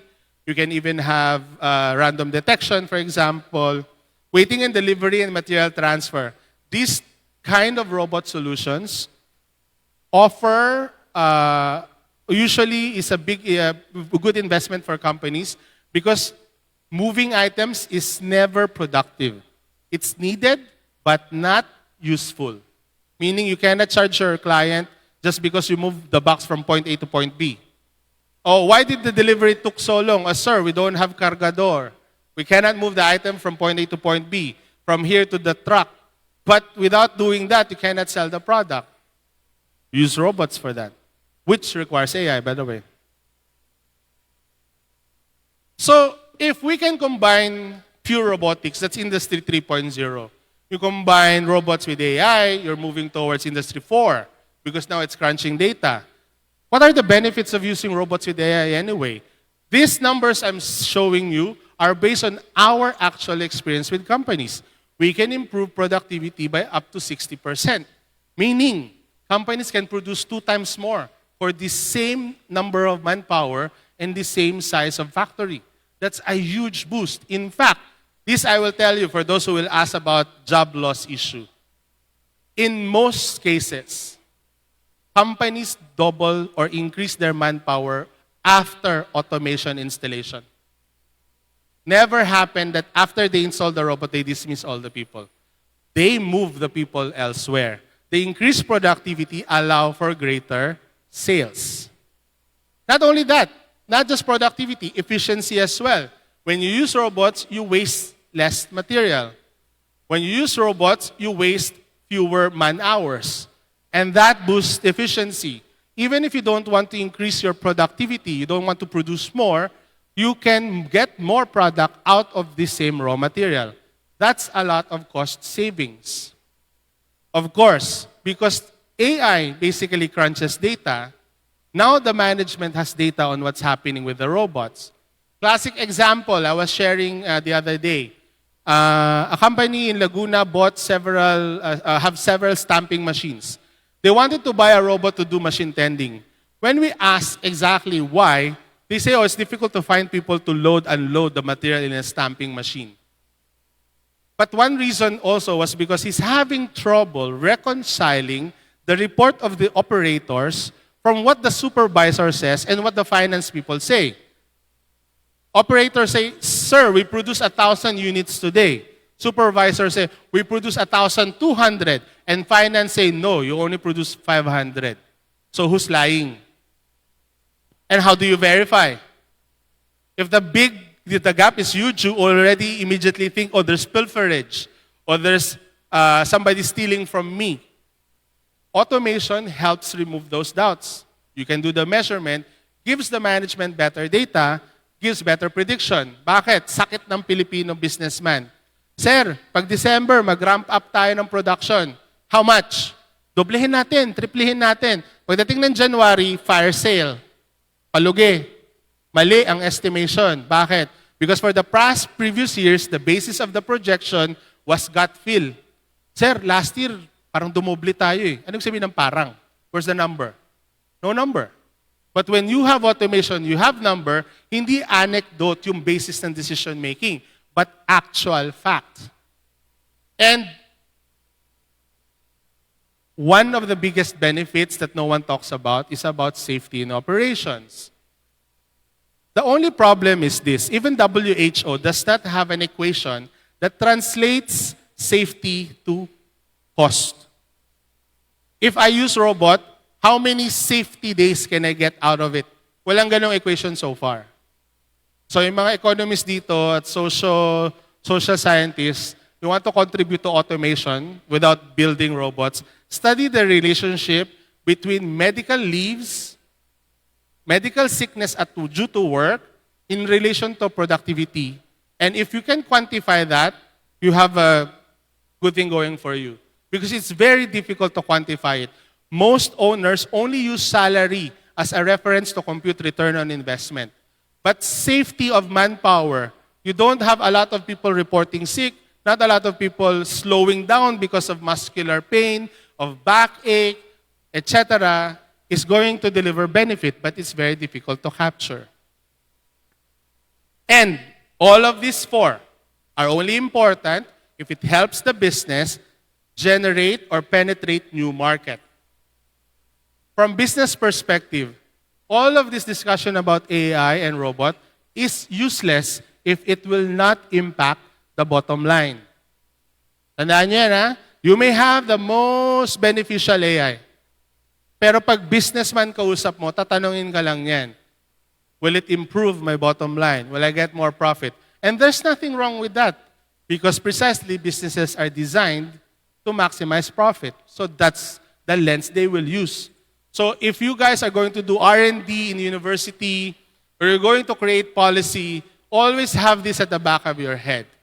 We should be able at some point connect the technology to profit generation. How? By generating more market access. Now, let's shift to higher level. With ChatGPT, with your large language models, and now agentic AI. And we're talking about visual language models, etc., etc. Parang ang daming kayang gawin ng robot because of AI, no? Totoo naman yun. Pero what we notice is that the current push right now is to use AI to enable robots to work in situations that are uniquely designed for human. For example, bahay, factory na may hagdan. Nag-expect ka ba ng robot umakyat ang hagdan? Hindi naman.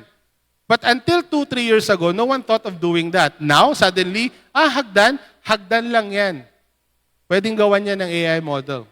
This pivot in understanding is causing troubles to a company like mine.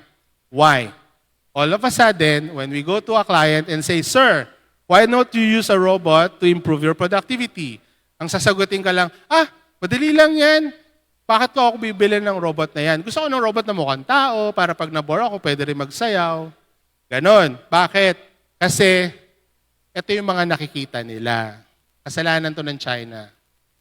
Diba? In March, during the spring season, I think this was March, Unit 3 released this video of several robots dancing.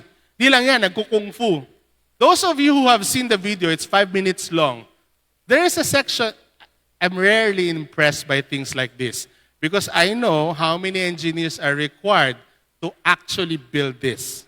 Until I saw, towards the 3rd minute, where the robots was playing the drunken master dance of Jackie Chan. Those of you who are my age would remember that movie, The Drunken Master, where he has a pear-shaped bottle of wine and he's dancing around like a drunk man doing kung fu. I saw that. I'm not going to show it here. You search for the video. When I saw that, the robots bending at their waist backward to imitate a drunken guy, I was like, my God, different level na talaga to. But still, I know, at the back of my head, I know, it took probably a couple of 100 engineers to do this. Regardless, we have reached the stage where our entertainers are already robots. And this raises suddenly the expectation of what robots can do. So, what kind of robots can we buy? This is from, I'm thinking of the company. But what I wanted to show you is, you see what kind of dexterity it can do? Dual arm, can bend, has a camera at the head. It's basically your coworker that doesn't get sick, doesn't complain, does have no boyfriend or girlfriend to complain about, no heartaches, no breakups, no holiday vacations. But they're very slow and quite unstable. Ubitech. For those of you who do not know, Ubitech started as a robotics toy company in Shenzhen. Most of the senior guys there who are researchers were my fellow co-workers in Singapore around 8 years ago, until they started going back to Shenzhen, China to help build Ubitech. And now we have this. Okay? So, you can buy it for how much? Around $16,000. The cheapest version is around $10,000. Most Filipino companies will say that's still too expensive. Now, it's expensive now. And not only that, in the next couple of years, as the costs keep going down and the basic salary keep going up, then we will have an issue. Remember, the 85 peso additional daily wage addition in Metro Manila has just been suspended until, I think, August 16. Why? Because a lot of businessmen were complaining. You think that will not happen? It will. When that happens, suddenly, a robot that can cost lower than 10K becomes an attractive, more and more attractive option. It's not even an if, it's a when. This is a robot from Figure. Figure is an American company. It's not only China who produces robots like this. There's a US company called Figure. This is Figure version 3. And this is an actual deployment of Figure robot in a BMW plant in Spartanburg in Germany. It's happening. You see, they are moving. It's not an experiment. It's a true deployment. Of course, you can see the robot is slow, The robot still maybe makes some mistakes. But do you see any people behind him? No one.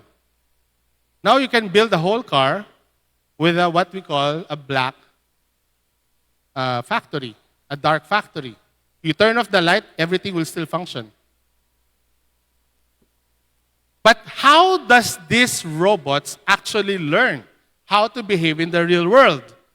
You have companies like this in China, which nowadays train the robot. I will let you watch, but because normally what they will do, they will teleoperate the robot, they will use a camera on their forehead, which you would have seen in the news from India recently. But look at that subtitle. One guy will say something very interesting.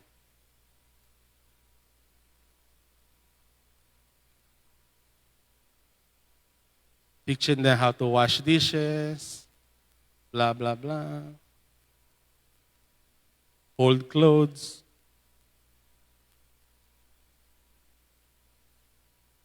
This guy.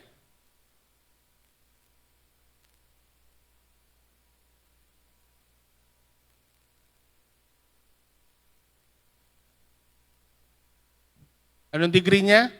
Big Data Technology. What does it mean? Who cares?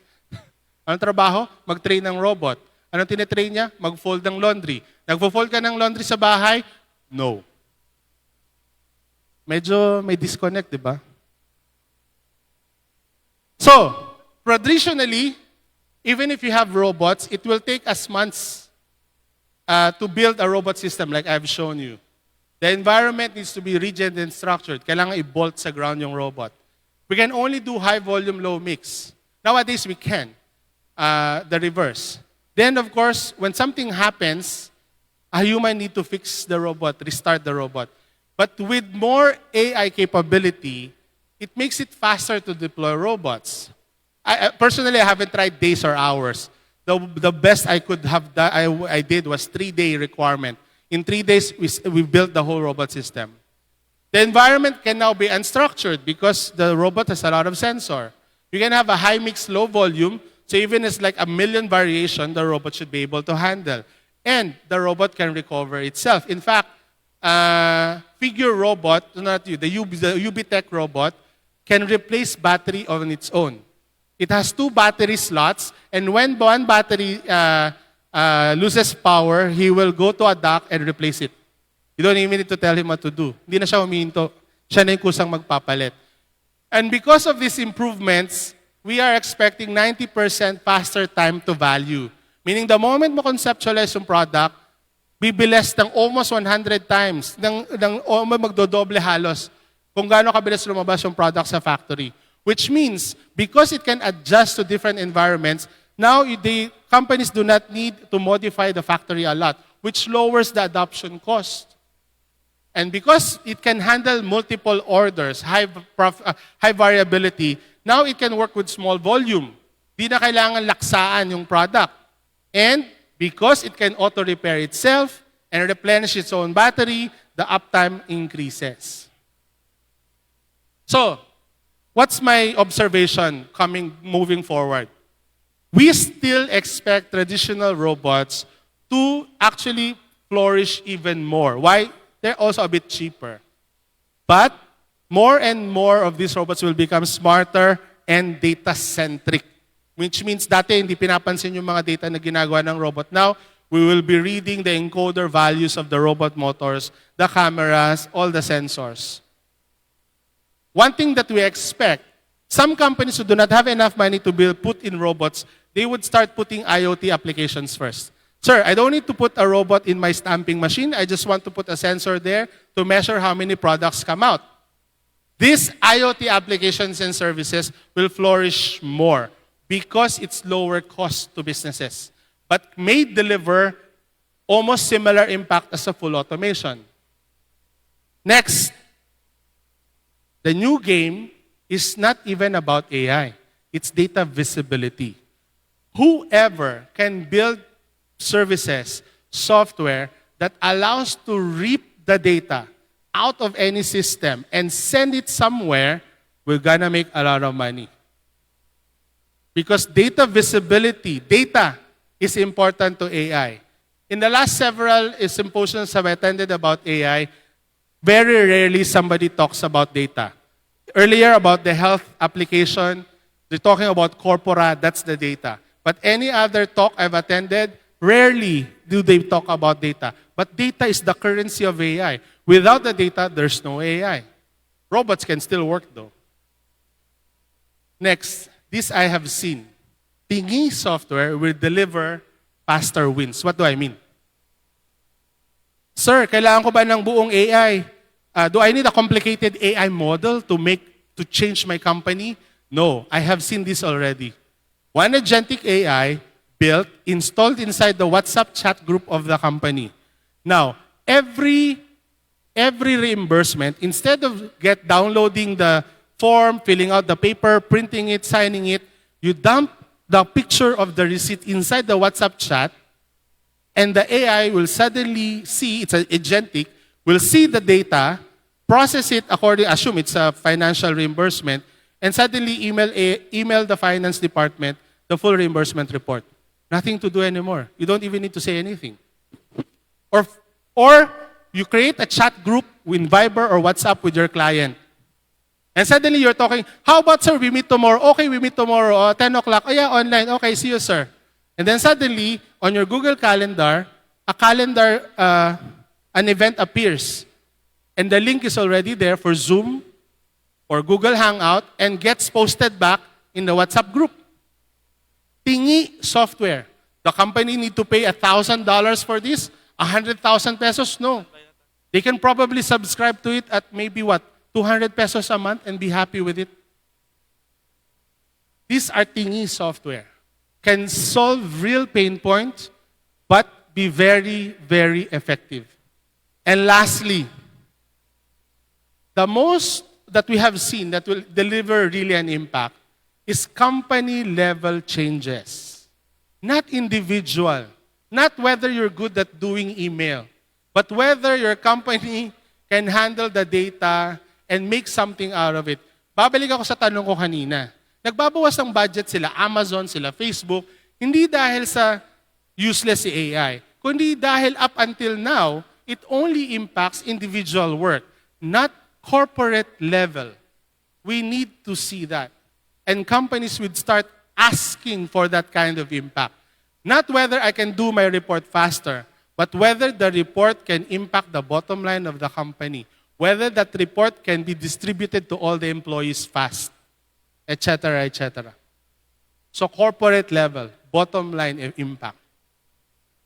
Last slide, DOST, I'm helping DOST with this as a Balik scientist to push for the adoption of Industry 4.0, of which robotics, automation, and AI are just some of the 9 technologies considered part of Industry 4.0. And I can tell you right now, there's a video, I will skip it. But the Quattro program, hosted by DOST MIRDC, has 2-pronged. We're going to build the Merial Hub at Bikutan that will house as many of these 9 component technologies, AI, robotics, cloud computing, whatever. Nandun yan, makikita nyo yan. Actual robots and automation that is deployable. You want to buy it, you can buy it on the spot. And ecosystem development. And to help the ecosystem, this is the Merial Hub. Hopefully you can visit sometime in November onwards. And concretely, how does the Quattro program help the push, for example, of AI?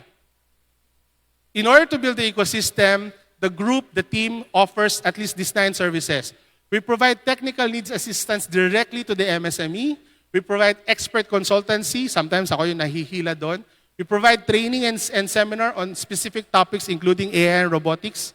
We do technology showcase, partner development, resource linking, meaning introduce namin kayo sa vendor, or vendor gets introduced to a whole lot of group of MSMEs.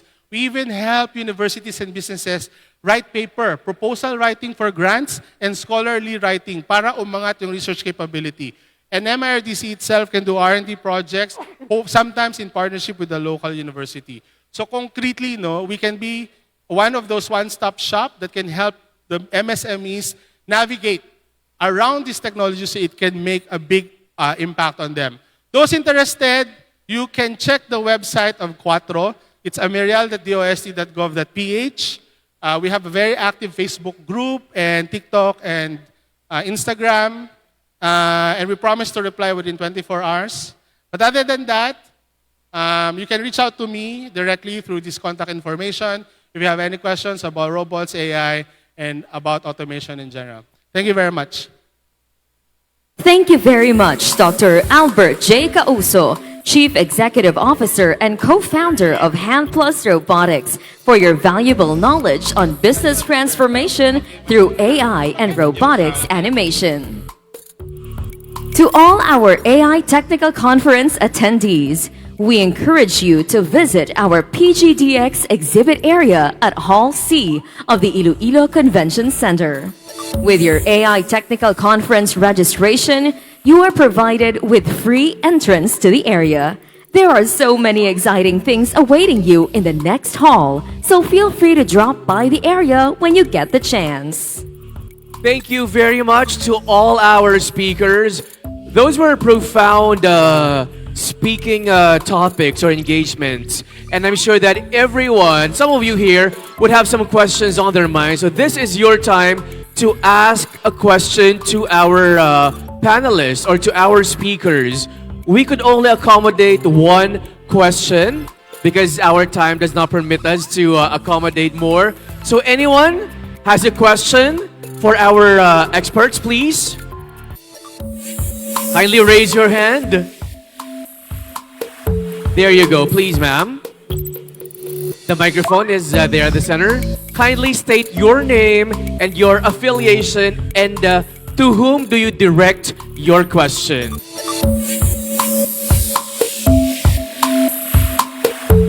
So, hello, good afternoon. I'm Jaimlu de la Serna. My affiliation is City College of Armagh. So, I actually have a question. I think anyone can answer the question to the panelists or the experts. So my question is, what ways can we actually address the issue of the so-called digital divide? Because we all know digital divide is about everyone can actually use digital technology, but not everyone has the access of digital technology. So my question is more likely is how do we address it, especially to those people who are in the marginalized sections? Anyone could answer? Quick answer from our panelists, please. Just a quick answer. Thank you for that question. Kulitin niyo si Mayor. De, biro lang. It can be answered. Through several layers. Of course, there's the technological aspect. What we have, there are several options already available. Siguro, we could also clarify yung digital divide na sinasabi. Sa context kasi natin dito, meron din tinatawag na AI divide. But the two are obviously connected. So I'll assume AI divide na lang siya. So technological interventions, that's what the OST is supporting. Also for the startups, binibigyan ng pondo to solve the technological problem. Meron din kasing policy level wherein other agencies can already promulgate certain policies, enabling policies para ma-address sila. So for example, kung connectivity ito, we have the free Wi-Fi for all and other related initiatives. Of course, there's also, hindi natin maiwasan, political din siya. So although iniiwasan natin yung discussion but that's the realities. So we can do that on several fronts. Kung hindi man ma-address ng first two, at least tanungin natin si Congressman. Because he or she should really represent us, di ba? Yun naman yung trabaho nila. Para makita rin nila that there's certain need. And for this AI divide or digital divide, dapat nga inclusive. So at all levels of society, dapat hindi sila makakalimutan. Especially mga na-mention kanina ni Ma'am ni Sir, yung about being sensitive, being culturally sensitive, and making sure that walang may iwan masyado sa endeavor na ito. Yun po. May idadagdag lang po ako. Buti na banggit ni Doc Franz, no? Medyo lumalawak yung definition ng divide. The other day, I saw an advertisement saying that, are we expecting our senior citizens nowadays to use the phone camera to scan a QR code to sign up for something or check the menu in a restaurant? This is ageist. Yun yung comment. Pero until when can we bend backwards to accommodate digital divide? Yun yung tanong ko. So merong nawawalang piece of information. I will repeat what Doc Fran say. Ask. Because most of the people in the policy level are trying their best to put infrastructure, training. Pero kung hindi hahanapin ng taong bayan kung nasan yung training, hindi makakarating yung information. Kung hindi sasabihin yung policymaker na kailangan namin ng ganito, hindi nila malalaman. We can keep blaming the government for this, but the thing is, the responsibility starts with us first. We are the one who knows what is our own need. But if there is enough critical mass to impact policy making, make it a process, make it a habit, do it, say, ask, knock on the door of your congressman, of DOST, sorry mga DOST staff, diba? DICT staff, sabihan nyo, hoy, kailangan namin ng internet. Kasi dati, ang idea lang ng digital divide was about infrastructure. Tas nag-evolve to age. Tas nag-evolve to social class. Tas nag-evolve, parang, so nasaan pa lahat na lang may digital divide? We need to be clear about this, and that is solved first by being clear of what you want. Thank you. Thank you very much, gentlemen. Thank you for profoundly answering the question of one of our delegates. And if you have any more questions, you could actually submit your questions to our secretariat so they could give it to our speakers, and then they would email their answers to you. So kindly supply your email address as well, aside from your questions. So once again, let's give our speakers a warm round of applause. And before I forget, if you see a QR code at your table, you could scan it for the presentations of all our speakers. But you can only access the presentations once or after the speaker presents their presentation. All right, so now it's time to award our certificate of appreciation to our respective speakers.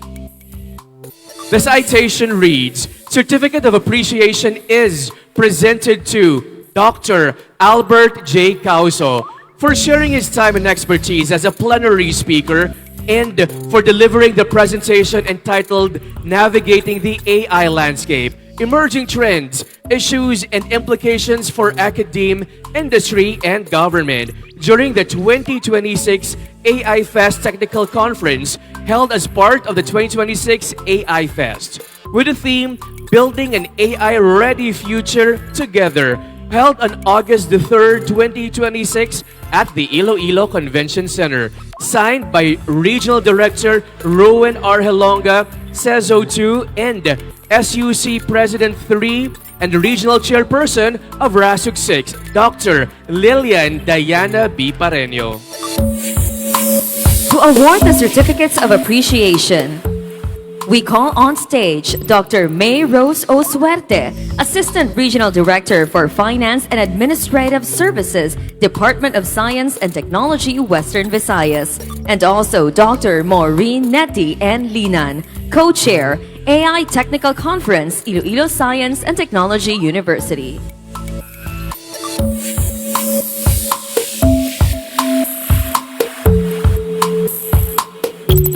We call on all plenary session speakers to the stage.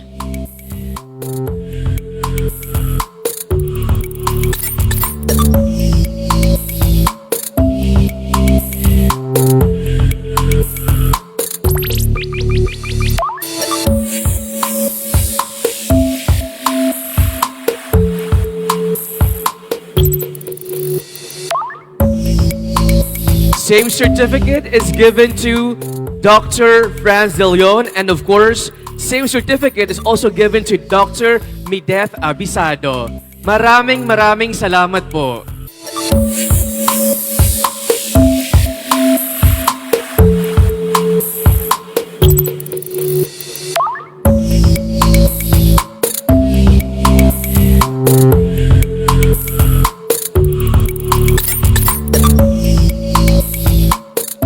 Thank you very much to all our speakers. Ladies and gentlemen, we've spent this session hearing from leaders who are shaping the future of AI. But every breakthrough, every solution, every big idea It all begins somewhere. It begins with research. It begins with curiosity. And very often, it begins with the bright, bold minds of the next generation.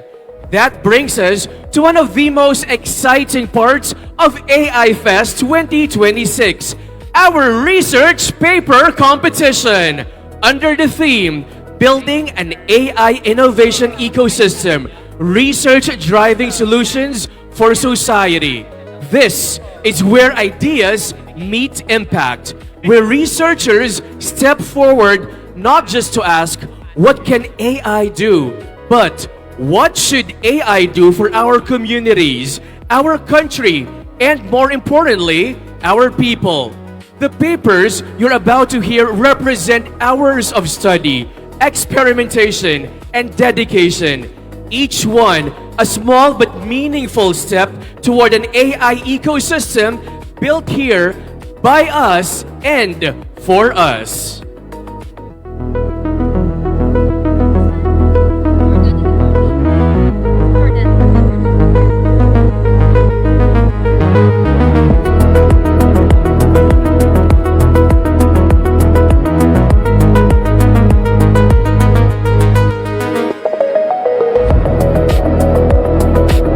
Introduce the mechanics and judges of the research paper competition. We welcome on stage Dr. Olive Joy G. Abing, moderator from the Iloilo Science and Technology University.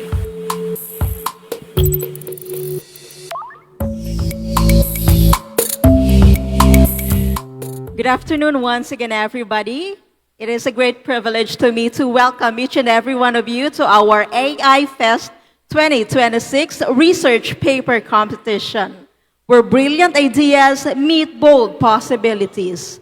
With this year's theme, Building an AI Innovation Ecosystem, Research Driving Solutions for Society, we celebrate not just artificial intelligence, but prove that AI is also a tool for compassion, progress, and societal transformation. And of course, every groundbreaking idea deserves a fair, discerning, and visionary panel to evaluate it. Before we meet our distinguished judges, let me first present the mechanics for judging. For our presentation guideline, each presentation is allocated 15 minutes in total, 10 minutes for the presentation, and another 5 minutes for the question and answer session. Presentations are strictly timed. Presenters will be asked to conclude immediately when the allocated time has elapsed. Slides should be formatted in an official presentation template provided by the conference. Questions should be addressed only during the designated Q&A period. Lastly, and most importantly, the decision of the Board of Judges is final and irrevocable.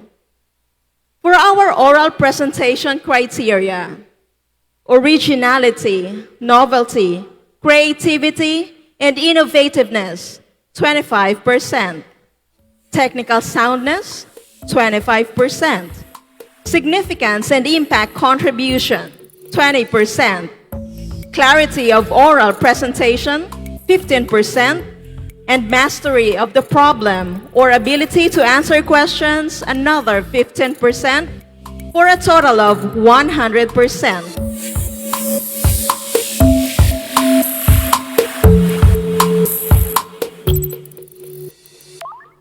For our Board of Judges,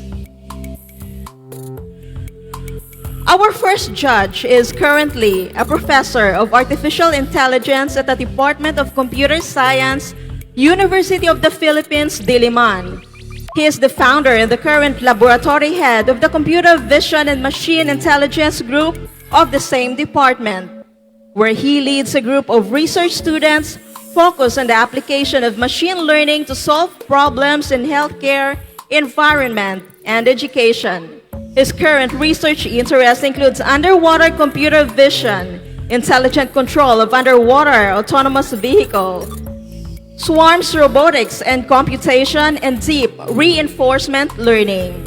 He is concurrently the academic head of UP Diliman's Artificial Intelligence Program, which was set up in 2022, offering Masters of Engineering and Doctor of Philosophy in Artificial Intelligence. The program has already produced 40 Masters of Engineering graduates and at present has 32 PhD and close to 250 master students. He is also the co-founder of Fisheye Analytics, a university spin-off launched in late 2019, together with Dr. Laura David, director of UP Marine Science Institute, whose mission is to address pressing problems in marine biodiversity preservation by providing AI tools for environmental monitoring, assessment, and rehabilitation. For our first judge, let us welcome the renowned AI luminary, Dr. Prospero C. Naval Jr.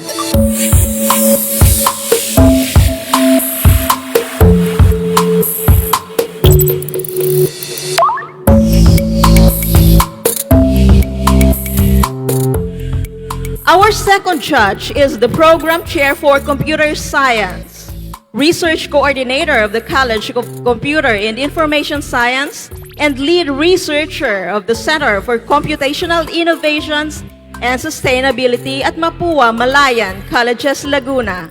She is currently pursuing a PhD in Computer Science and is a recipient of the JICA Japan Overseas Cooperation Volunteers Faculty Exchange Program, where she completed specialized training in database management and networking at the Information Technology Research Center of Nagano Prefecture, Japan.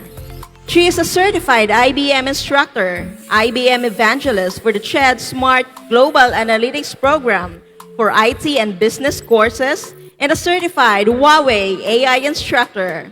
Her research focuses on artificial intelligence, deep learning, data science, environmental informatics, smart agriculture, and intelligent decision support systems. She has authored numerous Scopus Index publications, received Best Paper and Best Presenter awards at international conferences, and served as a technical reviewer for international journals. She currently leads Project Lawa, a proposed AI-enabled water quality monitoring initiative for Cabuyao City, Laguna, endorsed to DTI Calabarzon. Through this initiative, she actively promotes interdisciplinary research, innovation, and sustainable digital transformation by fostering collaborations among academia, government, and industry. Please welcome a respected AI professor, Ms. Jonalyn G. Ebron.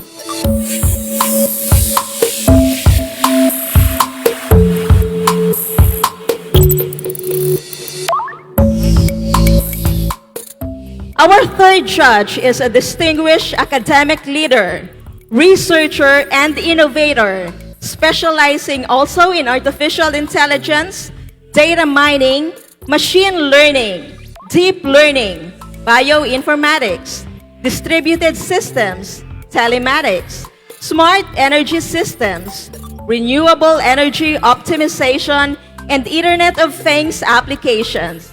He has published extensively in SEI, Web of Science, and Scopus Index journals and conference proceedings, earning a significant international recognition for his scholarly contributions. As of June 2026, his scholarly impact is reflected by 2,134 Google Scholar citations, an H index of 21, and an I-10 index of 53. In 2023, he filed a patent for a system designed for predictive state of charging switching mechanism. In 2024, he secured a copyright registration for a method of freshness detection of milkfish using image processing with modified wavelet transform, and successfully registered the Bright Sky Solar Experts trademark, highlighting his commitment to advancing renewable energy technologies and intelligent engineering solutions. He currently serves as university professor and vice president for research and extension at Northern Iloilo State University, and previously served as its president. where he continues to champion excellence in research, innovation, internationalization, and sustainable development. It is our honor to welcome Dr. Bobby D. Gerardo.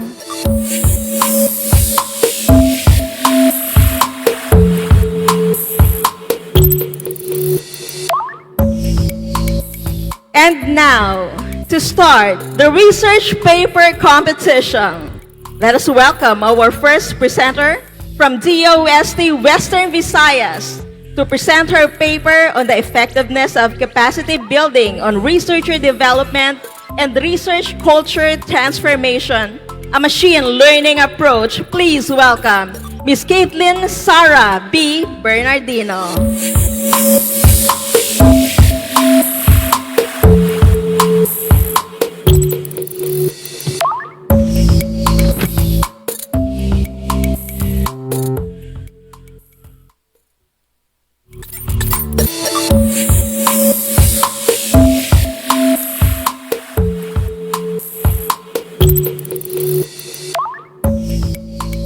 Hello, good afternoon, everyone. I'm Kathleen, and I work at the Department of Science and Technology, Western Visayas.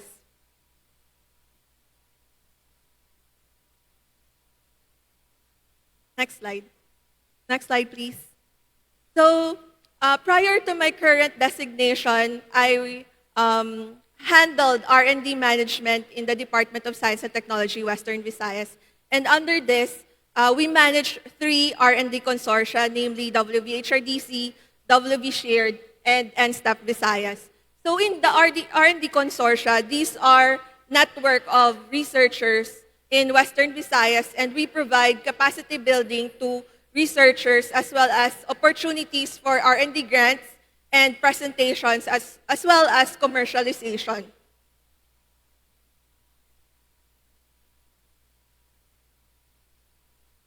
So,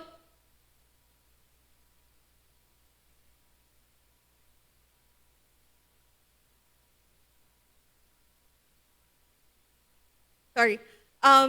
So as an R&D manager, I'm curious about whether our capacity building activities are actually being translated to actual research results.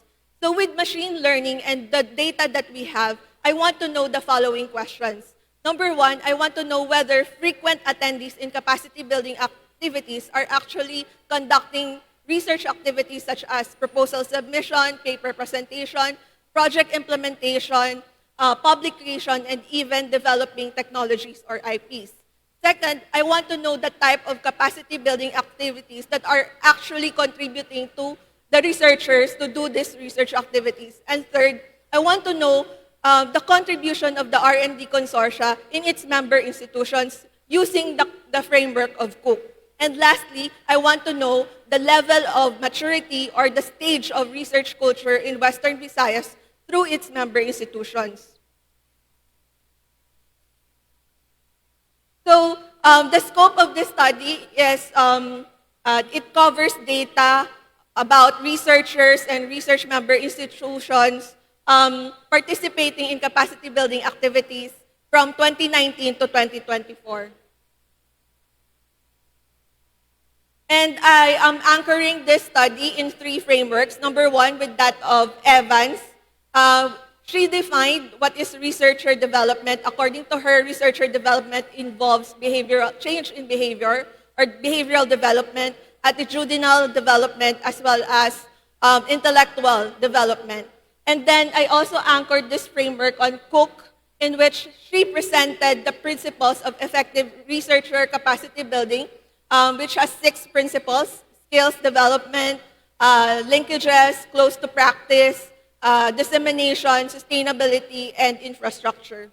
And lastly, I anchored this framework on Olvido. She presented that there are 3 stages in research culture development: gestation, expansion, and maturation. So the methodology, of course, is using the data analysis, starting with data collection.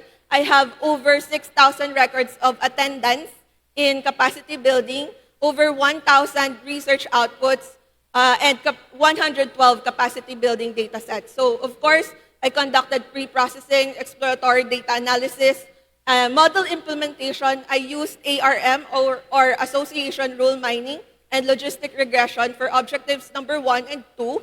And I used naive Bayes and decision tree for objectives 3 and 4.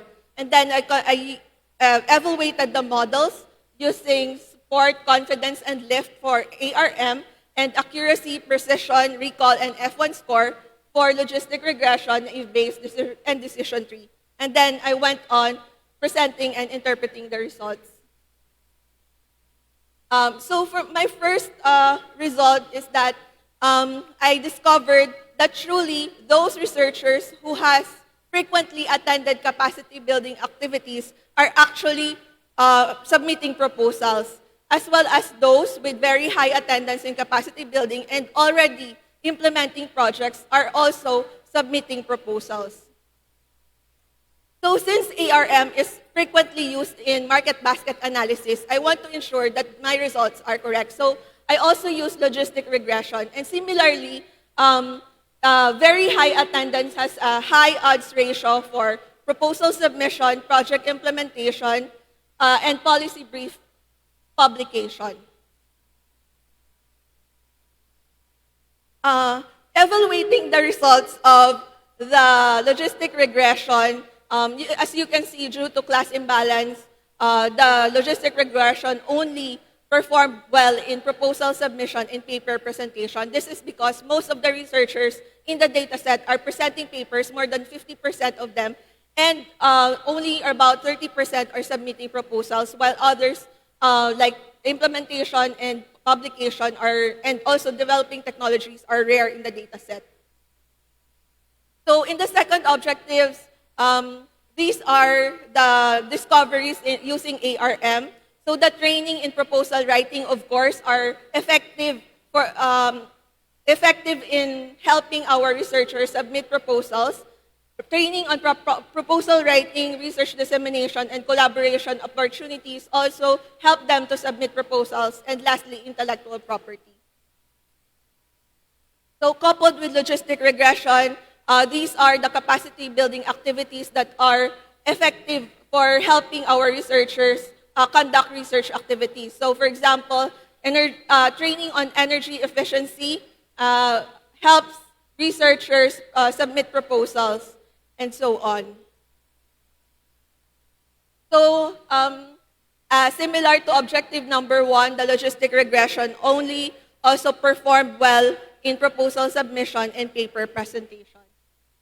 So for the objective number 3, using naive Bayes, I discovered that the capacity building activities of DOST and the R&D consortia help in the provision of appropriate dissemination platforms, which is Cook's Principle D.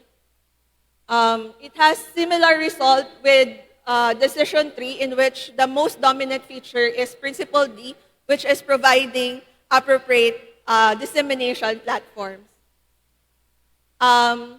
However, due to class imbalance, the models also did not perform well in this analysis. Now, going to the fourth objective, which is to determine the research culture of the member institutions. So, based on the activities of the R&D consortia and DOST, these activities are towards the expansion stage. So, meaning all of the activities of the R&D consortia helps researchers to disseminate their research output. So, they're at the second stage. It is being confirmed by decision tree also that currently, based on the data set, we are at the expansion stage. Now, as you can see, the performance is 100%, but this doesn't mean that the model performed well, because it only means that there's no variation in terms of the activities in the data set. So my recommendations are the following, or these are my also my conclusion, that number 1, with all the investment of DOST in capacity building, we can see the highest ROI in proposal writing. meaning we can help researchers submit proposals.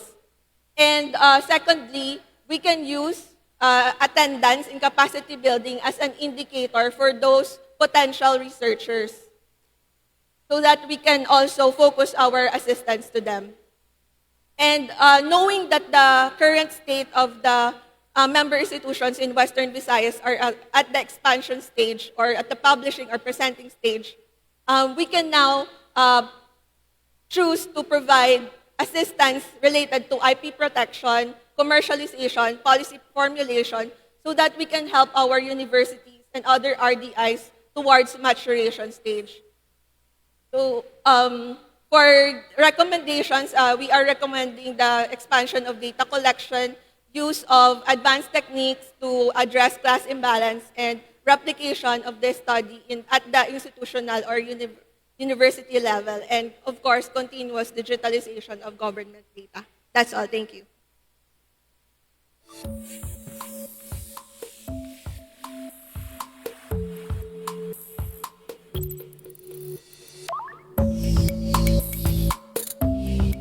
Thank you very much, Ma'am Keithlyn, for a very interesting paper presentation. In as much as we want to learn more about the paper of Ma'am Keith, I believe we are only going to have one question from our panel of judges, and the question will be asked by... Okay, Professor Jonalyn will be asking the first question. Okay, so good afternoon to everyone. So thank you for your presentation. Okay, so if I understand it correctly, so the study is about using machine learning to determine which researcher training programs are most effective in improving research productivity and strengthening culture.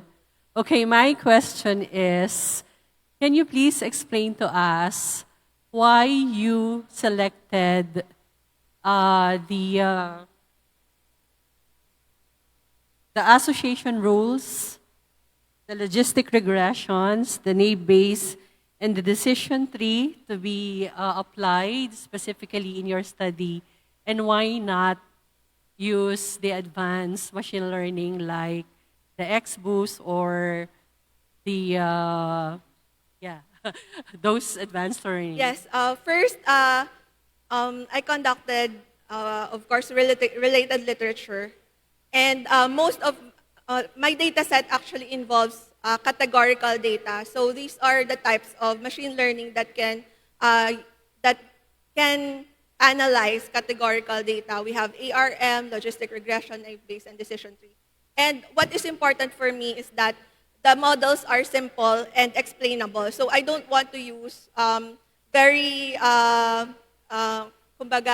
complicated models because I only, because this type of, although simple, I can also derive insights using these ML tools.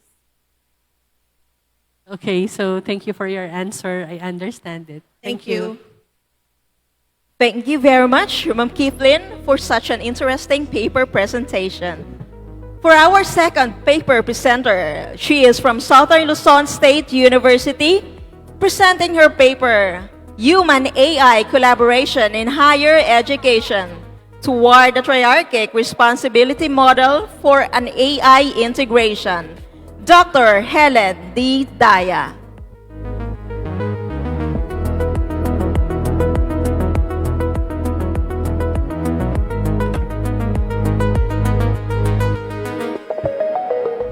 Good afternoon, everyone.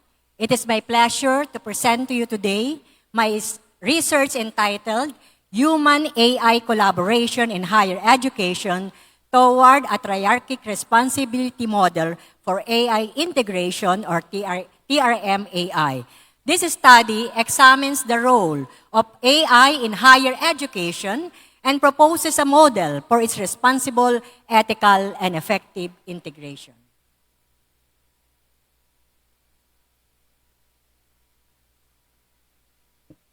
Okay, so artificial intelligence is changing higher education.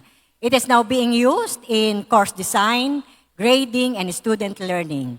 While AI helps improve efficiency, it also has concern about productivity and academic integrity. The first concept is cognitive offloading. This means that AI should support human thinking, not replace it. The second area focuses on ethics and academic integrity.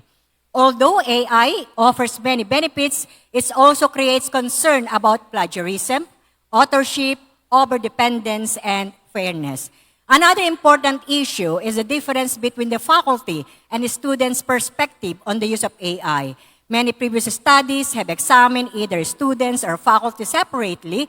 As a result, we all know less about how these two groups compare in their perspective of using AI. And finally, there is a regional research gap. There is a limited research, specifically in Southeast Asian higher education, that examines cognitive efficiency, productivity, and ethics at the same time. And because of this gap, this study was conducted to explore how AI can be integrated responsibly in higher education and to develop the triarchic responsibility model for AI integration, or TRM-AI.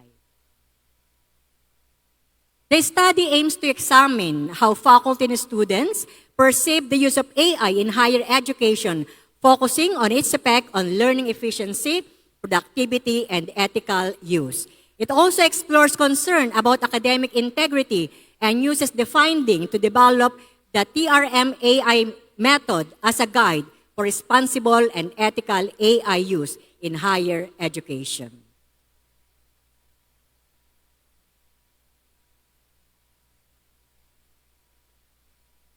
Presenting the triarchic responsibility model for AI integration.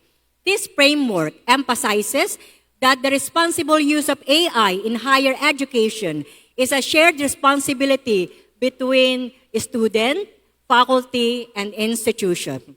The student serves as an ethical user of AI by using it honestly and responsibly. The faculty act as a pedagogical guide which teach and monitor the appropriate use of AI in learning, and the institution provide policies, training, and support to ensure the ethical and effective integration of AI. These three groups work together and are guided by the 5 core principles: transparency, accountability, fairness and integrity, privacy and respect, and learning-centeredness. Together, these principles promote responsible human-AI collaboration in higher education. So the study employed a comparative mixed method studies with 633 participants comprising of 533 students and 100 faculty members from various academic disciplines. Data were gathered through a researcher-developed survey questionnaire with Cronbach alpha of 0.87 and semi-structured interview to collect both quantitative and qualitative data. The quantitative data were analyzed using descriptive statistics and the Mann-Whitney U test, while the qualitative data underwent thematic analysis using en vivo software. For the results of the study, the majority of the respondents were 20 years old, reflecting a younger generation that is more familiar with digital technology. Most participants were female and come from different academic disciplines. The results also shows that students use AI more frequently, which is often daily, while the faculty members tend to use AI only when needed for a specific academic task. This table shows that participants generally agreed that AI improves efficiency in academic work. They found that AI helps them to complete tasks faster. However, they were less confident that AI always provides accurate and reliable information. This means that while AI is useful for improving efficiency, users still recognize the need to verify its output before using them in academic work. Table 3 shows that participants generally agreed that AI helps improve productivity and academic work. They found that AI to be useful for generating ideas and supporting creativity. Also, it helps manage deadlines and organize their workload. However, participants were less certain about AI ability to improve collaboration and teamwork. Table 4 shows that participants strongly value the ethical use of AI in academic work. They agree that AI-generated content should be properly cited, and they believe that AI without proper acknowledgement is a form of academic dishonesty. Overall, the findings show a strong commitment to academic integrity and ethical AI use. Table 5 compares the perceptions of the students and faculty in the use of AI in higher education. The result shows that students believe that AI is more helpful in improving efficiency and productivity than faculty members do. In contrast, faculty members have a strong awareness of the ethical use of AI. This thematic analysis is a result of the interview that shows both the student and the faculty see AI as a helpful tool, but they use it in a different way. Students say AI helps them complete academic tasks.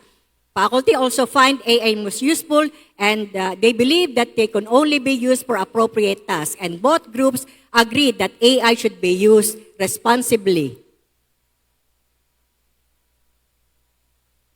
For the conclusion, artificial intelligence has become an essential part of higher education, but its effective use depends on the responsible human collaboration rather than technology alone. The finding highlights the importance of academic ethics, clear institutional policies, and shared responsibility among students, faculty, and institutions as reflected in the proposed triarchic responsibility model for AI integration.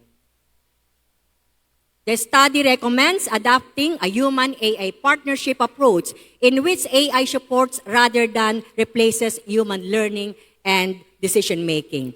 Higher education institutions should establish and regularly update AI policies, provide continuous development for faculty, and promote AI literacy with ethical awareness among students. The proposed triarchic responsibility model for AI integration is recommended as a guide for responsible human-AI implementation. Thank you very much for your time and attention. Congratulations, Dr. Helen D. Daya, for sharing to us your very insightful paper. At this time, we would like to request one of our Board of Judges to ask the question for Dr. Daya. Hello.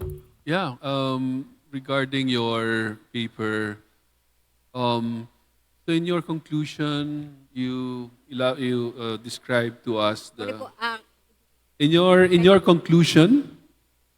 Can you? Cannot understand. Sorry po. Yes, yes. Yeah. So in your conclusion, you describe the different factors. Now, is there like a ranking? I mean, if there's such a ranking, what would be the like scores for each of these factors? The ranking number 1 is cognitive efficiency. Yeah. And then followed, sorry. Yeah. So, but then, yeah. I mean, of course, you have this ranking, but then, did you quantify the effect of that particular factor against the others? Like, okay, this one is a lot more compared to this. Is there such a quantification based on the method that you use? I cannot get your... So, like, yeah. So, can we go back to the conclusion? The last... the conclusion. The last slide.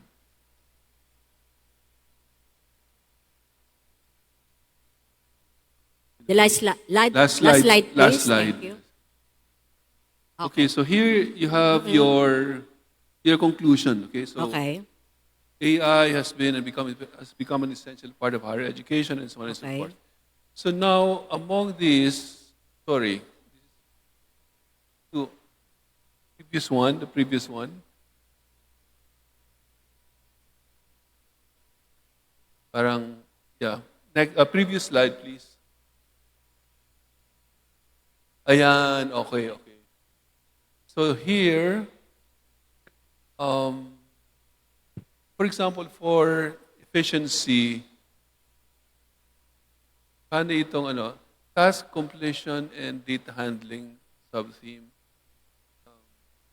Ano yung dito? How are you able to relate the two? Is that a product of the analysis? Yes, that is a product of analysis of the interview. Of the interview. Okay, so what method did you use to crunch your data?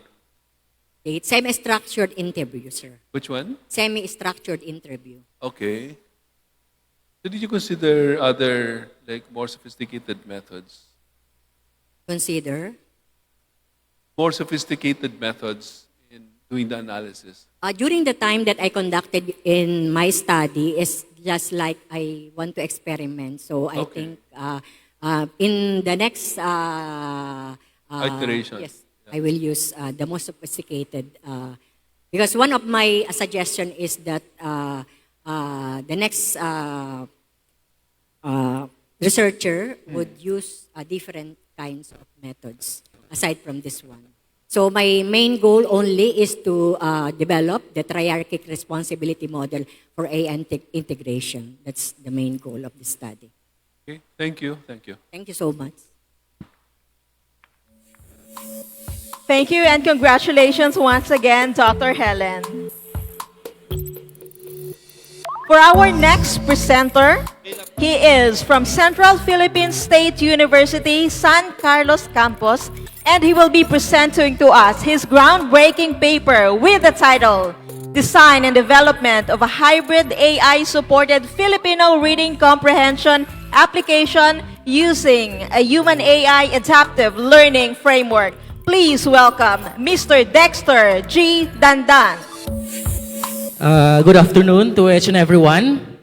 My name is Dexter Dandan from Central Philippine State University, and I will be presenting our collaborative research from the DepEd Division of San Carlos, which is the design and development of a hybrid AI Filipino reading comprehension application, with the use of the Human AI Adaptive Framework.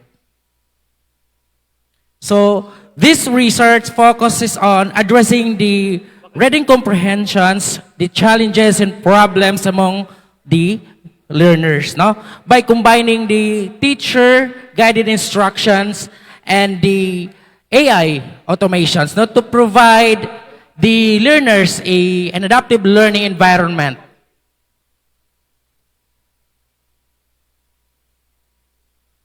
Next slide, please. Okay, so why this study matters? So, according to PESA last 2022 results, 24% of Filipino learners reach at least level 2 proficiency, meaning 76% of young Filipino learners don't know, or there is a problem when it comes to reading comprehensions, in identifying and reading text, words, phrases, and sentences. That's why the DepEd launches the program 3Bs, which is Bawat Bata Bumabasa initiative, emphasizing the functional reading skills. In the local context of our study, as one of our partnership from the Division of San Carlos, DepEd, we identified, or they have identified that grade 2 level had a difficulty and problems when it comes to reading comprehensions. As part of our collaborations, they tapped us to conduct a research and innovation as an intervention to these particular problems. So our research focused to support a Filipino reader's comprehension through localized digital materials, combine teacher guidance with AI-assisted reading support, and provide progress monitoring for classroom-based intervention. Next slide, please. For the research gap, So existing tools either do not provide localized Filipino content, so limit the teacher's support, or not design an AI-supported systems. So although many digital reading applications already exist in the marketplace or app store, but it was not being tailored to what really the teacher's tools and guided instructions. So by that, or therefore our study or this study addresses the gap by integrating these components into a single one. No? The human adaptive learning system specifically designed for grade 2 pupils. No?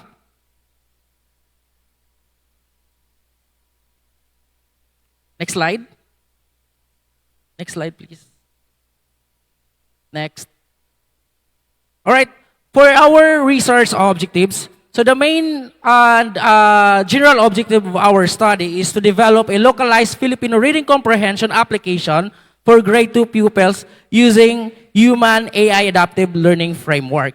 Why grade 2 pupils? Because grade 2 level is the level in which the reading comprehension or reading skills literacy is being introduced before they proceed to grade 3. So we design the framework, we develop the application, and we evaluate when it comes to the acceptability of the application. Next slide, please. So here is our conceptual framework. We have the input, process, and output. So for the input, we have the identified low learner students, the Filipino reading materials from the teachers inputs, and of course the indicators from the technology acceptance model. And for the processes, we is the needs assessment coming from the beneficiaries, design and human AI adapted learning framework. We use the agile methodology, and of course the expert validation from the application. And for the output, so the validated hybrid AI supported Filipino reading comprehension application, of course the teacher's dashboard, and improved reading support for the learning output of the students. Next slide, please. So this is the main innovation of our study. No? Unlike to the fully automated system, the framework keeps the teachers the center of learning process. No? We will not omitting the teachers as one of the foundation of our framework. No? Meaning the teachers teaches the learning process and the AI supports only. No?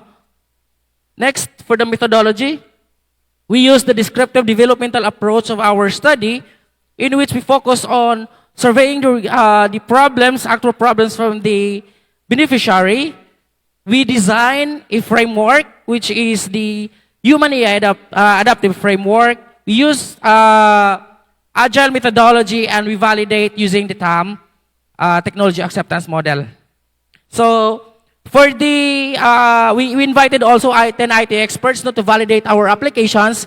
Before we deploy the applications, we make sure the quality and security of the applications. And right after that, we deploy 3 weeks, or formally deploy the project and applications.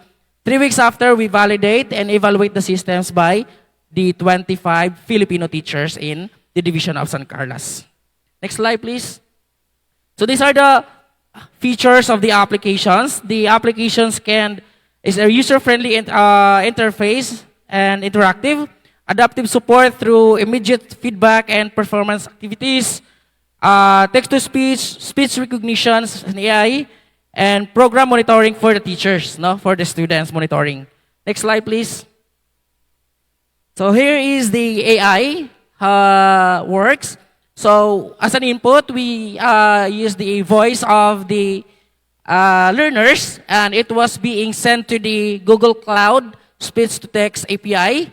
And since our learners is a Filipino, we is as the PhilPH code API for the accuracy of the recognition. And those voices will be transmitted into text, Filipino text, and those Filipino texts will be verified to the similarity check on the database if the reading text from the students is true. And later on, it will be the feedback from the teachers monitoring. Next slide, please.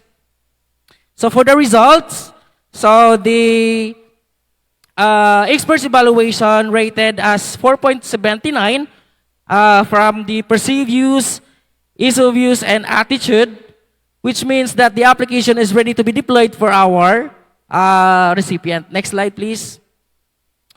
And for the teacher's evaluation, we have, the application was being evaluated 3 weeks after the deployment by the 25 Filipino teachers. Now, based on the technology acceptance model, perceived usefulness, ease of use, and attitude, it gained 4.79%, or 4.79, strongly agree that the application can be acceptable and remedy for the problem.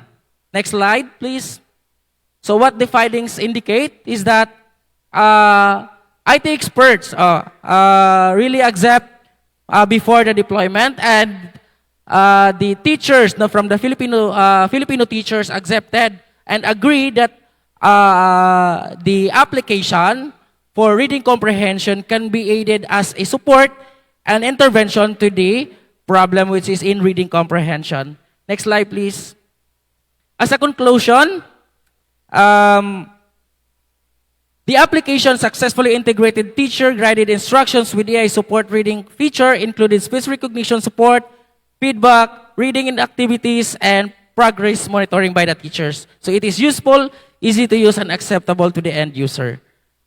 Next slide, please. For the recommendation, so the teacher's orientation will conduct soon for the seminar on the awareness of the application, expanded feature, add a richer progress reports, adaptive reading levels, and parent participation. Next, larger validation, test the application across multiple platforms and grade level. And of course, the impact of the evaluation. So use the, later on, for the effectiveness, we will be using the pre-test and post-test later on for the application, and sustainability for continuous monitoring and maintaining the application as part of our linkages. And next slide. Thank you very much, and thank you for your listening. Thank you very much, Mr. Dexter G. Dandan. I believe our presenter is ready for the question from our Board of Judges. All right. First of all, I'd like to make clarifications. On this paper, you developed an application that is AI assisted and been evaluated by teachers. Is that correct? Yes, sir. All right. That's correct. I think there is a missing element in the paper that supposed to be the application is actually used by the grade 2 pupil. Hindi yun nangyari sa paper, right? Yes po, sir. And how could you guarantee that despite with a good rating of the application, that will become effective tool for the pupils? Okay. So based on the evaluation, sir, we use the technology acceptance model in which it focused on the acceptability and usability of the application. Soon to be, for the future study, we will be conducting that for the effectiveness of the application. But we are very happy with that collaboration from the DepEd of San Carlos, in which they are very open to collaborate with this research and to develop the application as an innovation and intervention to this particular problem when it comes to reading comprehension. All right. Thank you very much. Congratulations and thank you for a very informative discussion, Mr. Dexter G. Dandan. Our next presenter is also from Central Philippine State University, San Carlos campus.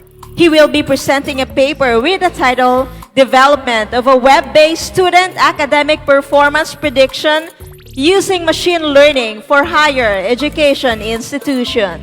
Please welcome Mr. Michael Marvin S. Cruz.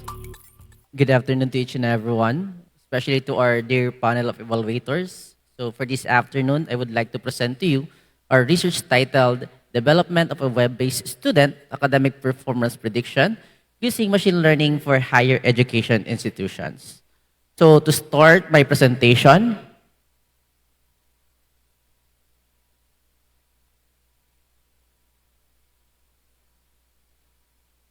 Next slide, please.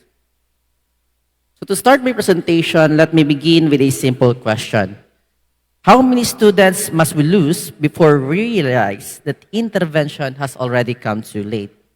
So across the Philippines, higher education institutions continue to struggle with student retention. So in a report provided by the Commission of Higher Education, college attrition reached almost 41% of the year 2022 to 2023. It is also concluded by the Rappler that nearly 4 out of every 10 Filipino college students discontinued their studies despite the implementation of the pre-tuition law. So the issue, therefore, is no longer simply access to education. Rather, the challenge ensures that students remain academically successful. So we all know that without any early warning mechanism, interventions becomes reactive instead of proactive. So this raises with one important question. So for this, we already know that educational data mining and machine learning shown remarkable success in predicting student academic performance. However, after reviewing existing literature, we found an important question and a limitation. Most studies stop after identifying the most accurate algorithm.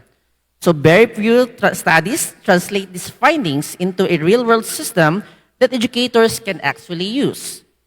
Prediction accuracy alone does not help teachers if the model cannot be deployed in practice. So then, this research aims to establish and attempts to bridge that gap.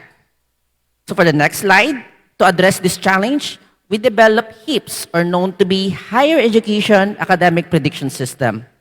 Rather than ending with algorithm comparison, our study integrates machine learning into a deployable web application. The system will predict students who are academically at risk, which enables educators to intervene before students reach critical academic status. In short, this research transforms predictive analytics into a more actionable decision support tool. So for the next question becomes, how did we develop and create these HIPs? So rather than focusing only on developing a prediction model, we designed an end-to-end framework that begins with collecting student information that ends with a deployable decision support system. For the first part, we gather student academic records for the freshman students enrolled at the CPSU, Hinigaran, and San Carlos campuses. After that, we prepared the data, developed, and evaluated different machine learning models before integrating the selected model into the HIPS web application. So in other words, our goal was not only to predict students, but to deliver those predictions to a practicable system that educators can immediately use. But before building the models, we first need to prepare the data. So for the next slide, it shows that any machine learning model is only as good as the quality of its data.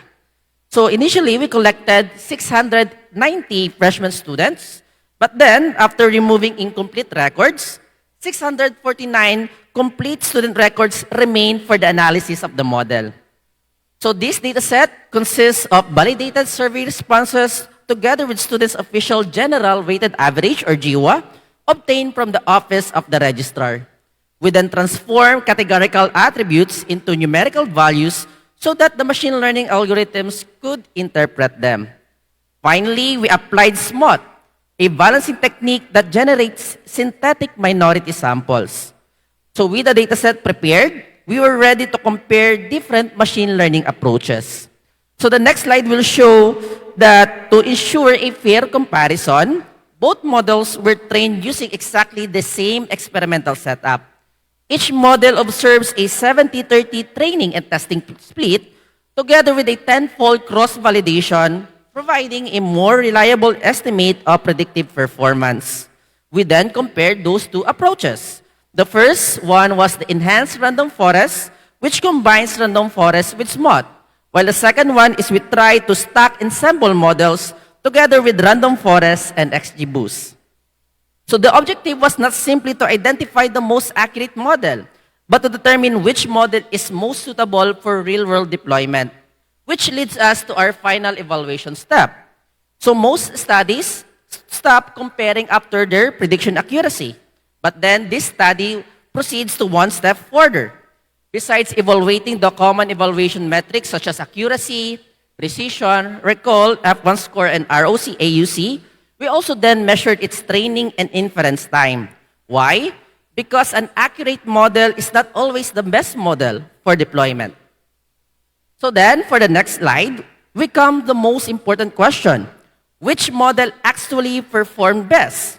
So among the three models, the hybrid random forest plus XGBoost using random forest as the meta classifier consistently achieved the strongest overall performance. It obtained an accuracy of 96.92% while also achieving balanced precision, recall, and F1 score. These results suggest that the strength of random forest together with XGBoost enables the ensemble model to capture more complex patterns in student academic performance. However, prediction performance is just only one side of the story. So for the next slide, since HIPS is intended as a real-time web application, computational efficiency becomes just as important as prediction accuracy. Among all models, the trained ERF only shows 1.68 seconds and require only 0.018 seconds for its inference time. This makes ERF highly attractive for institutions that prioritize responsiveness and limited computational resources. Meanwhile, although the hybrid random forest together with XGBoost model achieve higher prediction performance, its computational costs increase substantially because of this stacking architecture. So the question is, which model should we actually use for the web application? So for the next slide, one of the most important decisions in this research was selecting the model for deployment. So the PowerPoint shows that although the hybrid random forest together with XGBoost achieved the highest predictive performance, its improvement over ERF was relatively small.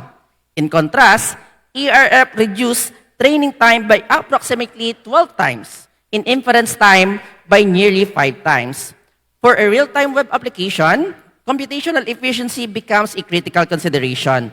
Many of us in HEIs, particularly state universities and colleges, do not always have high access to high-performance computing infrastructure, which makes deploy a computationally lightweight model that enables us to provide faster prediction, lower resources consumption, and easier system maintenance. So for this reason, ERF was selected to be deployed in the web application. So for the next slide, our finding revealed 3 important things. First, the hybrid random forest together with XGBoost delivered the strongest predictive performance.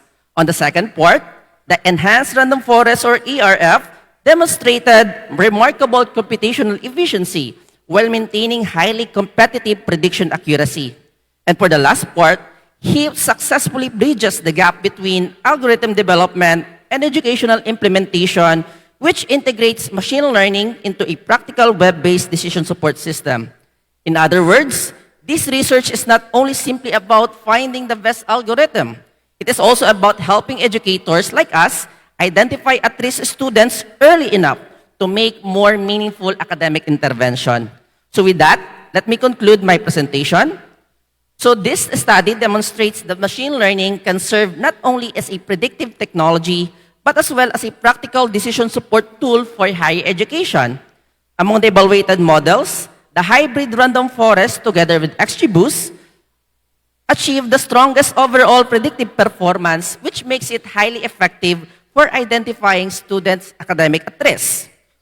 On the other hand, the enhanced random forest show outstanding computational efficiency, making it an attractive option in higher education institutions where speed and resource utilization are critical consideration.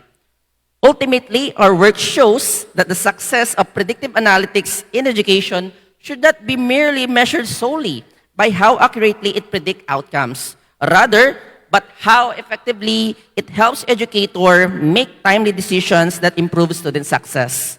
So I think that would be all. Thank you for listening, Thank you very much. and I would be happy to answer your questions. Thank you very much, Sir Michael, for your very illuminating presentation.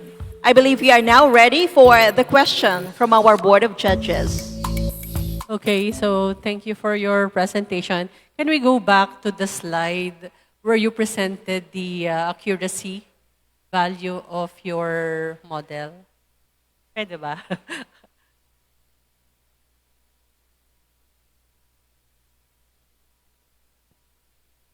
Nasaan siya?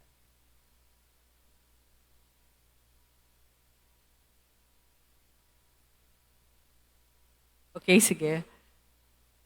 Dito na lang sa paper. Okay, your system achieve a very high percentage of prediction using data from one university. Is that correct?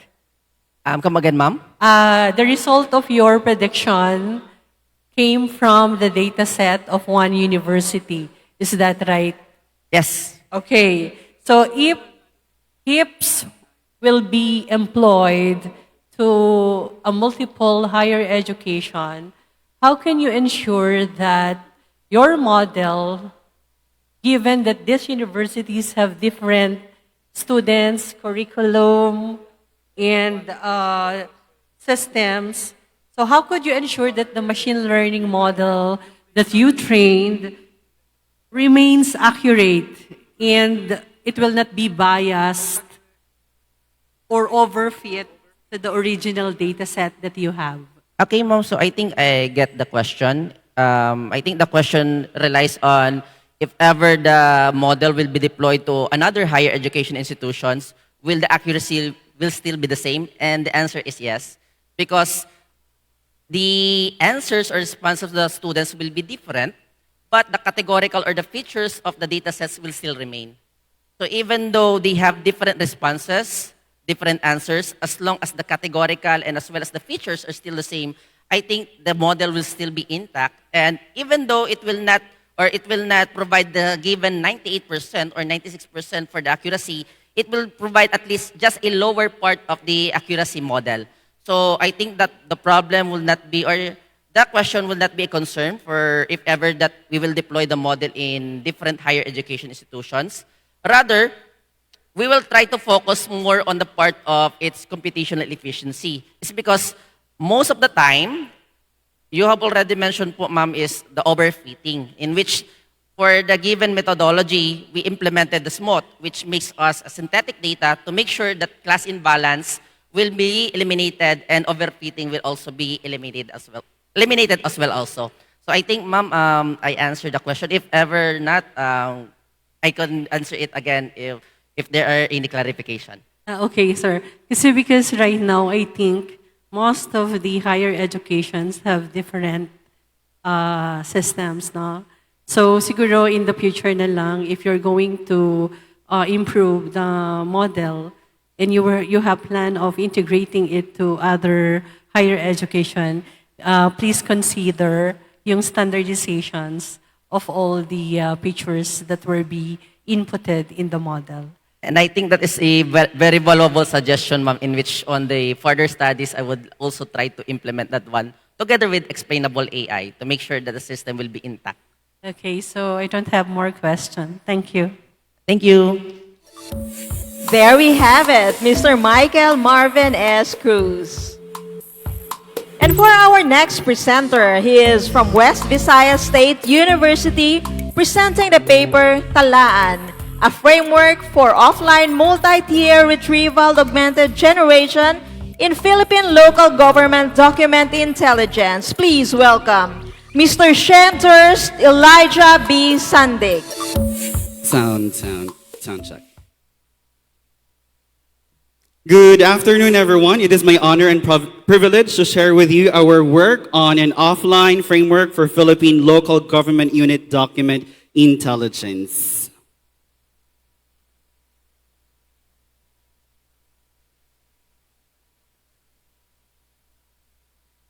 There. We begin with our problem and why offline matters for this context.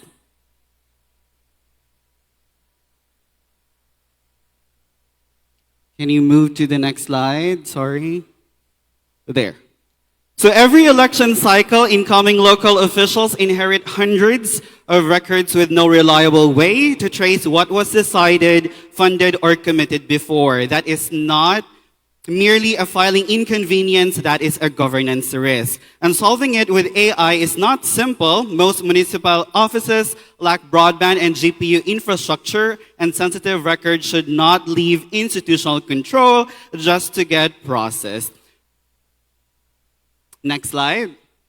According to the Philippine Institute of Development Studies, Philippine LGUs score just 30 to 35 out of 100 for AI readiness. Most recently, we conducted our own survey together with a professional organization that is in July with 236 respondents on the survey. We found those who come from the LGU scored lowest in institutional readiness of any organization type with a mean score of 3.06 out of 5. Yet, they are expected to localize 17 SDGs, meet 10 SGLG governance areas, and answer COA audits within a 15-day response window from that same under-equipped position.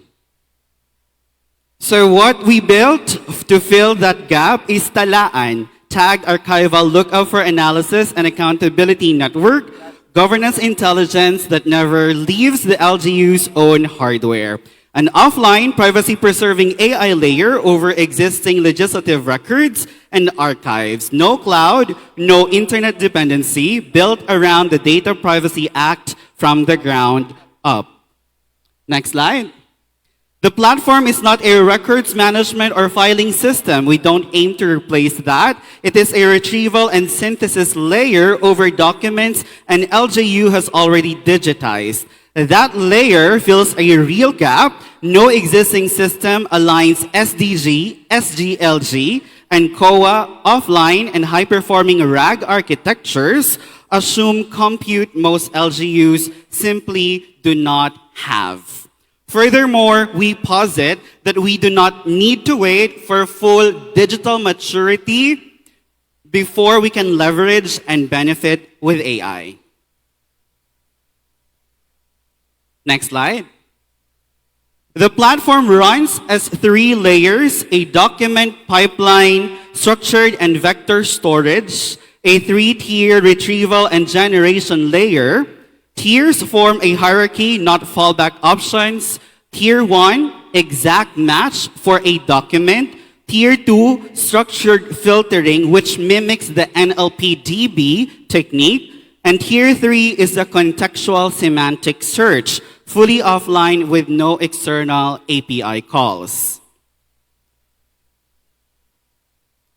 Documents move through 7 stages: ingestion, OCR extraction, text cleaning, including cleanup for local language text, LLM correction, metadata extraction, dual tagging, vector indexing. Each stage persists independently, so any stage can be reprocessed without a full re-ingest. The platform keeps 2 separate tag tables, keyword extracted and LLM generated, enabling direct comparison of tag quality. 16,488 tag records in total. Metadata comes from 3 parallel methods: the regular expressions for numbers and dates, named entity recognition for people and organizations, and a local LLM for document type, action verbs, and summaries. This tagging technique also has a manual tagging which will serve as input for localization of SDGs, for training for students, for faculty, and for stakeholders. Next slide. Click one more. There.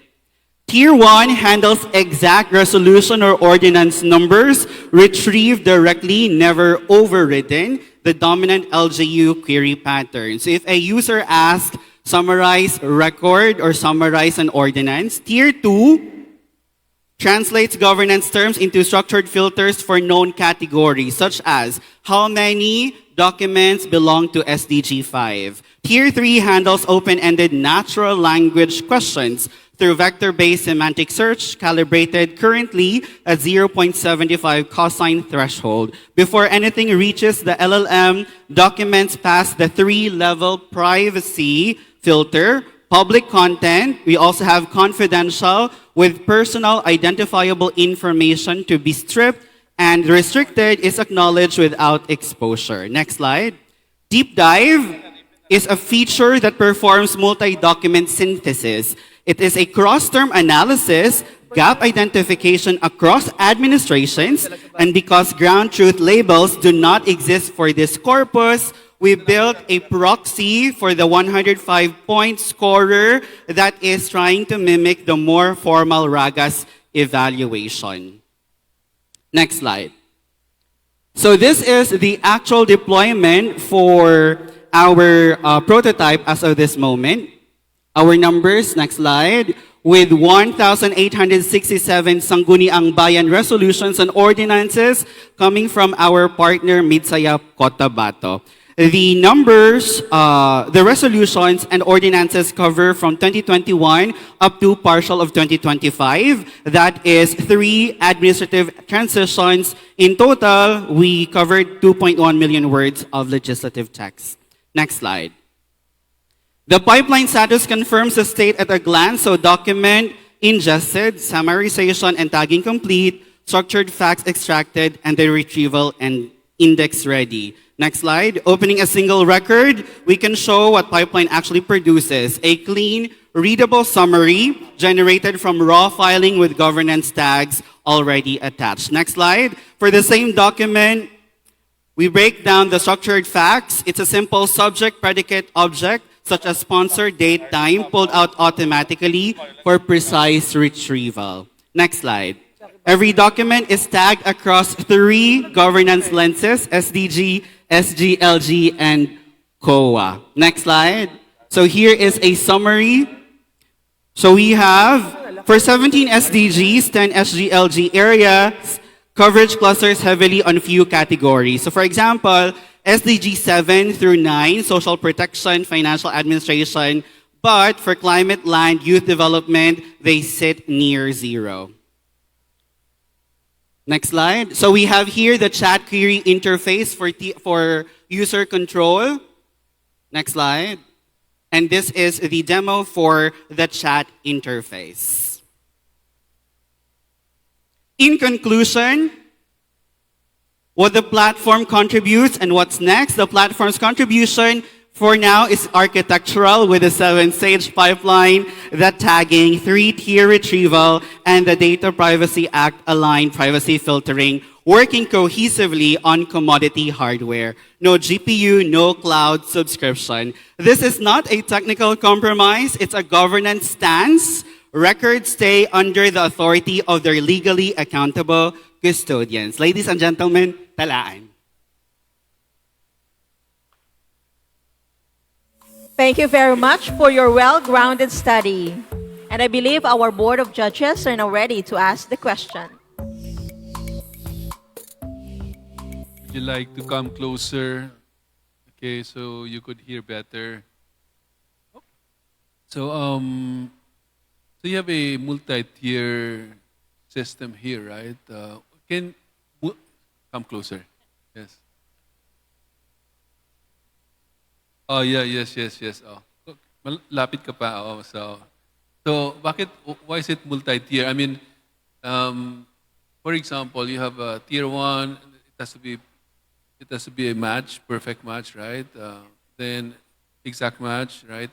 So why is there a need for that? Why not just have one flat framework where you let the large language model take care of everything? So what is the motivation, the rationale? Thank you, sir, for that question. So from a practitioner perspective, we wanted an approach that is going to be teachable. And so as the resident trainer for Grow Up, for records officers and archivists, we wanted to show that in a large collection, if we randomly select a particular document, we would be able to provide them an evidence and proof that the model does not hallucinate.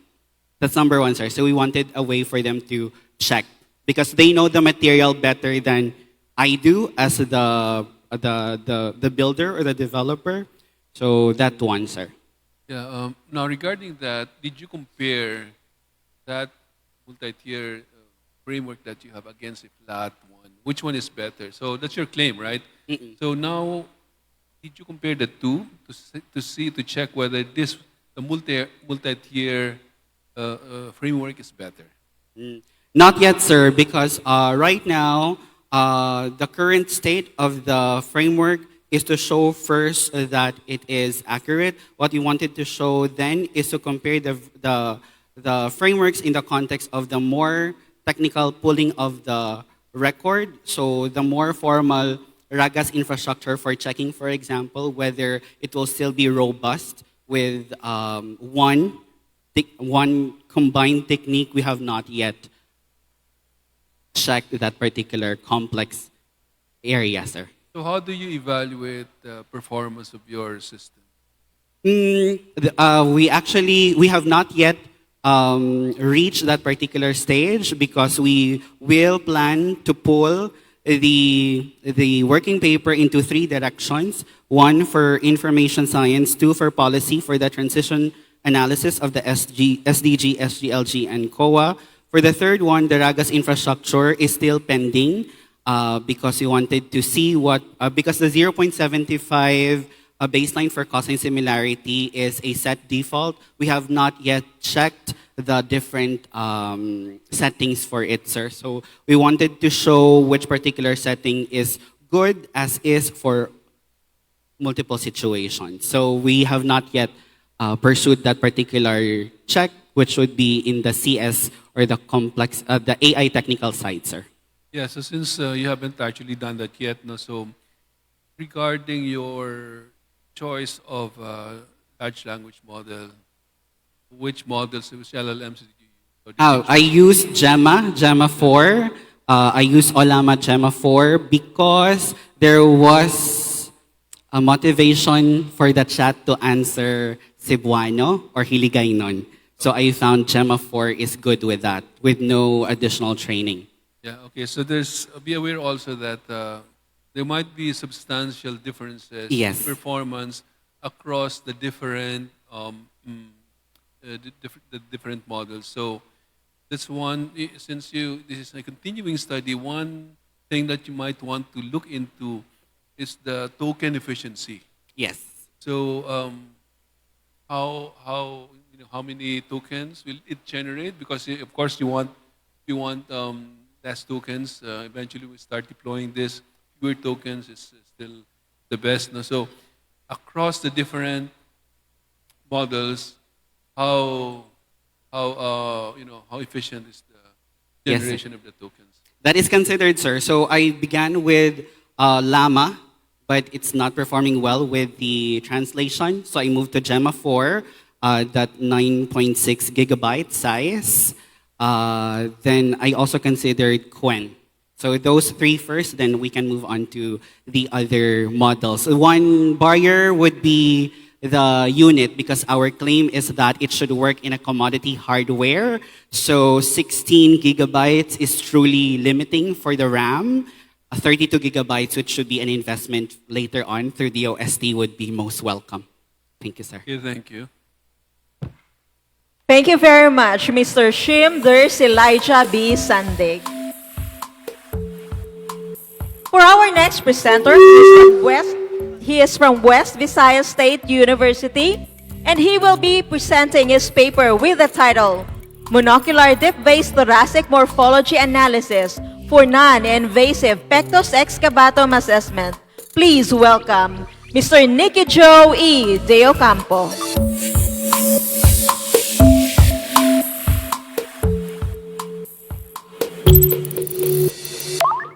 Good afternoon, everyone. Allow me to introduce to you our research entitled Monocular Depth-Based Thoracic Morphology Analysis for Non-Invasive Pectus Excavatum Assessment.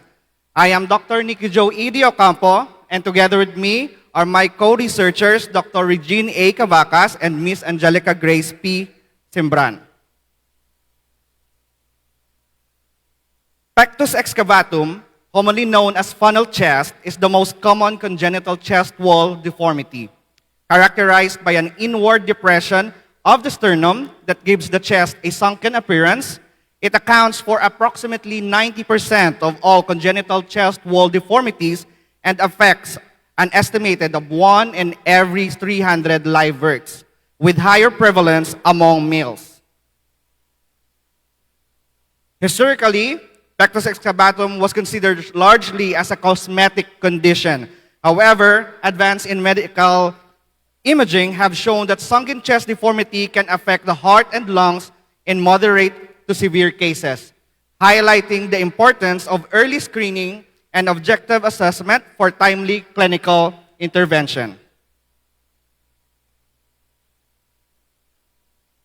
Although considered to be a common congenital chest wall deformity, its assessment often relies on visual examination, clinical expertise, and computer topography scans for objective evaluation. While CT is considered the gold standard for assessing deformity severity, repeated CT examination exposes patients to ionizing radiation and not be practical for routine screening. In the Philippines, access to CT imaging is also limited by cost and availability, particularly outside major hospitals. These challenges highlights the need for an accessible, low-cost, and a non-invasive screening approach that can support early detection and appropriate referral for further clinical assessment. Next, please. This study aims to develop a non-invasive screening system that uses monocular depth estimation to analyze a single frontal chest image for the early assessment of pectus excavatum. By estimating the depth of the chest from an ordinary RGB image, the system measures the degree of chest depression and determines an individual's risk level. The goal is to provide a simple, affordable, and radiation-free screening tool that can support early detection and help identify individuals who may need further medical evaluation. Next, please. The proposed framework consists of 5 main stages. First, a frontal image, chest image is captured as the input. Since the framework only requires a single RGB image, it eliminates the need for CT scans or specialized imaging equipment during screening process. The image undergoes pre-processing where it is resized, enhanced using Clahe, and normalized.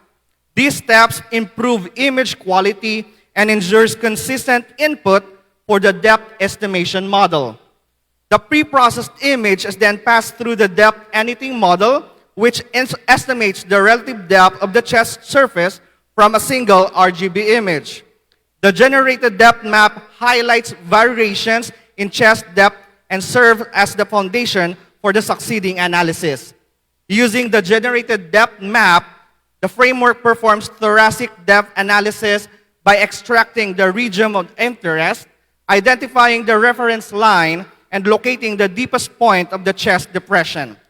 Finally, these measurements are used to compute the proposed severity index, which provides an objective measure of chest depression and serve as the final output for the preliminary assessment. Next, please. One important step in the process was quality control. Since our framework relies on molecular depth estimation, image quality directly affects the accuracy of the generated depth maps. Images that were blurred, poorly illuminated, or captured from non-frontal angles were therefore excluded to ensure consistent analysis. Although removing 108 images reduced the size of the dataset, it improved the overall quality of the evaluation by minimizing noise and preventing unreliable depth measurement. This allowed the framework to be tested using images that better represents the intended screening scenarios. For this study, we used depth anything model because it can estimate depth from a single RGB image without requiring specialized hardware such as stereo cameras or LiDAR sensors. Instead, measuring the exact physical distance, the model predicts the relative depth of different regions in the image. As illustrated on the right, the model can reconstruct the 3-dimensional structure of a scene from an ordinary photograph. Next, please. After generating the depth map, our framework uses the estimated depth information to analyze the shape of the chest. Instead of relying on a pixel intensity alone, the framework interprets the pseudo-depth map to identify localized chest depressions and estimate the overall thoracic surface geometry. These depth features are then passed to the thoracic traversal analysis, where anatomical landmarks are identified and the severity index is computed. In this way, depth anything serves as the foundation that enables objective, image-based assessment using only a frontal photograph.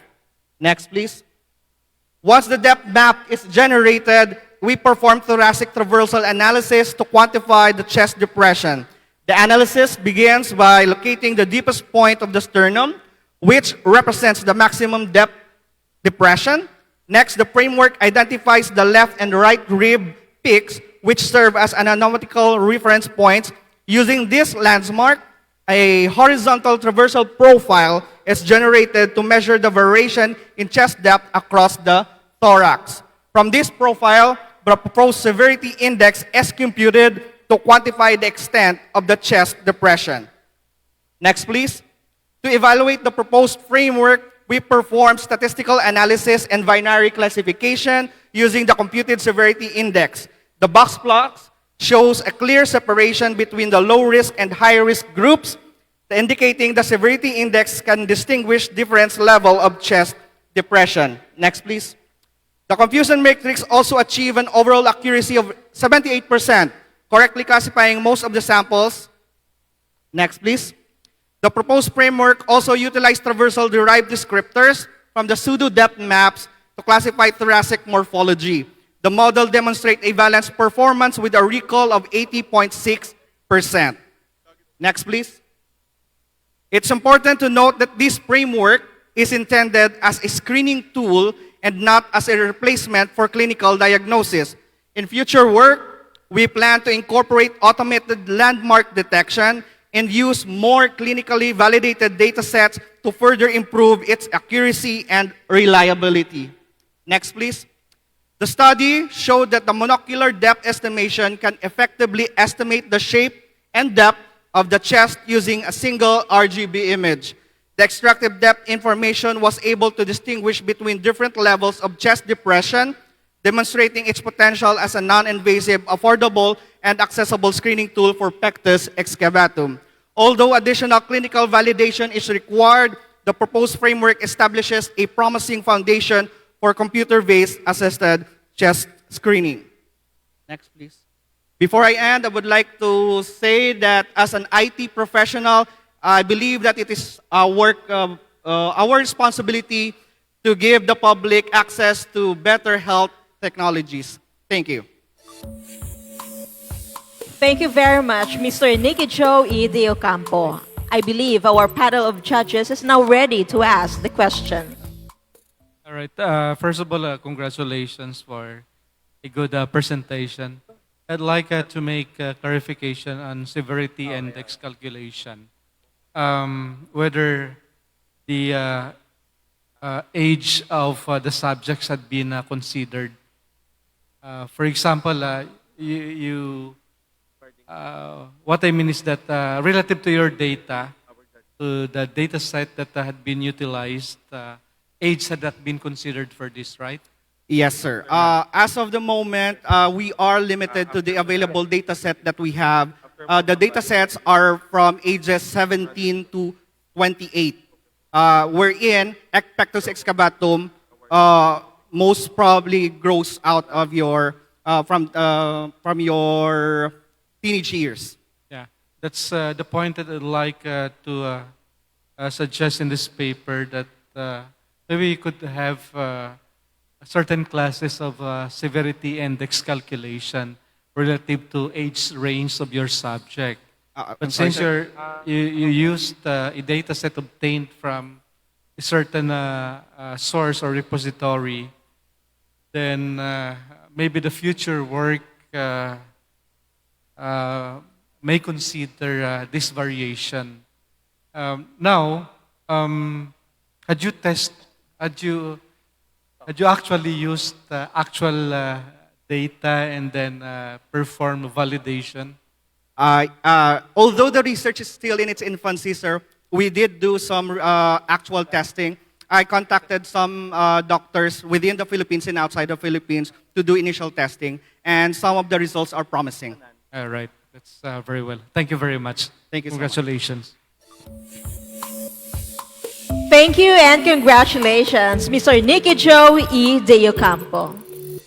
And last but certainly not the least, our next presenter is from the University of the Philippines, Visayas.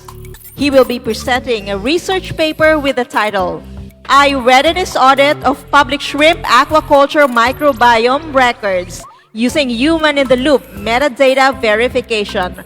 Please welcome Dr. Carmelo S. Del Castillo.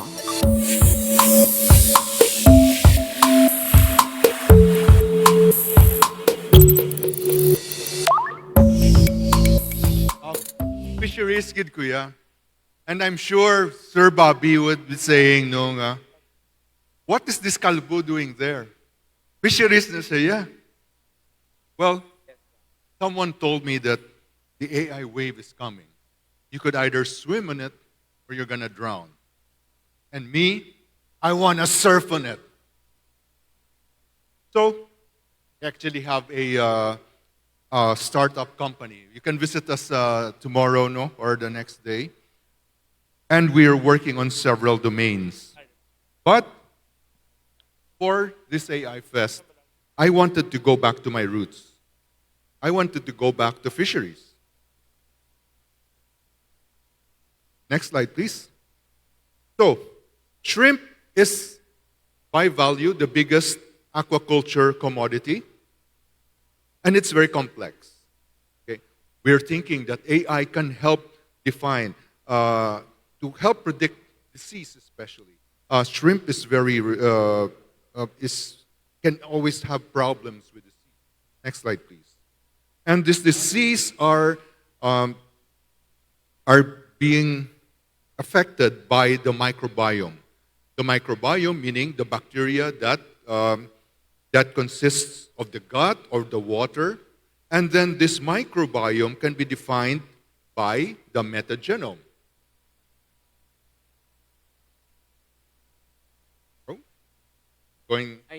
going the wrong way. Sorry, no, I found out. Okay.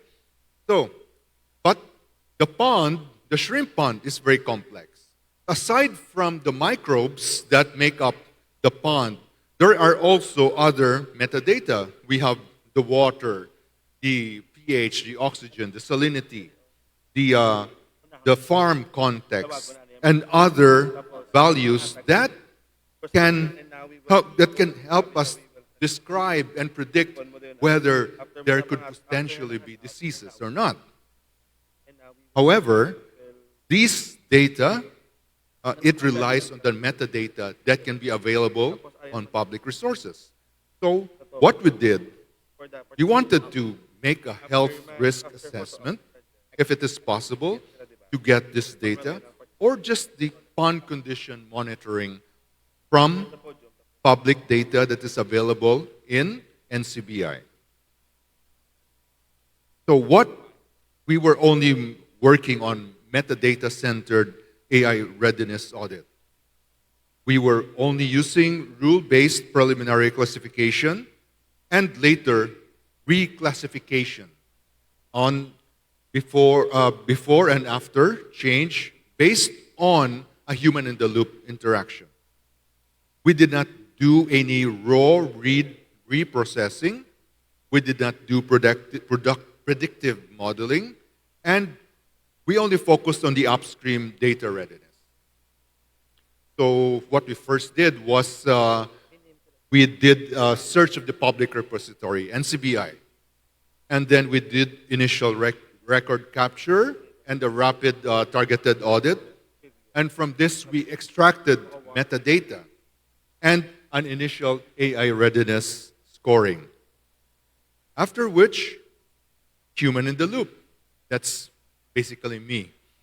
I went into the data that the AI output, and then I checked for the accuracy of what it did.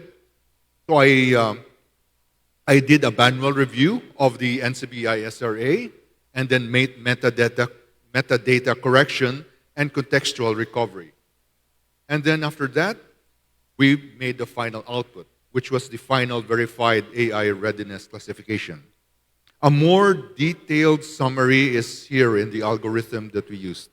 Don't worry, sir. I have not yet become an engineer. I have someone who's doing that for me. I'm just the brains, the scientific brains behind it. He's the technical brains. So we got, it's just a small metadata that we got. It is a rapid targeted audit. So we only used 228 public records and 17 bio projects. And here we only use these categories. Is it ready for early warning? Is it ready for health risk? Is it ready for just upon condition? Is it ready after curation? Or is it not yet ready for AI? Well, the first result was interesting. Before validation, before verification, that's the red. Okay? A lot of the data was supposedly not AI ready. But after human-in-the-loop verification, all of that went into something else. Okay? So the data was a bit hidden in the bio projects and other metadata. It was not clear.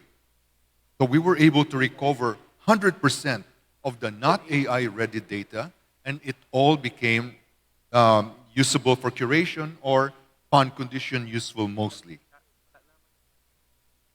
These not AI-ready was mostly became upon condition useful, about that's 80%, and then some of these became health risk useful, which is a more useful classification. And some of these just became usable after curation. We were also able to resolve some sample class ambiguity. Is this still on? Oh, sorry, because I cannot hear myself echo. So before verification, a lot of the sample class were host-associated, and a lot of this were unclear. But after a human-in-the-loop verification, the unclear data sets became mostly into environmental data sets. But however, this recovered relevance does not necessarily mean that it is early warning ready. So most of the problems were that cultured systems were usually partial or unclear. A lot of the health disease labels were absent or again, unclear. Then the water quality metadata was absent in most of the data sets. So we could use this data, and I guess that is the conclusion that we could draw from this. A lot of this public data has latent AI value, but the human-in-the-loop curation is important as of now. So maybe in the future, maybe 2 weeks from now, the AI would be so intelligent it can already get all of that. However, these metadata gaps are still a limiting factor for early warning. These metadata gaps, there's no AI that can make this up.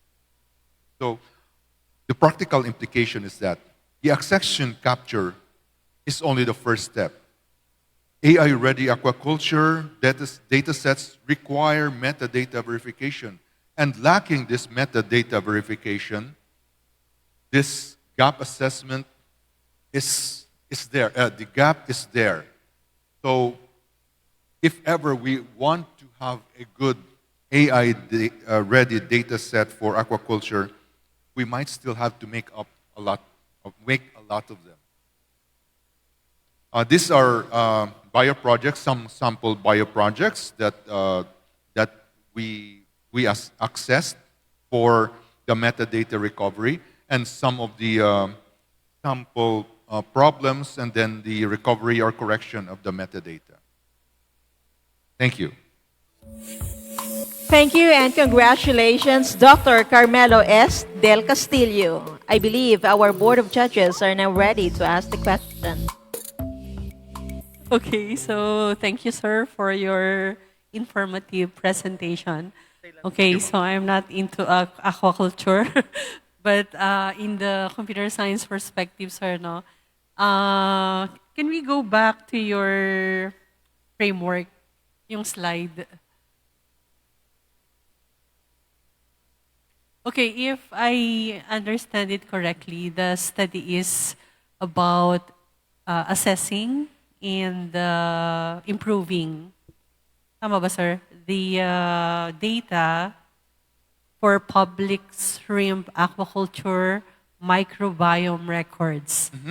Okay, is that correct? For AI use in the future. Yes. That's the paper. What we wanted was to be able to use the currently available microbiome records, which comes in the form of a metagenomic data. We wanted to see if it can be used for predicting disease, the potential for a disease to come out. Okay. But I think as of now, it might not really be possible. Okay, so in your workflow, as you mentioned also, it relies in the human in the loop Yes. metadata verification. Okay, so my question is this.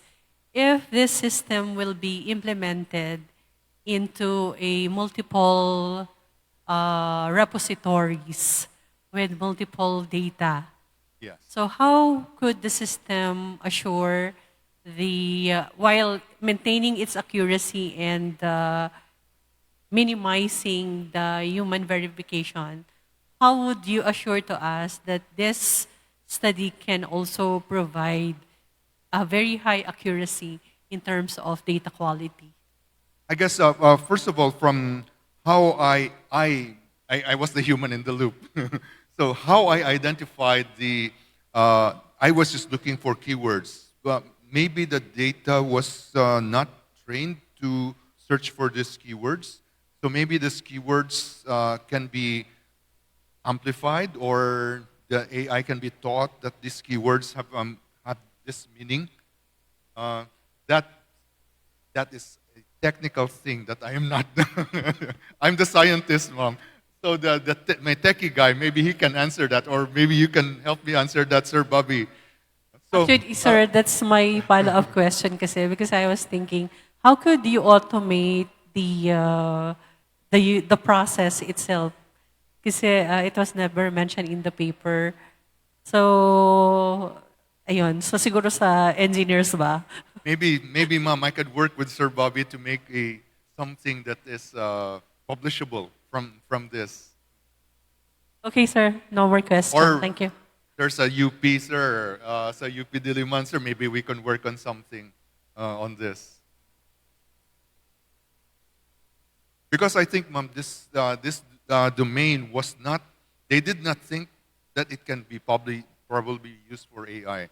Right now, I think most of the time, if you're ready for AI, so you design it to be machine readable, understandable. This didn't care about that. When they were making it, they didn't know that there would be such a thing. Thank you very much to all our researchers who presented to us this afternoon. All our 7 researchers who, of course, spent their time, their resources, and share their expertise to making all of their researches, something that will really contribute to the AI community in the Philippines.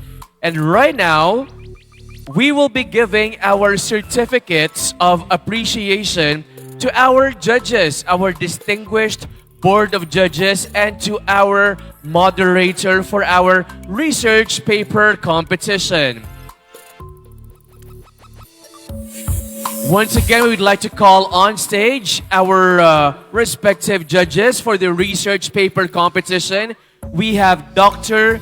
Prospero C. Naval Jr., Professor Jonalyn G. Ebron, and Dr. Bobby Gerardo. to kindly receive your certificate of appreciation. Also, we would also like to call on stage our moderator, Dr. Olive Joy Abing. To give the awards, may we call on once again Dr. May Rose O. Suerte, Assistant Regional Director for Finance and Administrative Services, Department of Science and Technology, Western Visayas, together with Dr. Maureen Neti and Linan, Co-Chair of AI Technical Conference, Iloilo Science and Technology University.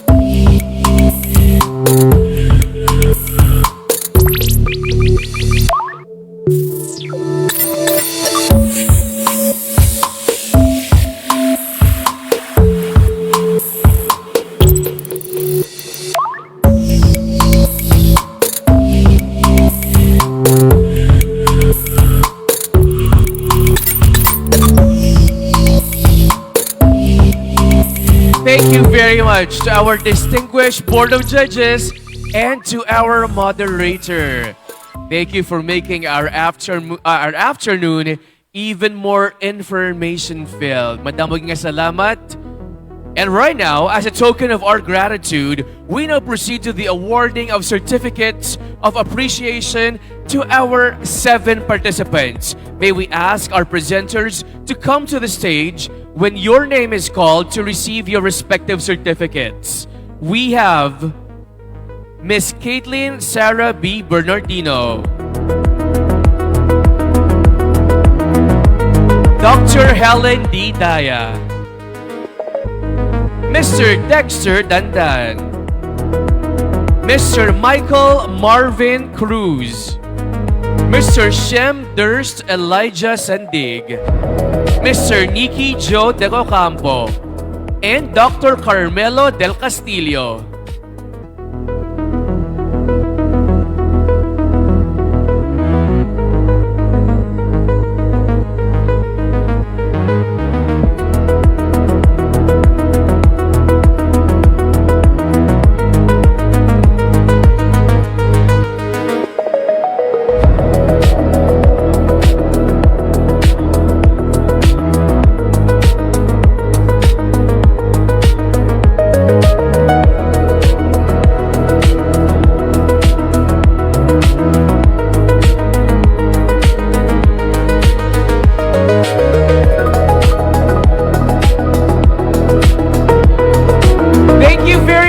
To all our researchers, thank you for sharing to us, of course, your respective researches for the improvement of the AI community in the Philippines and, of course, in Western Visayas. Now, congratulations once again to everyone. With that, we come to the close of day 1 of AI Fest 2026.